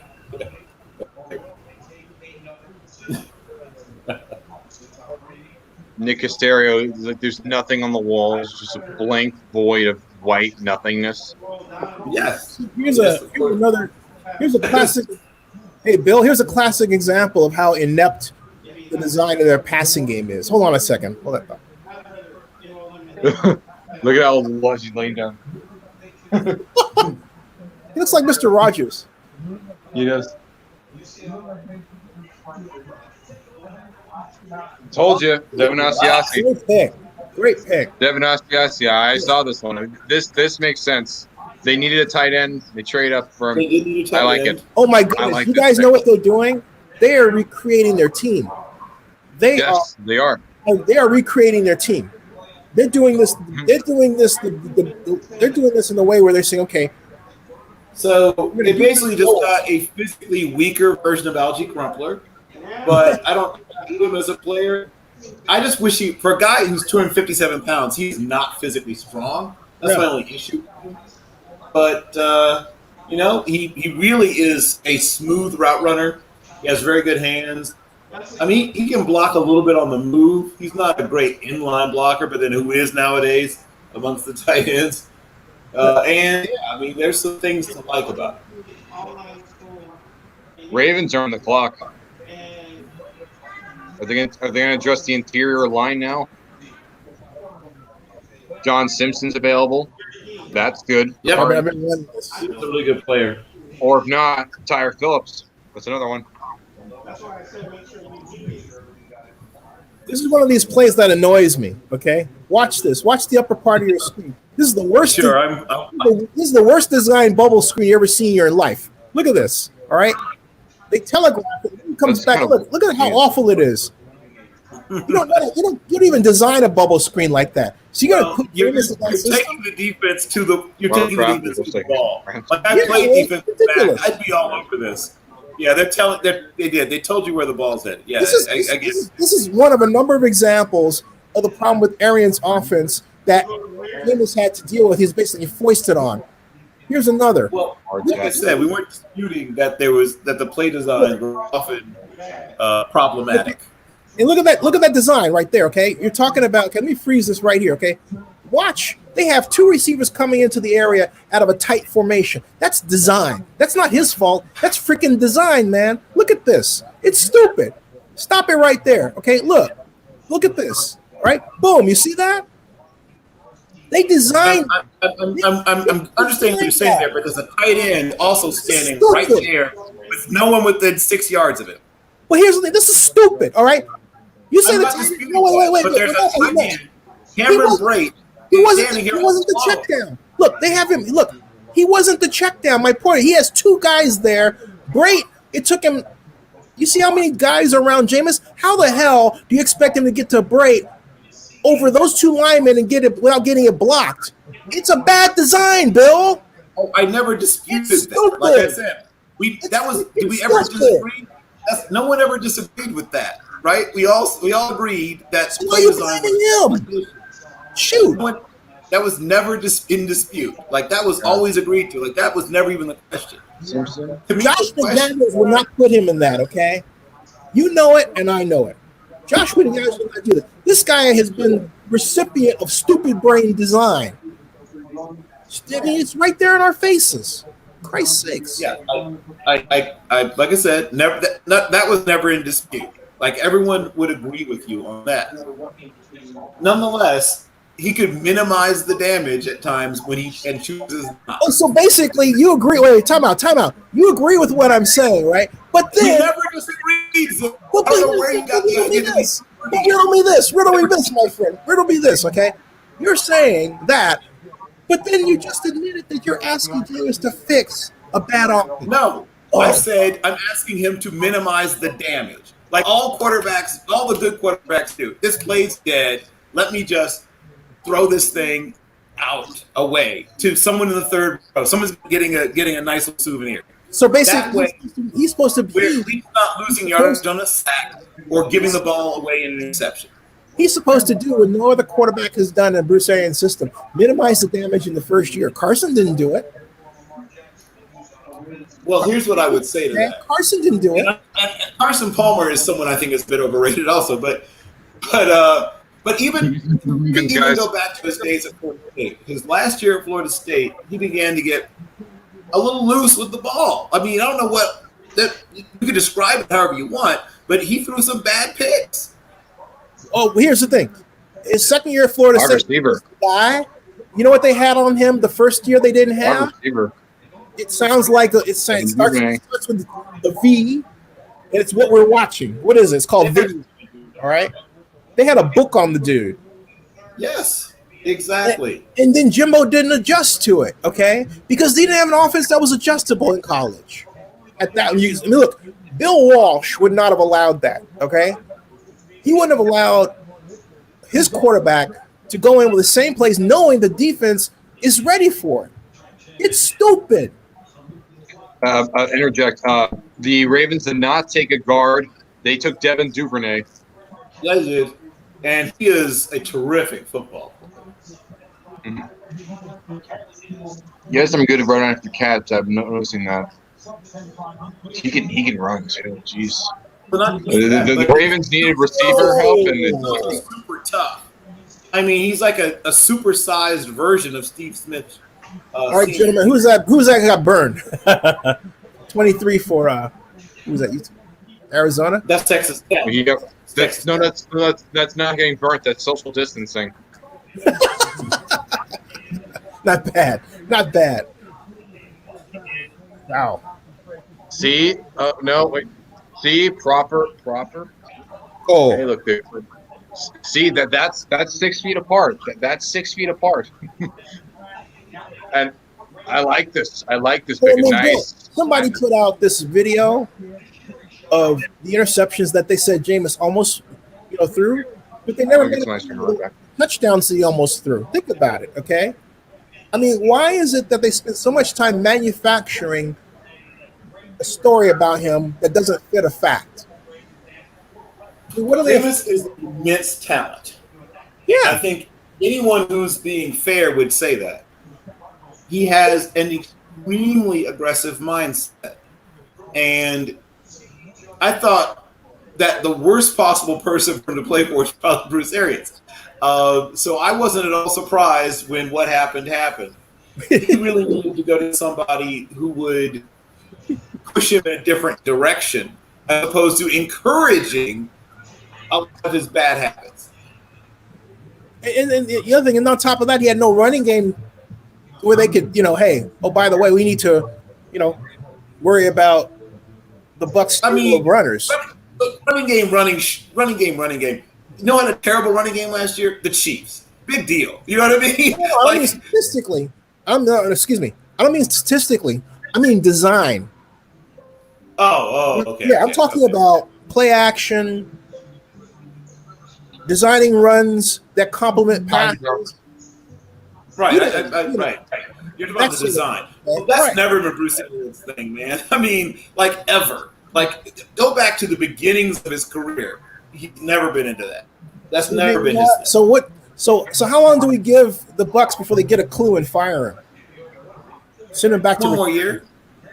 Yeah, Maybe 2. I mean, it depends on what happens this year, obviously. But if they manage to go like 6-10 with Brady and Gronkowski, that's probably it for him. Or does it happen when Tom Brady gets injured and carried off on a stretcher? Because you know that's going to happen too. Maybe. Okay. That's I going mean, if that happens, then yeah, that probably is it for him. But yes, now he's been, going to, as he used to say, going to lunch or going to dinner, or however you put it, on that year with the Colts with Chuck Pagano getting sick. That's been carrying him a long way. But I think that might be running out soon. hey, Keith Ford. He's in a. Hi, Zennie. Keith Fortenberry says, "Hi, Zennie. I'm happy with the Cowboys and Chiefs draft so far. I hope the Saints and Seahawks do well in this draft. Don't want the 49ers to win." Ooh. And hey, KB, how you doing? Hey, Muhammad. Now we got all the posse back here. Hey, we're cooking. We are cooking. We are cooking. Fun stuff. Hey, Bill, we got to bring all the gang back so we have big arguments again. Yes. Oh, yeah. Indeed. Maybe I can coax Bill out of retirement. I think I might with that. I might try anyway. Just you know what? Hey, you know what? I don't know how many years I got. Why not?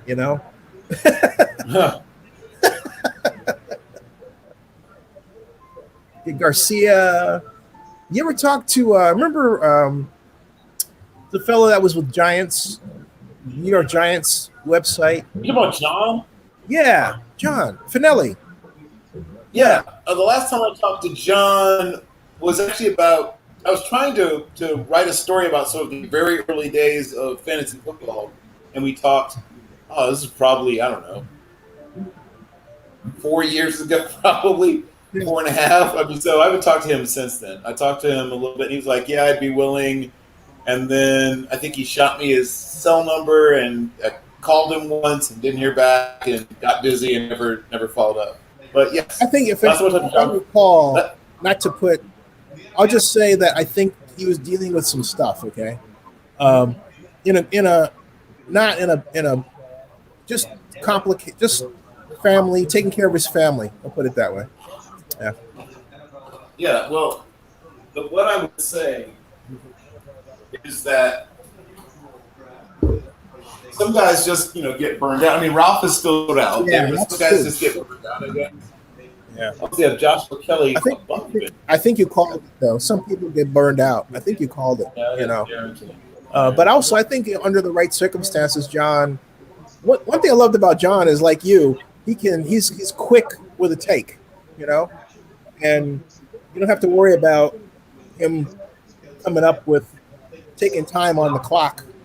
I mean, it's great for media, right? So that's In fact, all of them had that. Ralph Garcia. I think Ralph got a new company himself, right? Because we connected. NGS, what was it? NGSC. NGSC. And because we're connected on Facebook. Ralph's doing all right. Good for him. He also had a couple of health issues, but he's fought through them. Apparently, he's doing okay. Oh wow, man! Oh man.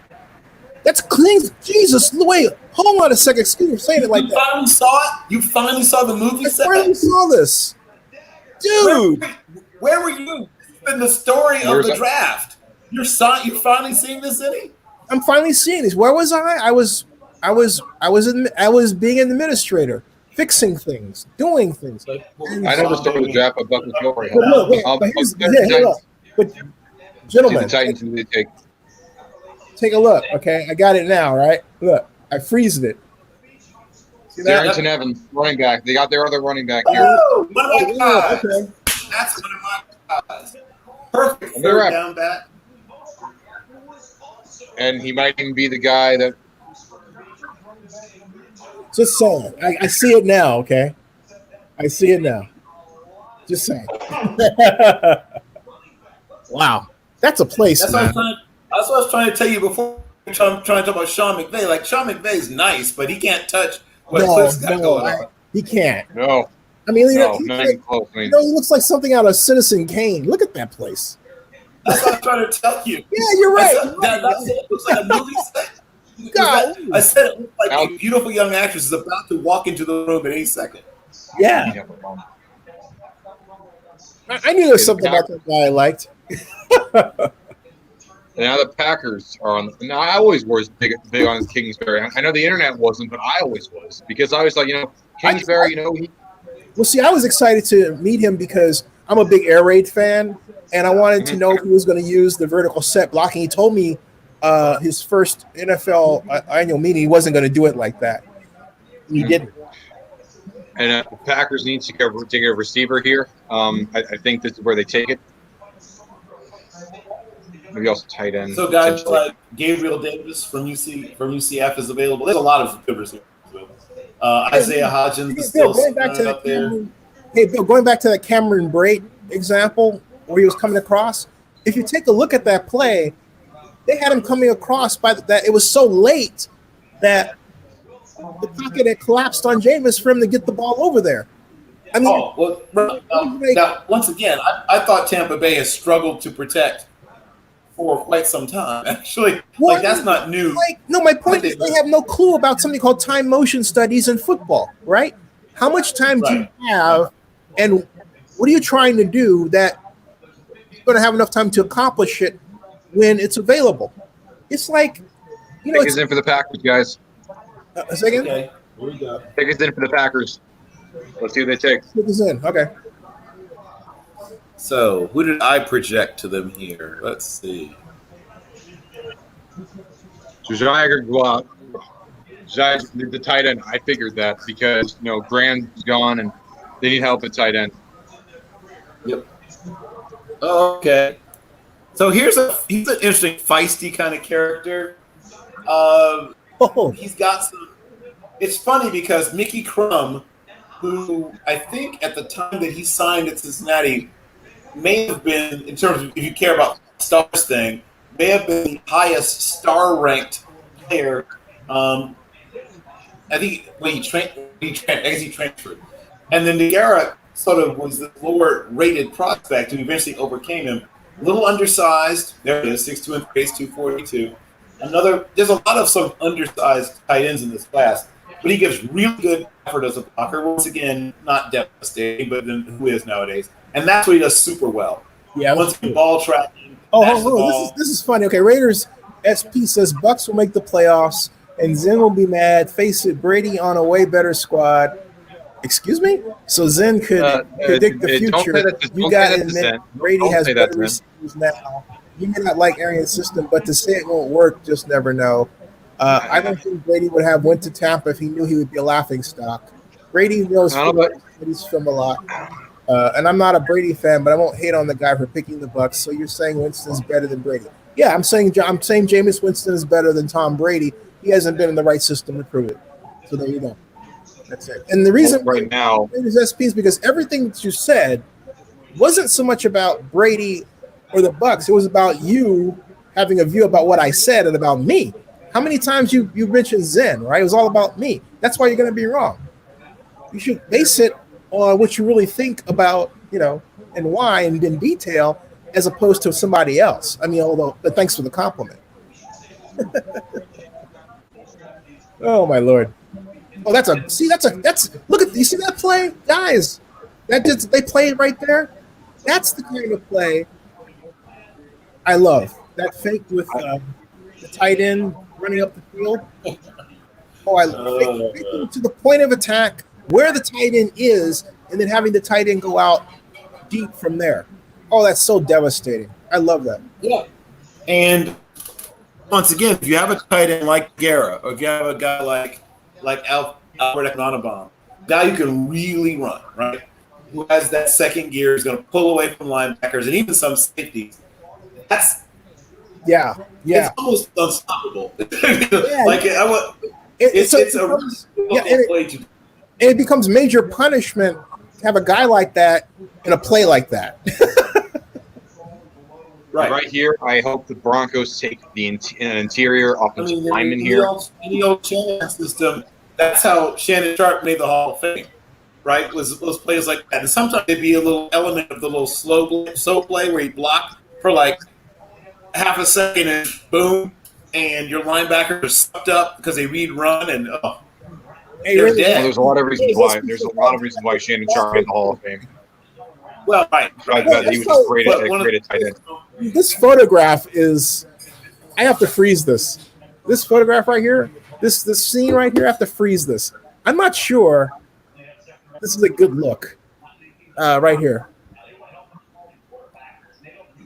Just, all right.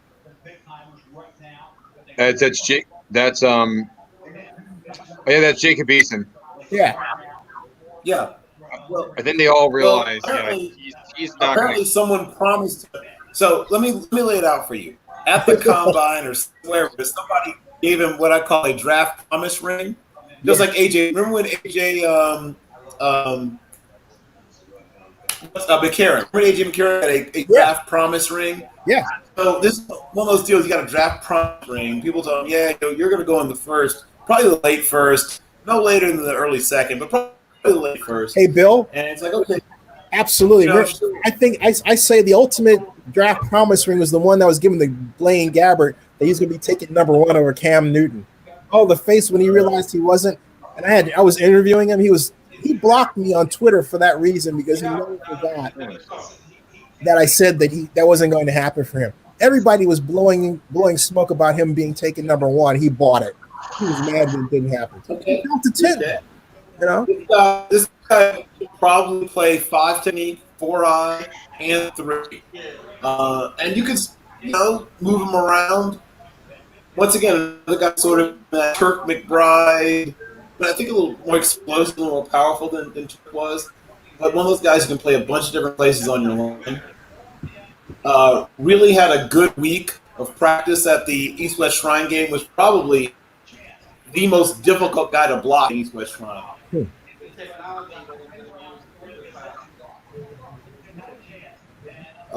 As you're seeing, pretty decent hand usage, quick hands, heavy hands. Hey, at least Jake Fromm is laughing.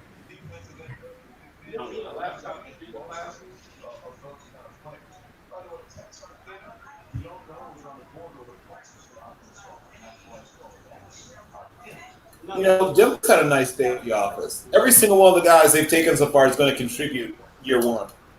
I like this pick by the Broncos. Yeah. Every single one of those guys is going to play. They contribute early. Mm-hmm. All of them. Chiefs, Super Bowl champion Chiefs.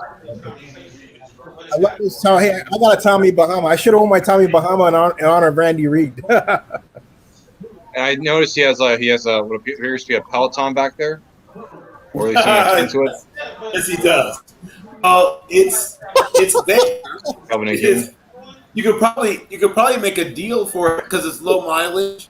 And think about it. You're basically getting a new one, but for you, this, man. This is a good pick. This is funny. I like the tackle pick. Oh. Yes. So this is a guy that would have gone much earlier if not for once again injuries. That's the only question that's keeping him healthy. And even though he's 315 pounds, this is going to sound funny, a skinny 315. If you actually see him up close in person, you see where he could, especially his lower body, could and probably should put on more weight. If he just stays, if he manages to stay healthy, and if Spagnuolo knows how to coach him well, put him in his system, I think you're really going to get another deal right here by Kansas City. Wow.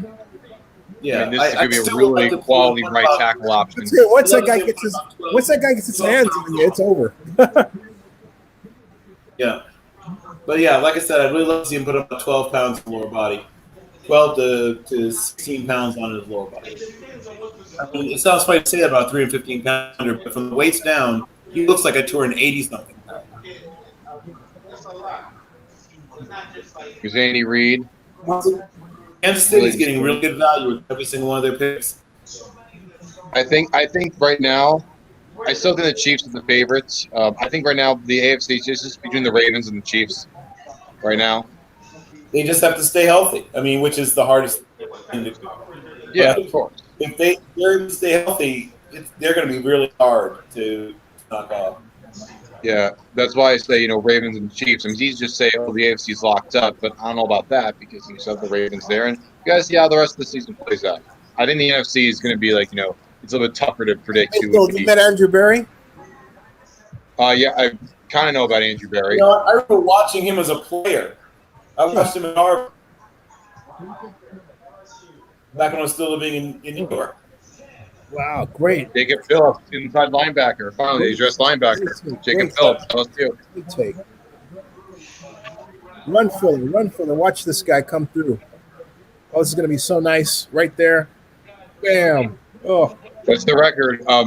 That's the record. The LSU just tied the record for most kind of draft picks for top first With year. Miami, was it Miami 2004? Is that whose record they tied?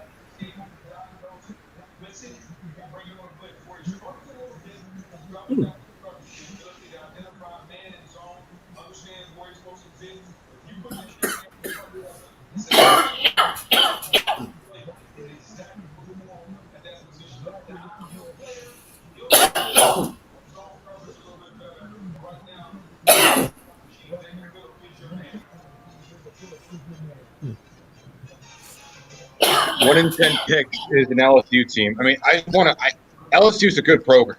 I mean, yes, the SEC is competitive, and hopefully soon, especially with the pandemic, I could potentially see Joe Burrow, Caleb Chason, Justin Jefferson, Patrick Queen, Clyde Edwards-Helaire, and that's just in the first round. They already got 5 players off the board, and that's just in the first round alone. And then day 2, Grant Delpit, Christian Fulton. 3rd round, Damian Lewis, Lloyd Cushenberry, Jacob Phillips. That's incredible. Even though I trust LSU as a program, I do wonder how well they're going to be next year because. I mean, they're not going to be the same, obviously. No.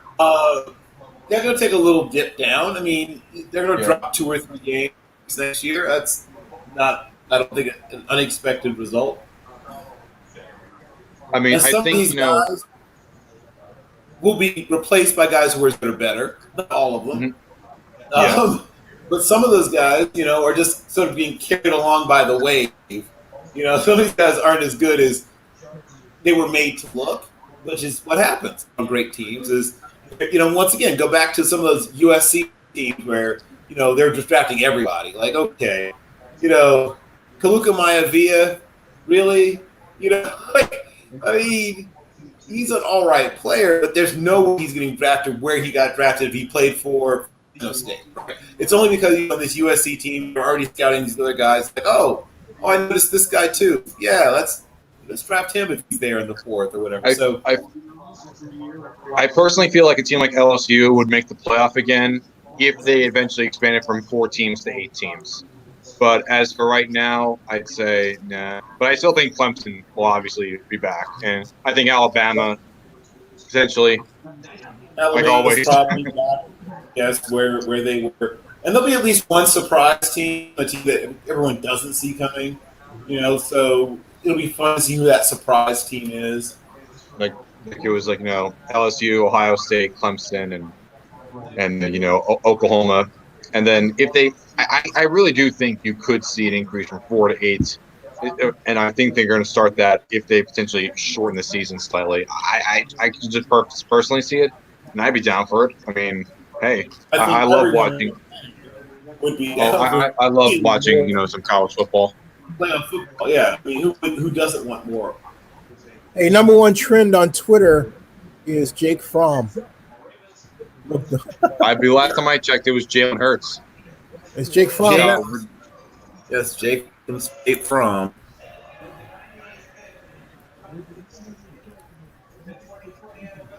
I love the chair that Goodell's sitting in.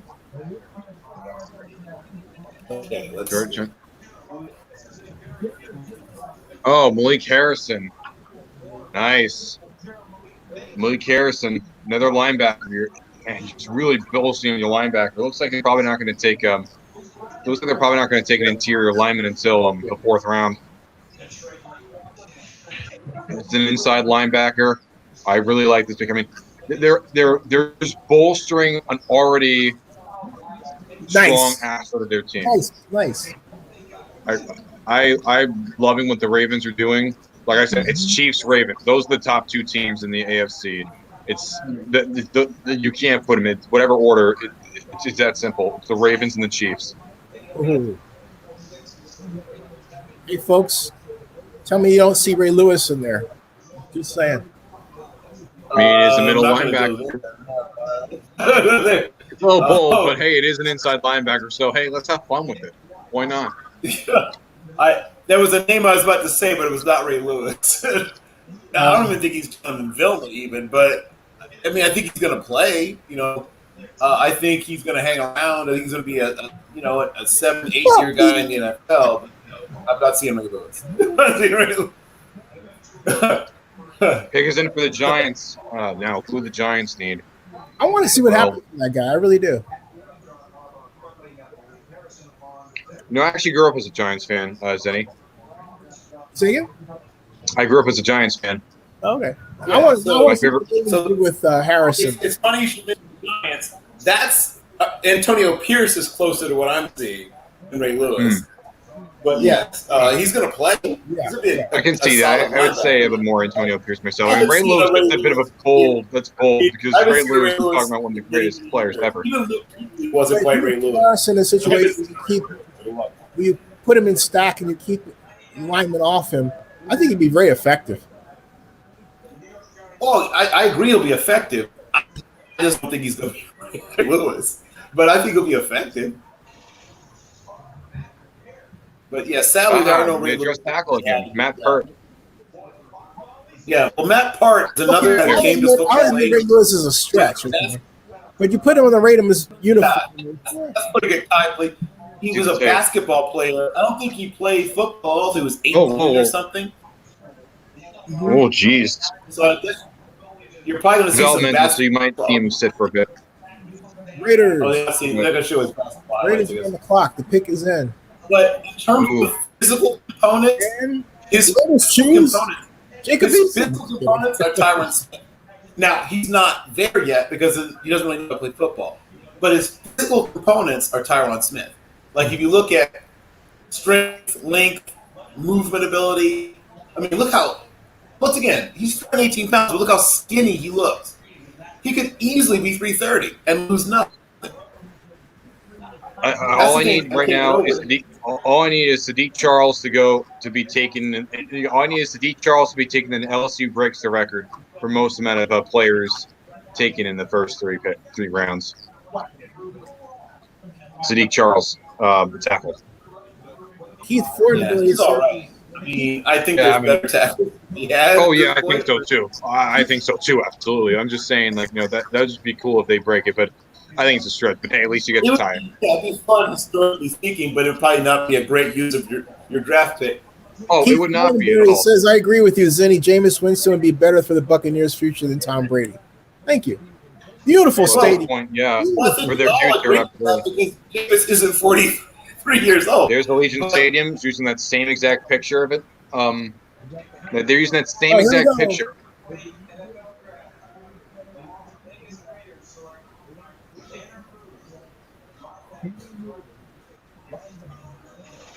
Huh. Tanner Moose.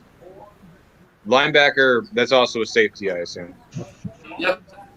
I think he's underrated. I think people are a little too low on him. Mm-hmm. He was not used super well all the time. They asked him somebody to do things that he's not great at. He's a good, smart football player.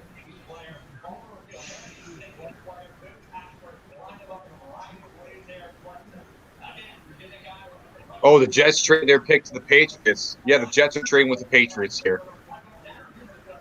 I repeat, the Jets are trading with the Patriots in the 4th round, but still trading with the Patriots. Never thought they would, but they are.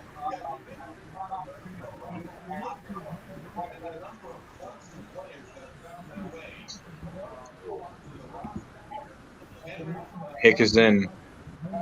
Patriots have 9 picks remaining. Yep. Look at this. Receivers and defensive backs. Not bad. Current leaders from players from Clemson. Cleveland Farrell, Trevon Mullen, Hunter Renfrow, Tanner Moose. Well, once again, I talked about culture, right? Mm-hmm. He takes a lot of culture guys. These are culture guys. He's trying to rebuild the culture. So he's finding guys from super successful programs because he believes they understand winning culture and all that stuff. Mm-hmm. Though I would say, Renfrow is a nice slot receiver. Not a great pick, but I like this. This is a better value. Cleveland Farrell is just bad value. Damon Arnett is just not good value. My issue is these are not bad players; they're just a bad value. Mm-hmm. Like, even though Farrell's fine, I mean, I'd much rather have Josh Allen or Devin White. No disrespect to Max Crosby, but would you rather have Max Crosby as your pass rusher, or would you rather have Josh Allen? Player, we've been blessed to be able to play just one. Well, the point is they could have had both. The point is they could have had both. At least potentially. Zennie, your camera's kind of like a little frozen. Oh, okay. Oh no, it's better now. No, it's better now. Before it wasn't moving. It was like a bit of a glitch. I don't know. My it's been from my end now. Oh, that's good. I appreciate that.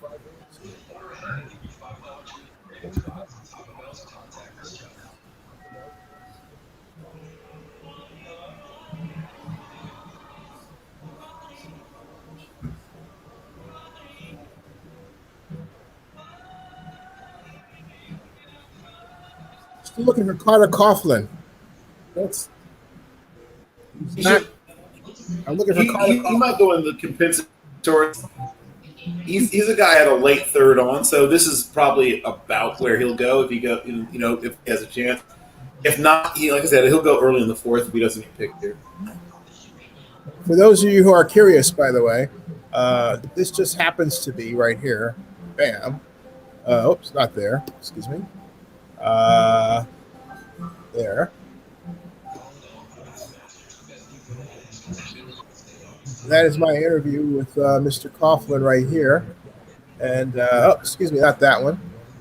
But that one. There. Boom. There. There it is. And there he is, right about there.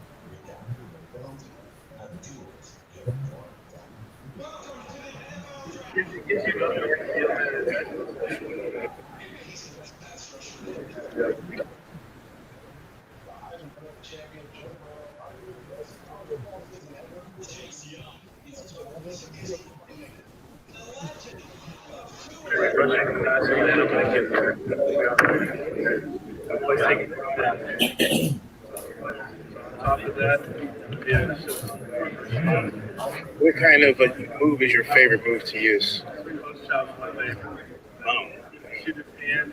Then Patriots. That sounds like it hurts. That sounds like it hurts. No, it doesn't hurt. It's all fluid motion. How many linebacker positions have you played, or have you been blessed to be able to play just one? What is he doing?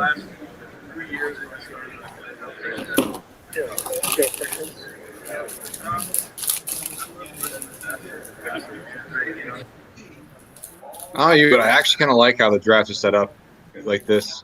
Pretty cool. Yeah. Yeah, I thought I would like. I mean, I like it both ways. I like it like this. I like it with the big crowds. Been very impressed with how ESPN has carried this. I mean, people were worried that it would be very buggy. No glitches at all. Going very, very smooth. I want the dog back. I want to see his dog make the picks. Yeah. There's my boy Alex Highsmith. That's a guy I'm really big on. I think he's going to be really. I wonder if his dog is going to make this pick. Maybe that's his insider source, like Leroy is for PFT. Oh, let's see where the Patriots take. See,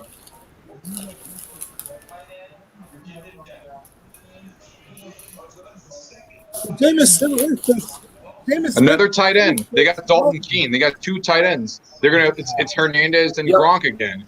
I'm telling you that Jameis Winston's stock just went up. This guy that played H-back and fullback. The more that he's saying it, the more I actually want to see Jameis Winston on the Patriots now. Yeah. I want to see him with smart ball for a change. He's been playing stupid ball all these years, with coaches that can't stand being told they're wrong. Remember Randy Moss and how everybody made fun of him, but Bill Belichick to realize the guy was really smart. Oh, he's extremely. I mean, Tom Brady said it's the smartest football player he's ever played with Randy Moss. Yeah, but you have to have secure people around you to allow a person, particularly someone that looks like me, to express themselves. Because some people have a hard time. Somebody invoked Chris Cooley earlier. Yeah, he's taller, but other than being taller, Dalton Keene is the closest to Chris Cooley that's in this draft. Mm-hmm.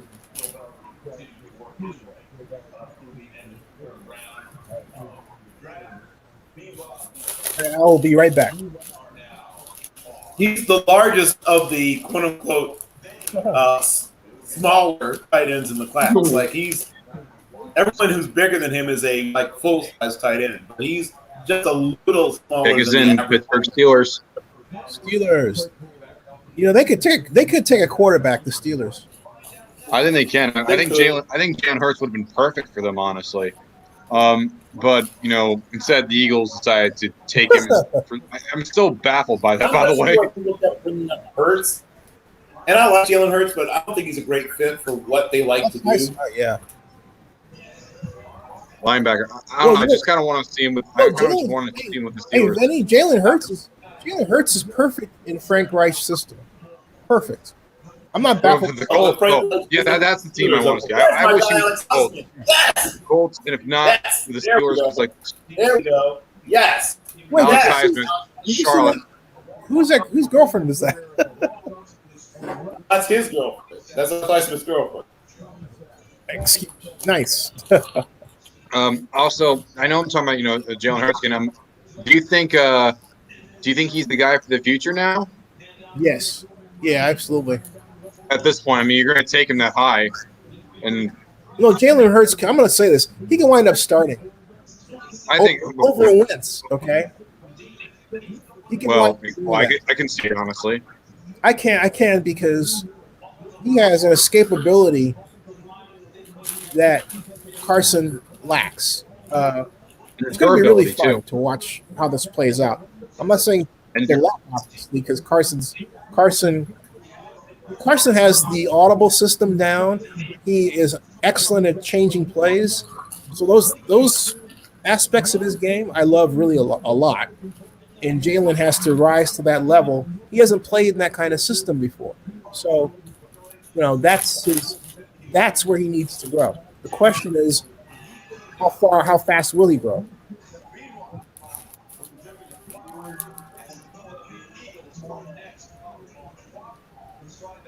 Not a lot of picks, but a lot of value. I'll say that much for what we've done so far. Nice. Pick is in for the Philadelphia Eagles. Let's see if they take. Are they going to take a linebacker now?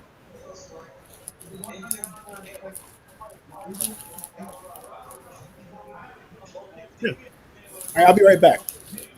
There it is, Davion Taylor. Told you, linebacker. Colorado. Reader's SP says, then why doesn't Winston have a job yet? How can teams are on the rush to sign him? Well, a lot of teams are on the rush to sign Jadeveon Clowney either. This is a steal right here. This is one of the big steals. I like this pick by Davion Taylor. I like this. I thought this was a guy that would go a little bit earlier in round 3. And the fact they got him near the tail end in the compensatory pick section, very good move. Though I'm still puzzled about Jalen Hurts. Maybe I shouldn't be, but I know I'm thinking about Jalen Hurts, but that's the mind. But I'm happy they took linebacker, and this is a guy that's very athletic, very, very quick. Well, he has good field vision. You can tell how good his field vision is. Just sees it and he just charges right there. His closing speed, Multifaceted, like it. he has closing speed like a defensive back. He is a terrific athlete, and he can play multiple places. I love that. I love Switch Army players. I love multifaceted players. Look how deep down the field he was on that last play before he comes back up towards line. He's dropping, 20 yards deep sometimes. Went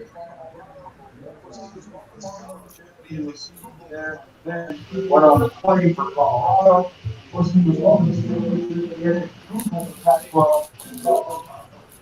In terms of value, this is the best pick yet.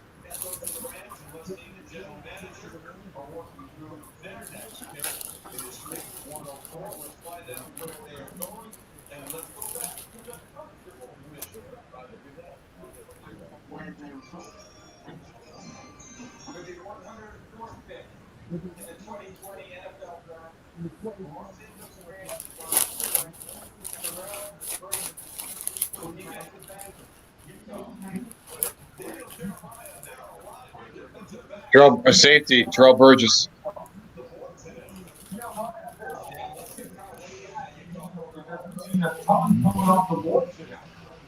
Yeah, a lot of stuff from a lot of Utah. Utah DBs getting off the board here.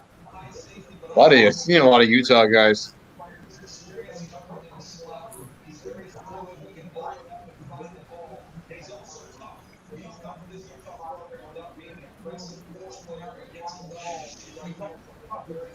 Oh, Vikings are trading this pick. They just traded the pick to the New Orleans Saints of all teams.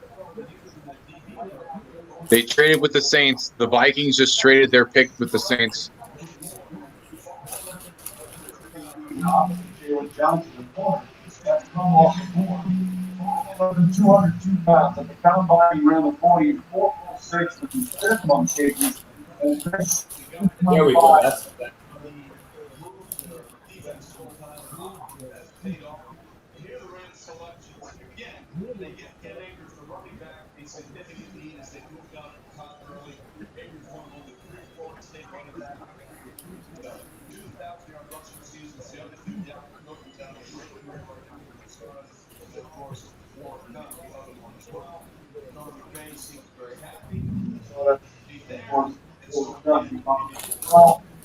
The Rams got really good value also.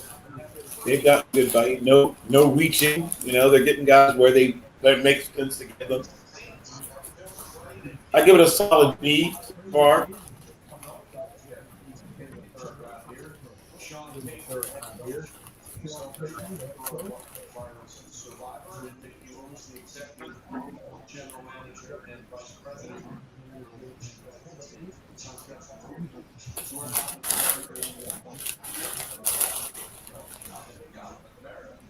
Mickey Loomis. Mickey Loomis. Hey, that's another guy on my spreadsheet. Mickey Loomis and Sean Payton are both in my Hall spreadsheet. Of course they are. Oh, you just noticed he's on TV? Yeah, you just noticed he's on TV. I think they're going to take they could take a wide receiver here. Let's see who the New Orleans Saints take.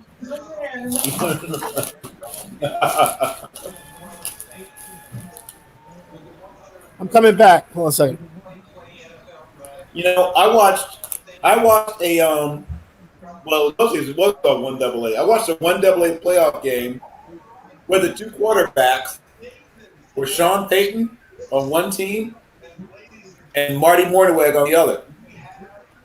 Payton was a senior and Mornhinweg was a sophomore. Oh, there's Troutman.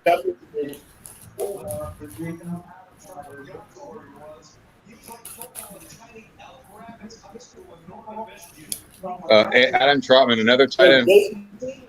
Dayton has his first draft pick off the board in many, many years. Now, the most famous Dayton graduate drafted in the NFL, there's only one Dayton grad who's in the NFL Hall of Fame, but it's not really so much for his playing career, and that's Charles Henry Noel, who you know as Chuck Noll. He's a graduate of Dayton. Yeah, it's not NFL Hall of Fame, Pro Football Hall of Fame. It's get it right. Lasted as long 6'5", 255 pounds, young but ran for it. And that was a good athlete, very good shooter, very good, very good.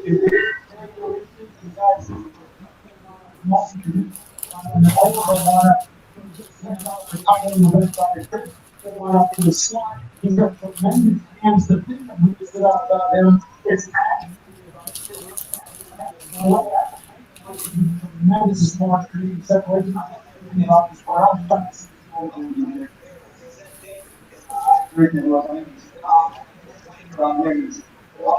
Nothing flashy about the Saints draft, but all really good football players. They're all going to contribute. So here's what you understand. He's the first pick drafted to build the Washington was an 11th rounder in 1977, but was played in the games.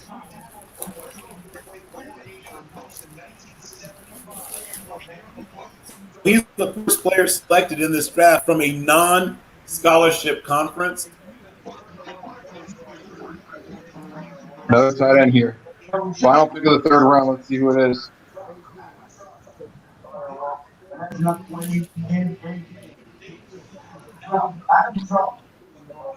Over for career receptions at the StreamYard to Dayton from Rapids High School in Northern Michigan is now going to the juggernaut that is the New Orleans Saints.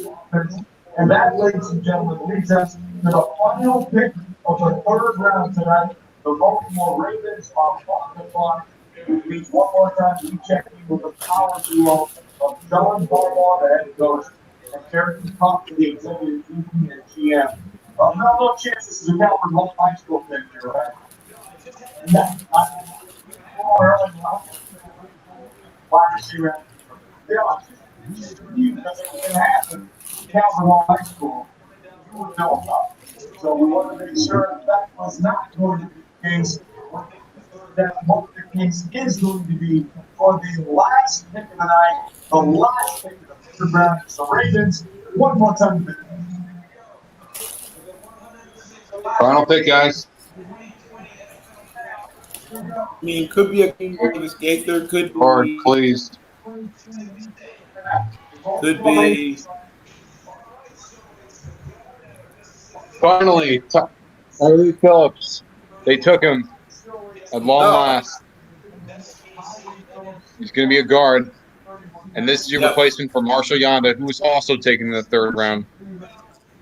Well, once again, a big, angry man has some limitations in space, but if you come inside, that's minimized.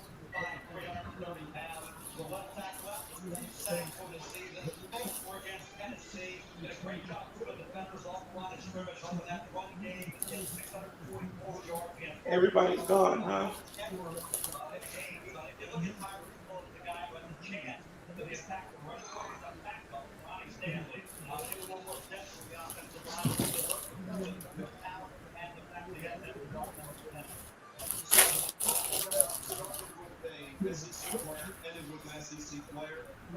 Picks. Patrick Queen, J.K. Dobbins, Justin Matabu, Devin Duvernay, Malik Harrison, Tyree Phillips. I mean, damn. Yep. I'm impressed by the Ravens. I feel like Queen's a little bit of a reach, only because I'm not as sold on as everybody else, but you can't really argue with the rest of it. Yeah. Heartwarming and inspiring.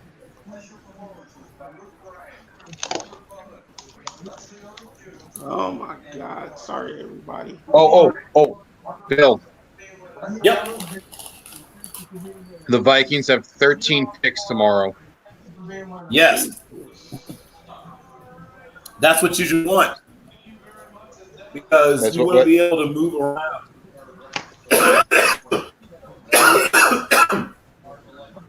I mean, that's what you want. That's great. Once again, look at how many good football players are still available. Good for them.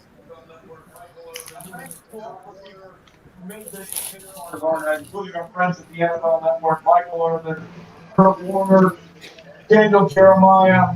Of course, I can't do anything in the draft without Bug, because NFL Junior. The good news is, it's been a fun night, and the better news is, Zenny, the Vikings are going to have 13 picks tomorrow. That's wild. Hey, so I know the answer to this question, but I'll ask anyway. Anything happened to Jake Fromm or Jacob Eason? Nope, nothing happened to them except that they have to wait another day. This is what I kept trying to tell people. Wow. Wow. Oh boy. What a night.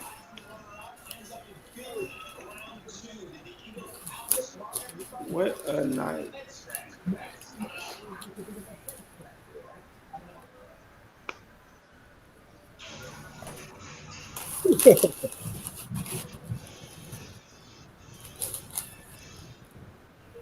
Wow.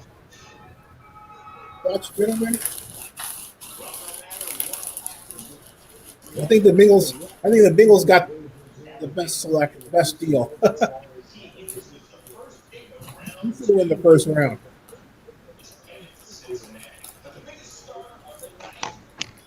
No, wait a minute. I think it was the best deal, but I think that he's going to be the most effective one. Then, well, what do you think, Bill? I think several teams really helped themselves. I mean, really helped themselves. So we talked about what the Saints got done. We talked about what the Ravens got done. You know, the Chiefs did a really good job of finding value. The Cowboys, you know, a little bit of this, a little bit of that, some good mixed in with some not awesome. The Colts, I think, did fairly well. Obviously, people are going to talk a lot about what the heck were the Eagles thinking. And, of course, the Bears decided to make it an even 10 tight ends, you know, to make sure that they clinch that NFL record for the most tight ends on a roster in the history of the game. I'll be interested to see how they eventually plan to use 10 tight ends, hopefully in a 10 tight end set. That's what I want to see. I think a big loser tonight, in a way, might have been the Green Bay Packers. I mean, I'm happy they took the tight end and the running back, but this is this is arguably the most loaded wide receiver draft class in years. And 17 were taken, and none of them were by the Packers, a team that badly needs help at that position. I'm very questioned by that. And second, I'm extremely confused about what I'm confused, but I'm also perplexed with what's going to happen for, I'm really perplexed for what's going to happen with Jalen Hurts, because that was easily the most perplexing move and most eye-opening move of the night of what's going to happen. I mean, I think it was logical. I mean, it was logical. I meant for that. I mean, like it was most surprising. In a way, it was very surprising. I'm not surprised at all. Oh, you aren't?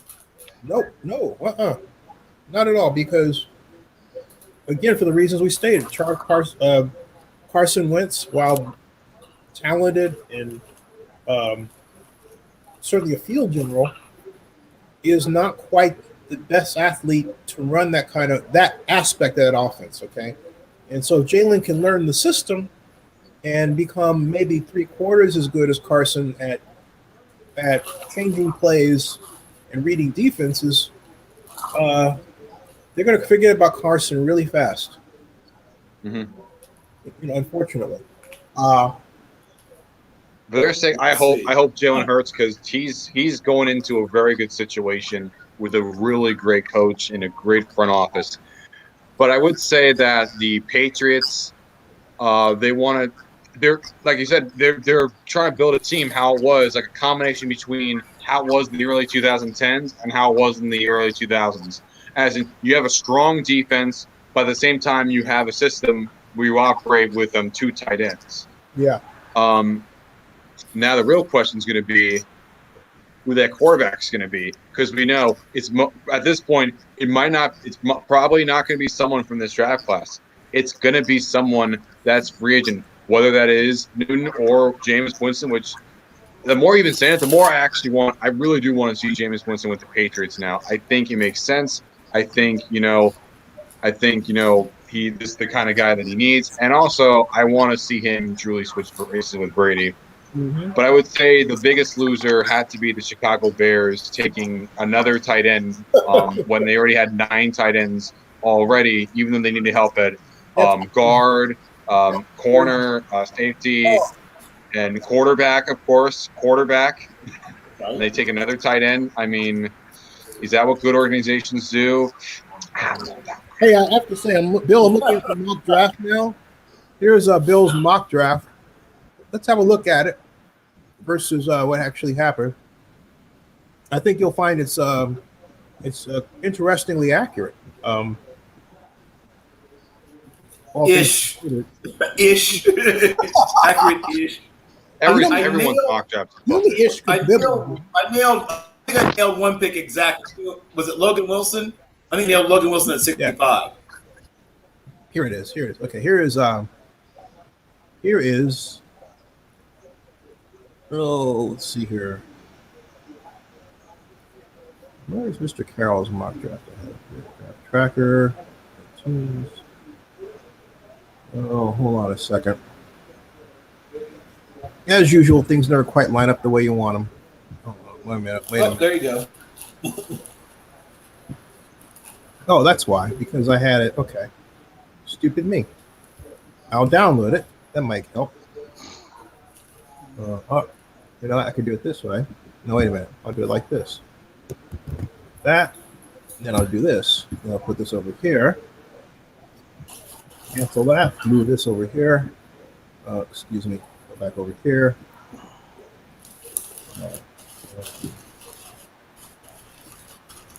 This one. What in the... Charles Davis is one of the guys when you meet him in person. 2 things hit you. One, his non-TV voice is way deeper than his TV voice. 2, he's bigger than you think.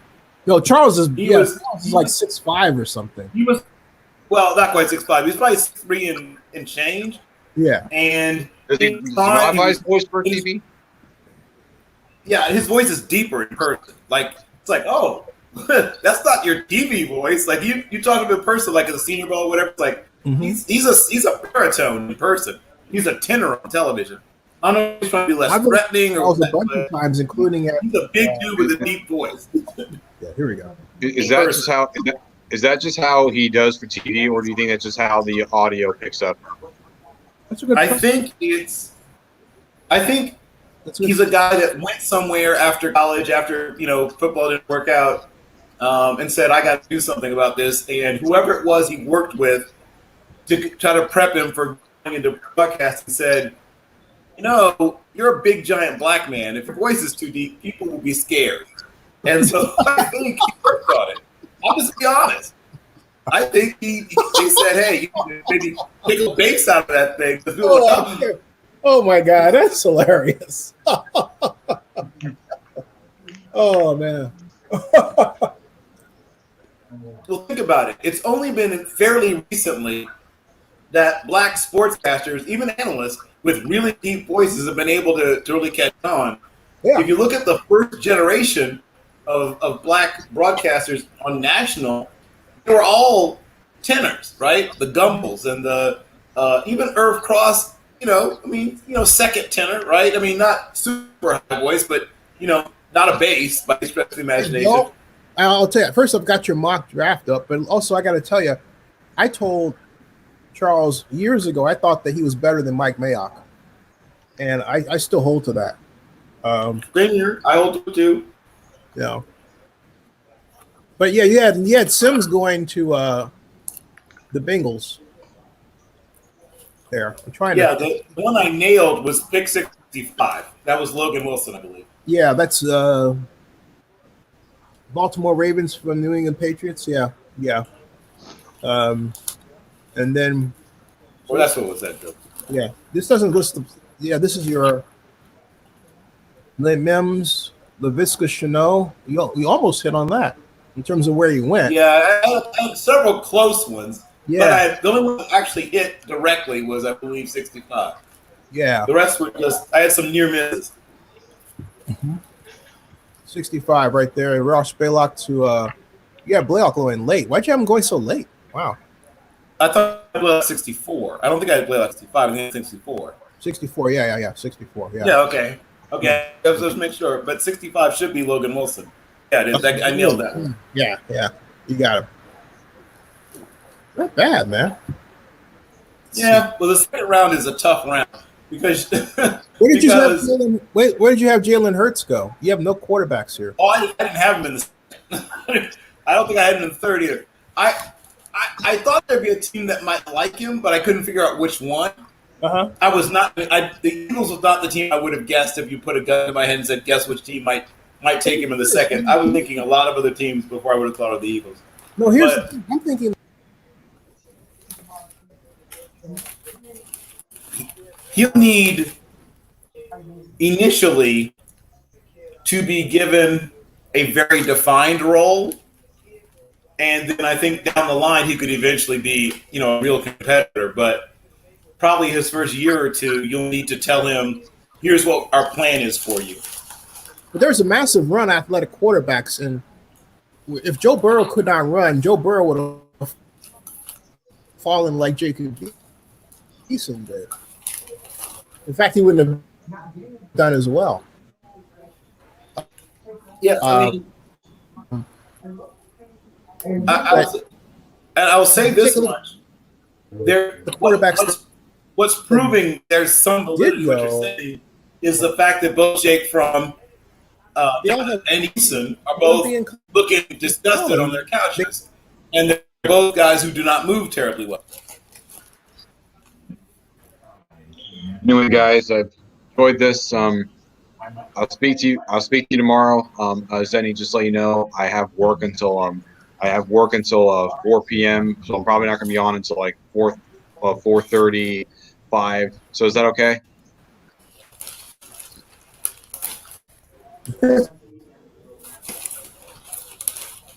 What? Is that a yeah? I mean, I don't know. We got little Zenny Zen headroom again. Yeah. It's fine. Said yeah, it's Absolutely. fine. Okay. Thanks. Yeah. Thanks again. This was a great day too, and I'll see you somewhere in the middle of day 3, so probably like round 6. And yeah, speak to you guys tomorrow. Bye. Yes. Always bye, Zenny. Bye, Bill. Yeah, see you tomorrow. Folks.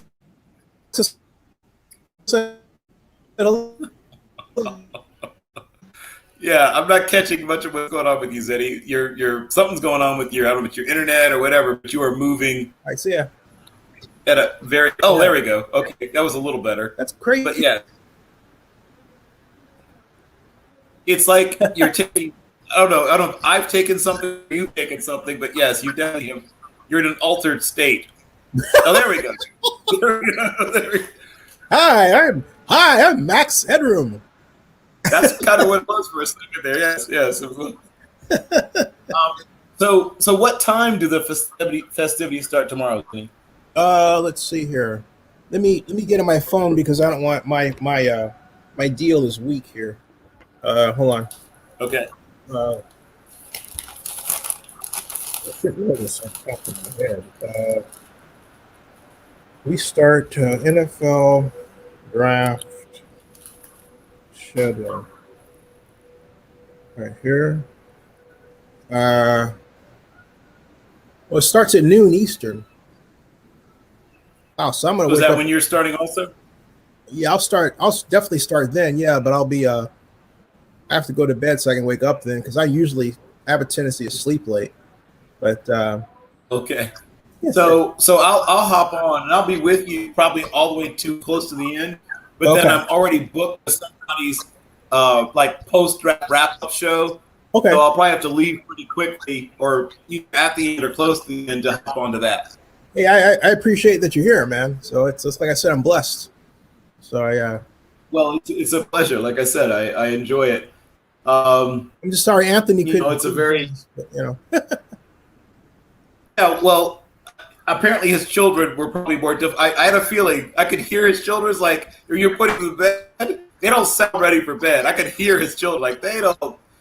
Good luck. Like, I would have taken a significant bet that he was not going to be successful in getting those children down when he thought he was putting them down. Yeah, it's Friday night, you know. Yeah, his children were amped. Zennie. I wish you could have heard them. But one of them was like giving a very thorough and intricate description of something involving their grandparents. I don't know if they were visiting or were going to visit or whatever. But there was a lot going on. So he said, I'm going to put it in the bed. It's like, oh, yeah, sure, Eddie. Good luck with that. Oh, my God. Hey, folks, I'm going to end this broadcast so we can have more free conversation for a moment. Thank you all for tuning in. Thanks, Real Just Ray, Raiders SP. Raiders SP, I don't hate you for that. You're just wrong. He says that Carr is better than Winston. Anyway, but hey, they're different. They're very different quarterbacks. Oh yeah, absolutely. I mean, they're almost as far from, like, you know, philosophically speaking, the way they play the position is about as different as two quarterbacks in the league can be. Hey, close us out. Explain that. I mean, I completely agree. Explain the Raiders SP what you mean. Sure. So the question with Derek Carr is always, can you get him to take risks, right? Can you get him to take risks? If the guy isn't open, will you get him to try to get a ball in the right situation still into, you know, what they call opportunity ball, right? Where if your receiver makes the right play, he might get it, but there's no chance it could be an interception. He has been loath to do that, right? He's been willing to almost chase checkdowns or take sacks as opposed to putting a ball in any kind of jeopardy. Then you have the whole other end of the spectrum. You have a guy who believes so strongly both in his own talent and his receivers, and maybe even some, you know, you said, questionable play designs. But I'll give he commits fully to them, right? Jameis commits fully. He doesn't. There's no part of him that says, I don't think it's going to work. I need to be ready to get rid of this ball to anybody. He tries to make the worst offensive designs in the world look like they're the best, and that's his downfall. But the thing about it is that Aaron Rodgers would be like, screw this. I'm throwing this thing at my ankle. A person who's very closely tied to him, whose name I won't mention, was saying that Jameis tries to make people happy. You know, he doesn't, and so he's that kind of guy. You know, he doesn't want to disagree with you and stuff. So, okay, so we've talked about his background. He's from Foley, Alabama. He is academically much smarter than people seem to think he is, as you know already. A lot of Jameis's behavior issues are him trying to win people over, right? He did some things by the state that were so he wanted to be accepted by the party crowd, by this crowd, by that crowd. He wanted to fit in with people that really had no interest in really, you know, him as a person anyway. And I'm hoping that he's coming to a point in his life because he's into his late 20s now. He's married. Barely, and married, right? And he's a dad. Right. So hopefully he's shifting into a part of his life. Plus, the team that drafted him has moved on from him. Right. Hopefully this will make him say, you know what? This is a business. This isn't about people liking me or loving me or making friends or any of that stuff. This is a business. I need to treat it as a business. How can I take advantage of opportunities and avoid issues? But here's the simple fact that he got married to his girl from high school, okay, and now he's a dad means that what you're talking about automatically gets removed from his system.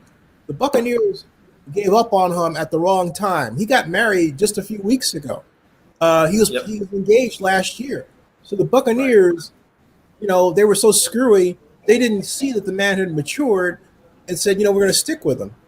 So that's why I think karmically, this is all going to collapse on him. He's going to come out better someplace else. By the same token, people move on from quarterbacks sooner than ever.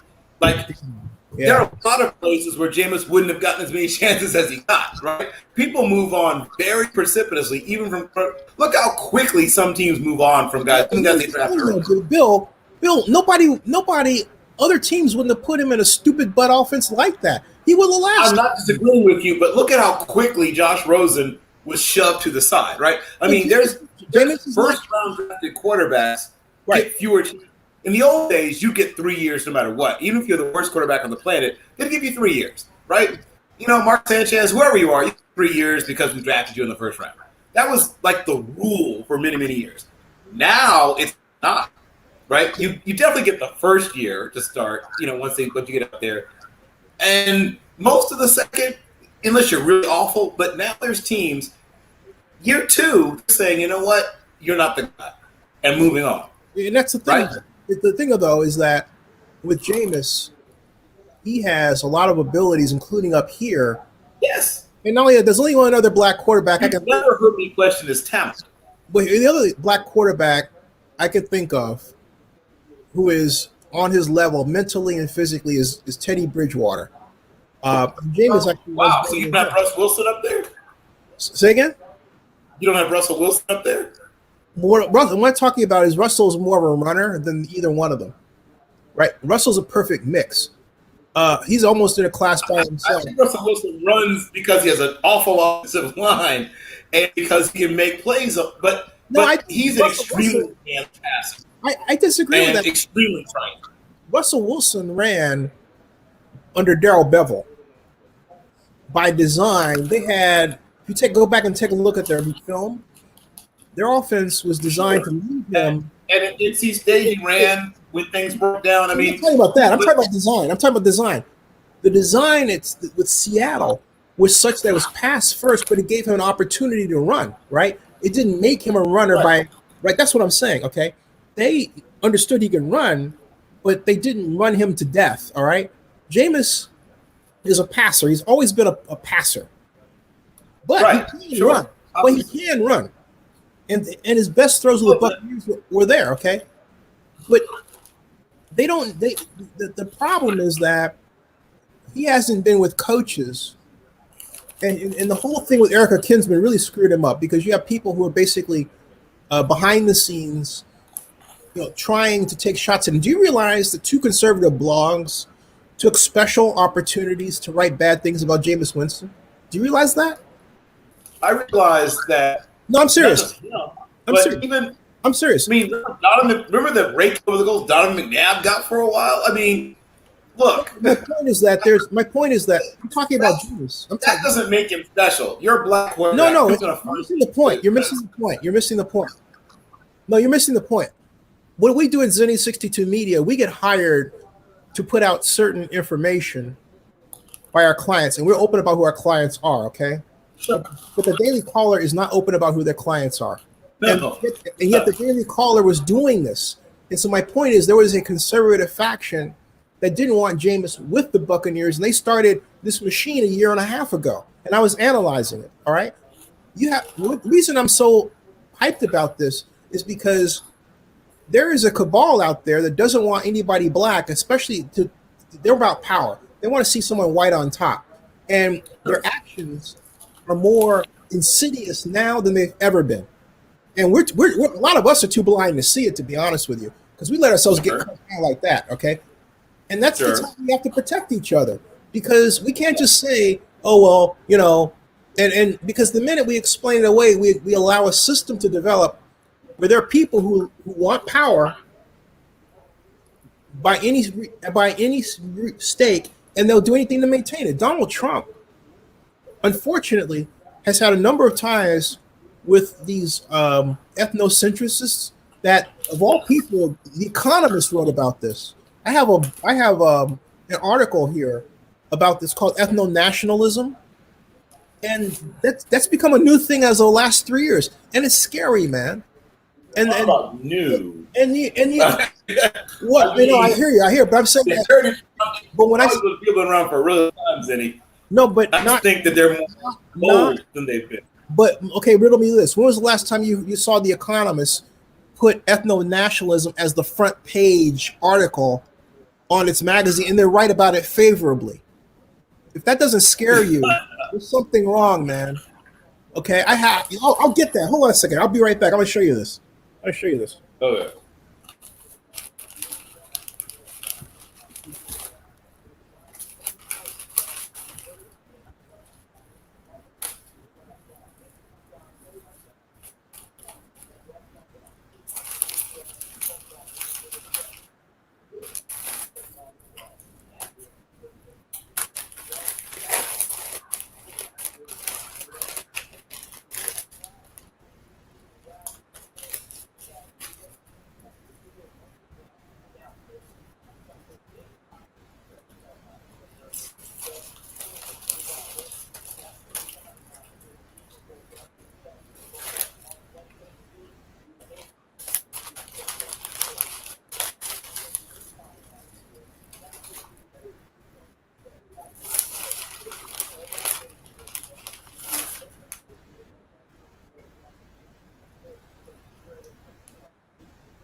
This is not checked. This could wind up destroying America as we know it. And right now, I argue it's not checked. See this? Hey, Bill. Yes. Foreign affairs. Yes. The new Yeah, I national. see it. This is what I'm talking about. Sure. All right. It's the front page of foreign affairs, not the Economist, but foreign affairs. And this is a deep article, and it doesn't talk about it as a danger either. It's analytical about it. It's not critical. Sure. I found that scary. This was This was April. Foreign affairs is put out by the Council on Foreign Relations, right? Yeah, but this is March of last year. Right, but I'm saying that's put out by the Council on Foreign Relations, right? Yes. Okay. They've always had, maybe I won't use the word cozy, but they've always had a place in their heart for white nationalism. That's not news to me that they would be not critical. But see, it's news to me that they would develop a whole chapter to it. Listen to these subheadings of these, okay? No, listen to this. Listen, okay? The new nationalism, a new Americanism, why a nation needs a national story, the importance of elsewhere in defense of cosmopolitanism, why nationalism works and why it isn't going away, the myth of the nationalist resurgence. This is your brain on nationalism, building a better nationalism. I mean, you know, when you read this, it's basically ethno-nationalism. It's not really nationalism. It's like, sure, this stuff. The Broken Bargain. Here's the other one. The Broken Bargain. How nationalism came back. What does that tell you? It means that as recently as 5 years ago, nationalism was considered a kooky thing. I considered it a kooky thing, but now it's mainstream. That's scary, man. And it's that. And the people who are at the fringes of this are people who are like, who's the guy that was very recently indicted for jail, who is the confidant to... you talking about Roger Stone? Yeah, Roger Stone. Yeah, Roger Stone. Absolutely. He's one of them, okay? And there are others as well. So... here's what I was... Well, here's this one. Listen to this. Listen to this. Look at this title. The future of the liberal order is conservative. All right. These are people who they stand, in some cases, they don't like to see all this interracial dating, but they won't say it because they know it makes them sound, hey, you know, they have a problem. Racism has been designated a mental illness to the point of pathological bias. And that is in the Oxford Dictionary as of 2012. All right. So these folks see this and they say, oh my God, what's going on? What about us? What's happening to us? Okay. And they're in little bitty ways, they want to cut off, for example, a guy like Winston, who is, a signal caller who, did this thing with this white girl. Okay. I mean, look, DeAndre Francois had a problem with his girlfriend. His girlfriend was black. So you didn't hear a lot about it. If the girl was white and blonde. No, you heard about it. Yeah. Okay. And my point is that it takes us down. It stops us from being wealthy. And I'm not saying, and this impacts, you know what? I have white women friends who see this more than I do. Right? And they're married in some cases to Iranian or black. There are enough people who are involved in interracial relationships where they understand that this is a major problem. Major. All right? And that's why the only way to fight it is to point it out and to say, hey, you know what? You're being racist. You got to stop that. And I do that. And I do it particularly with football because there's too many folks who get on this machine that has become authoritarian. And they get like Clay Travis is allowed to be, this racist black, right? But there's no black equivalent, right? And then what's happened with what's her name at ESPN, Jamali Hill, okay? So Jamel Hill, she landed on her feet, obviously, but she became a buzzword, right? She became a rallying point. There are so many people who said, "Well, that's why ESPN's lost its way." I don't want to be, I don't want to hear about this. I don't want politics, blah blah blah. As if you could separate the two. We just recently celebrated Jackie Robinson being the color line, the anniversary of that. That's the thing. And people will go and they'll say, because they say, oh, Clay Travis though, right? I said I was at Super Bowl party in Miami called the Culinary Cook-Off this year, produced by my friend Chrissy Delisle, and I met 4 of the owners of the top, thanks to Brent Bon and Bo, who was a friend of mine because I covered CS and tech. He's black, all right, big shock of hair, great guy. He was with Pepsi. He coined the term digital fitness. Anyway, Brent was kind enough to introduce me to these fellows. Two were investors in Bleacher Report. The other had sold part of his holdings in Sports Illustrated. We were all talking about the future of media. They're all, for one thing, they were all saying is that gambling. They're all looking for gambling partnerships. But then one fellow, I forgot his name. Oh, he talked about Barstool Sports, and I said, yeah, but their content's racist. He says, yeah, but have you seen the returns? Yep. So, Will McCain, Clay Travis, whoever you want to name, you have this whole entire culture that's built around these guys, often former lawyers, or I say former, I guess they still have the ability to practice if they wanted to, but guys that are no longer practicing lawyers, right, with strong conservative credentials, how are you going to put that, are now becoming the reaction stars, right? Yeah. So after what happened with Jamel Hill and some other people, and Michael and all the other people that used to, and Jan Kotar is still sort of around, but they've turned down the volume on him a little bit. So what you have is these people who are talking about what they would consider a quote-unquote return to normalcy, right? Normalcy being, white dudes between the ages of 40 and 60 running every damn thing. Yeah. Because that's what they were raised on, and by God, it was good enough for my dad and good enough for me and all this stuff. So it is funny to hear people say certain things, and one of my favorite terms that a friend of mine sort of using to start picking up was settlers, right? So, and somebody somewhere at one of Ann Coulter's speaking appearances asked her about that, it's like, settlers, right? And so there is this tendency of these people to always, as you said, this ethno-nationalism thing, as if they were standing on, literally land that's drenched in the blood of its previous inhabitants. So all this stuff that you want to tell me about, the greatness and the whatever and the majesty and the power and the glory of America cannot hide the fact that we're talking about, first of all, an experiment in corporatism, right? Yeah. Massachusetts was founded by who? Who founded Massachusetts colony, Zennie? Oh, the Plymouth Rock.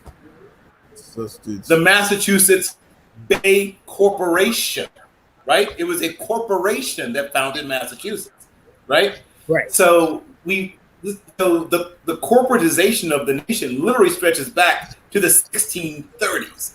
Okay, so it's not like this is anything new, and this dovetails conservatism all up and down the line, right? From corporatization of churches. Mm-hmm. It would have been difficult to explain to someone born when my grandfather or my mother was born that one day there'd be churches that would have billions of dollars in holdings, not millions, billions Yeah, with a B, right? So with the mega churches, their associated television and internet and name something, universities in some cases, right? So with their attended universities, right? Jerry Falwell started, this little thing. Everyone Liberty was this little thing, right? Now it's got what, 13,000, 14,000 undergraduates. It's like it's the fourth largest school in the state. I'm not. I wish I were. I'm not joking. You're right. You're absolutely right. By enrollment, it has passed University of Virginia. It is above UVA in enrollment. It's still behind Virginia Tech. It's still behind what do you call it? It's behind Virginia Tech, VCU, and Old Dominion in enrollment. Mm-hmm. But it is a large university. It is a very large university, and they have for a school that's fairly new, a very significant endowment. I mean, they have a decent amount of change to throw around at Liberty. So these people, whether it be Franklin Graham, whether it be, Falwell's son, whose first name escapes me now, Pat Robertson is somehow still holding on. But all these guys were at one point on the fringes, but they're not on the fringes anymore, Zennie. The middle came to them, right? So now people who want to run for president go talk to these guys. If they want to run on the Republican side, they talk to these guys. They don't have to believe exactly what these guys believe, but they've got to at least be close, right? You got to at least be in the ballpark, or you can't play. You can't participate.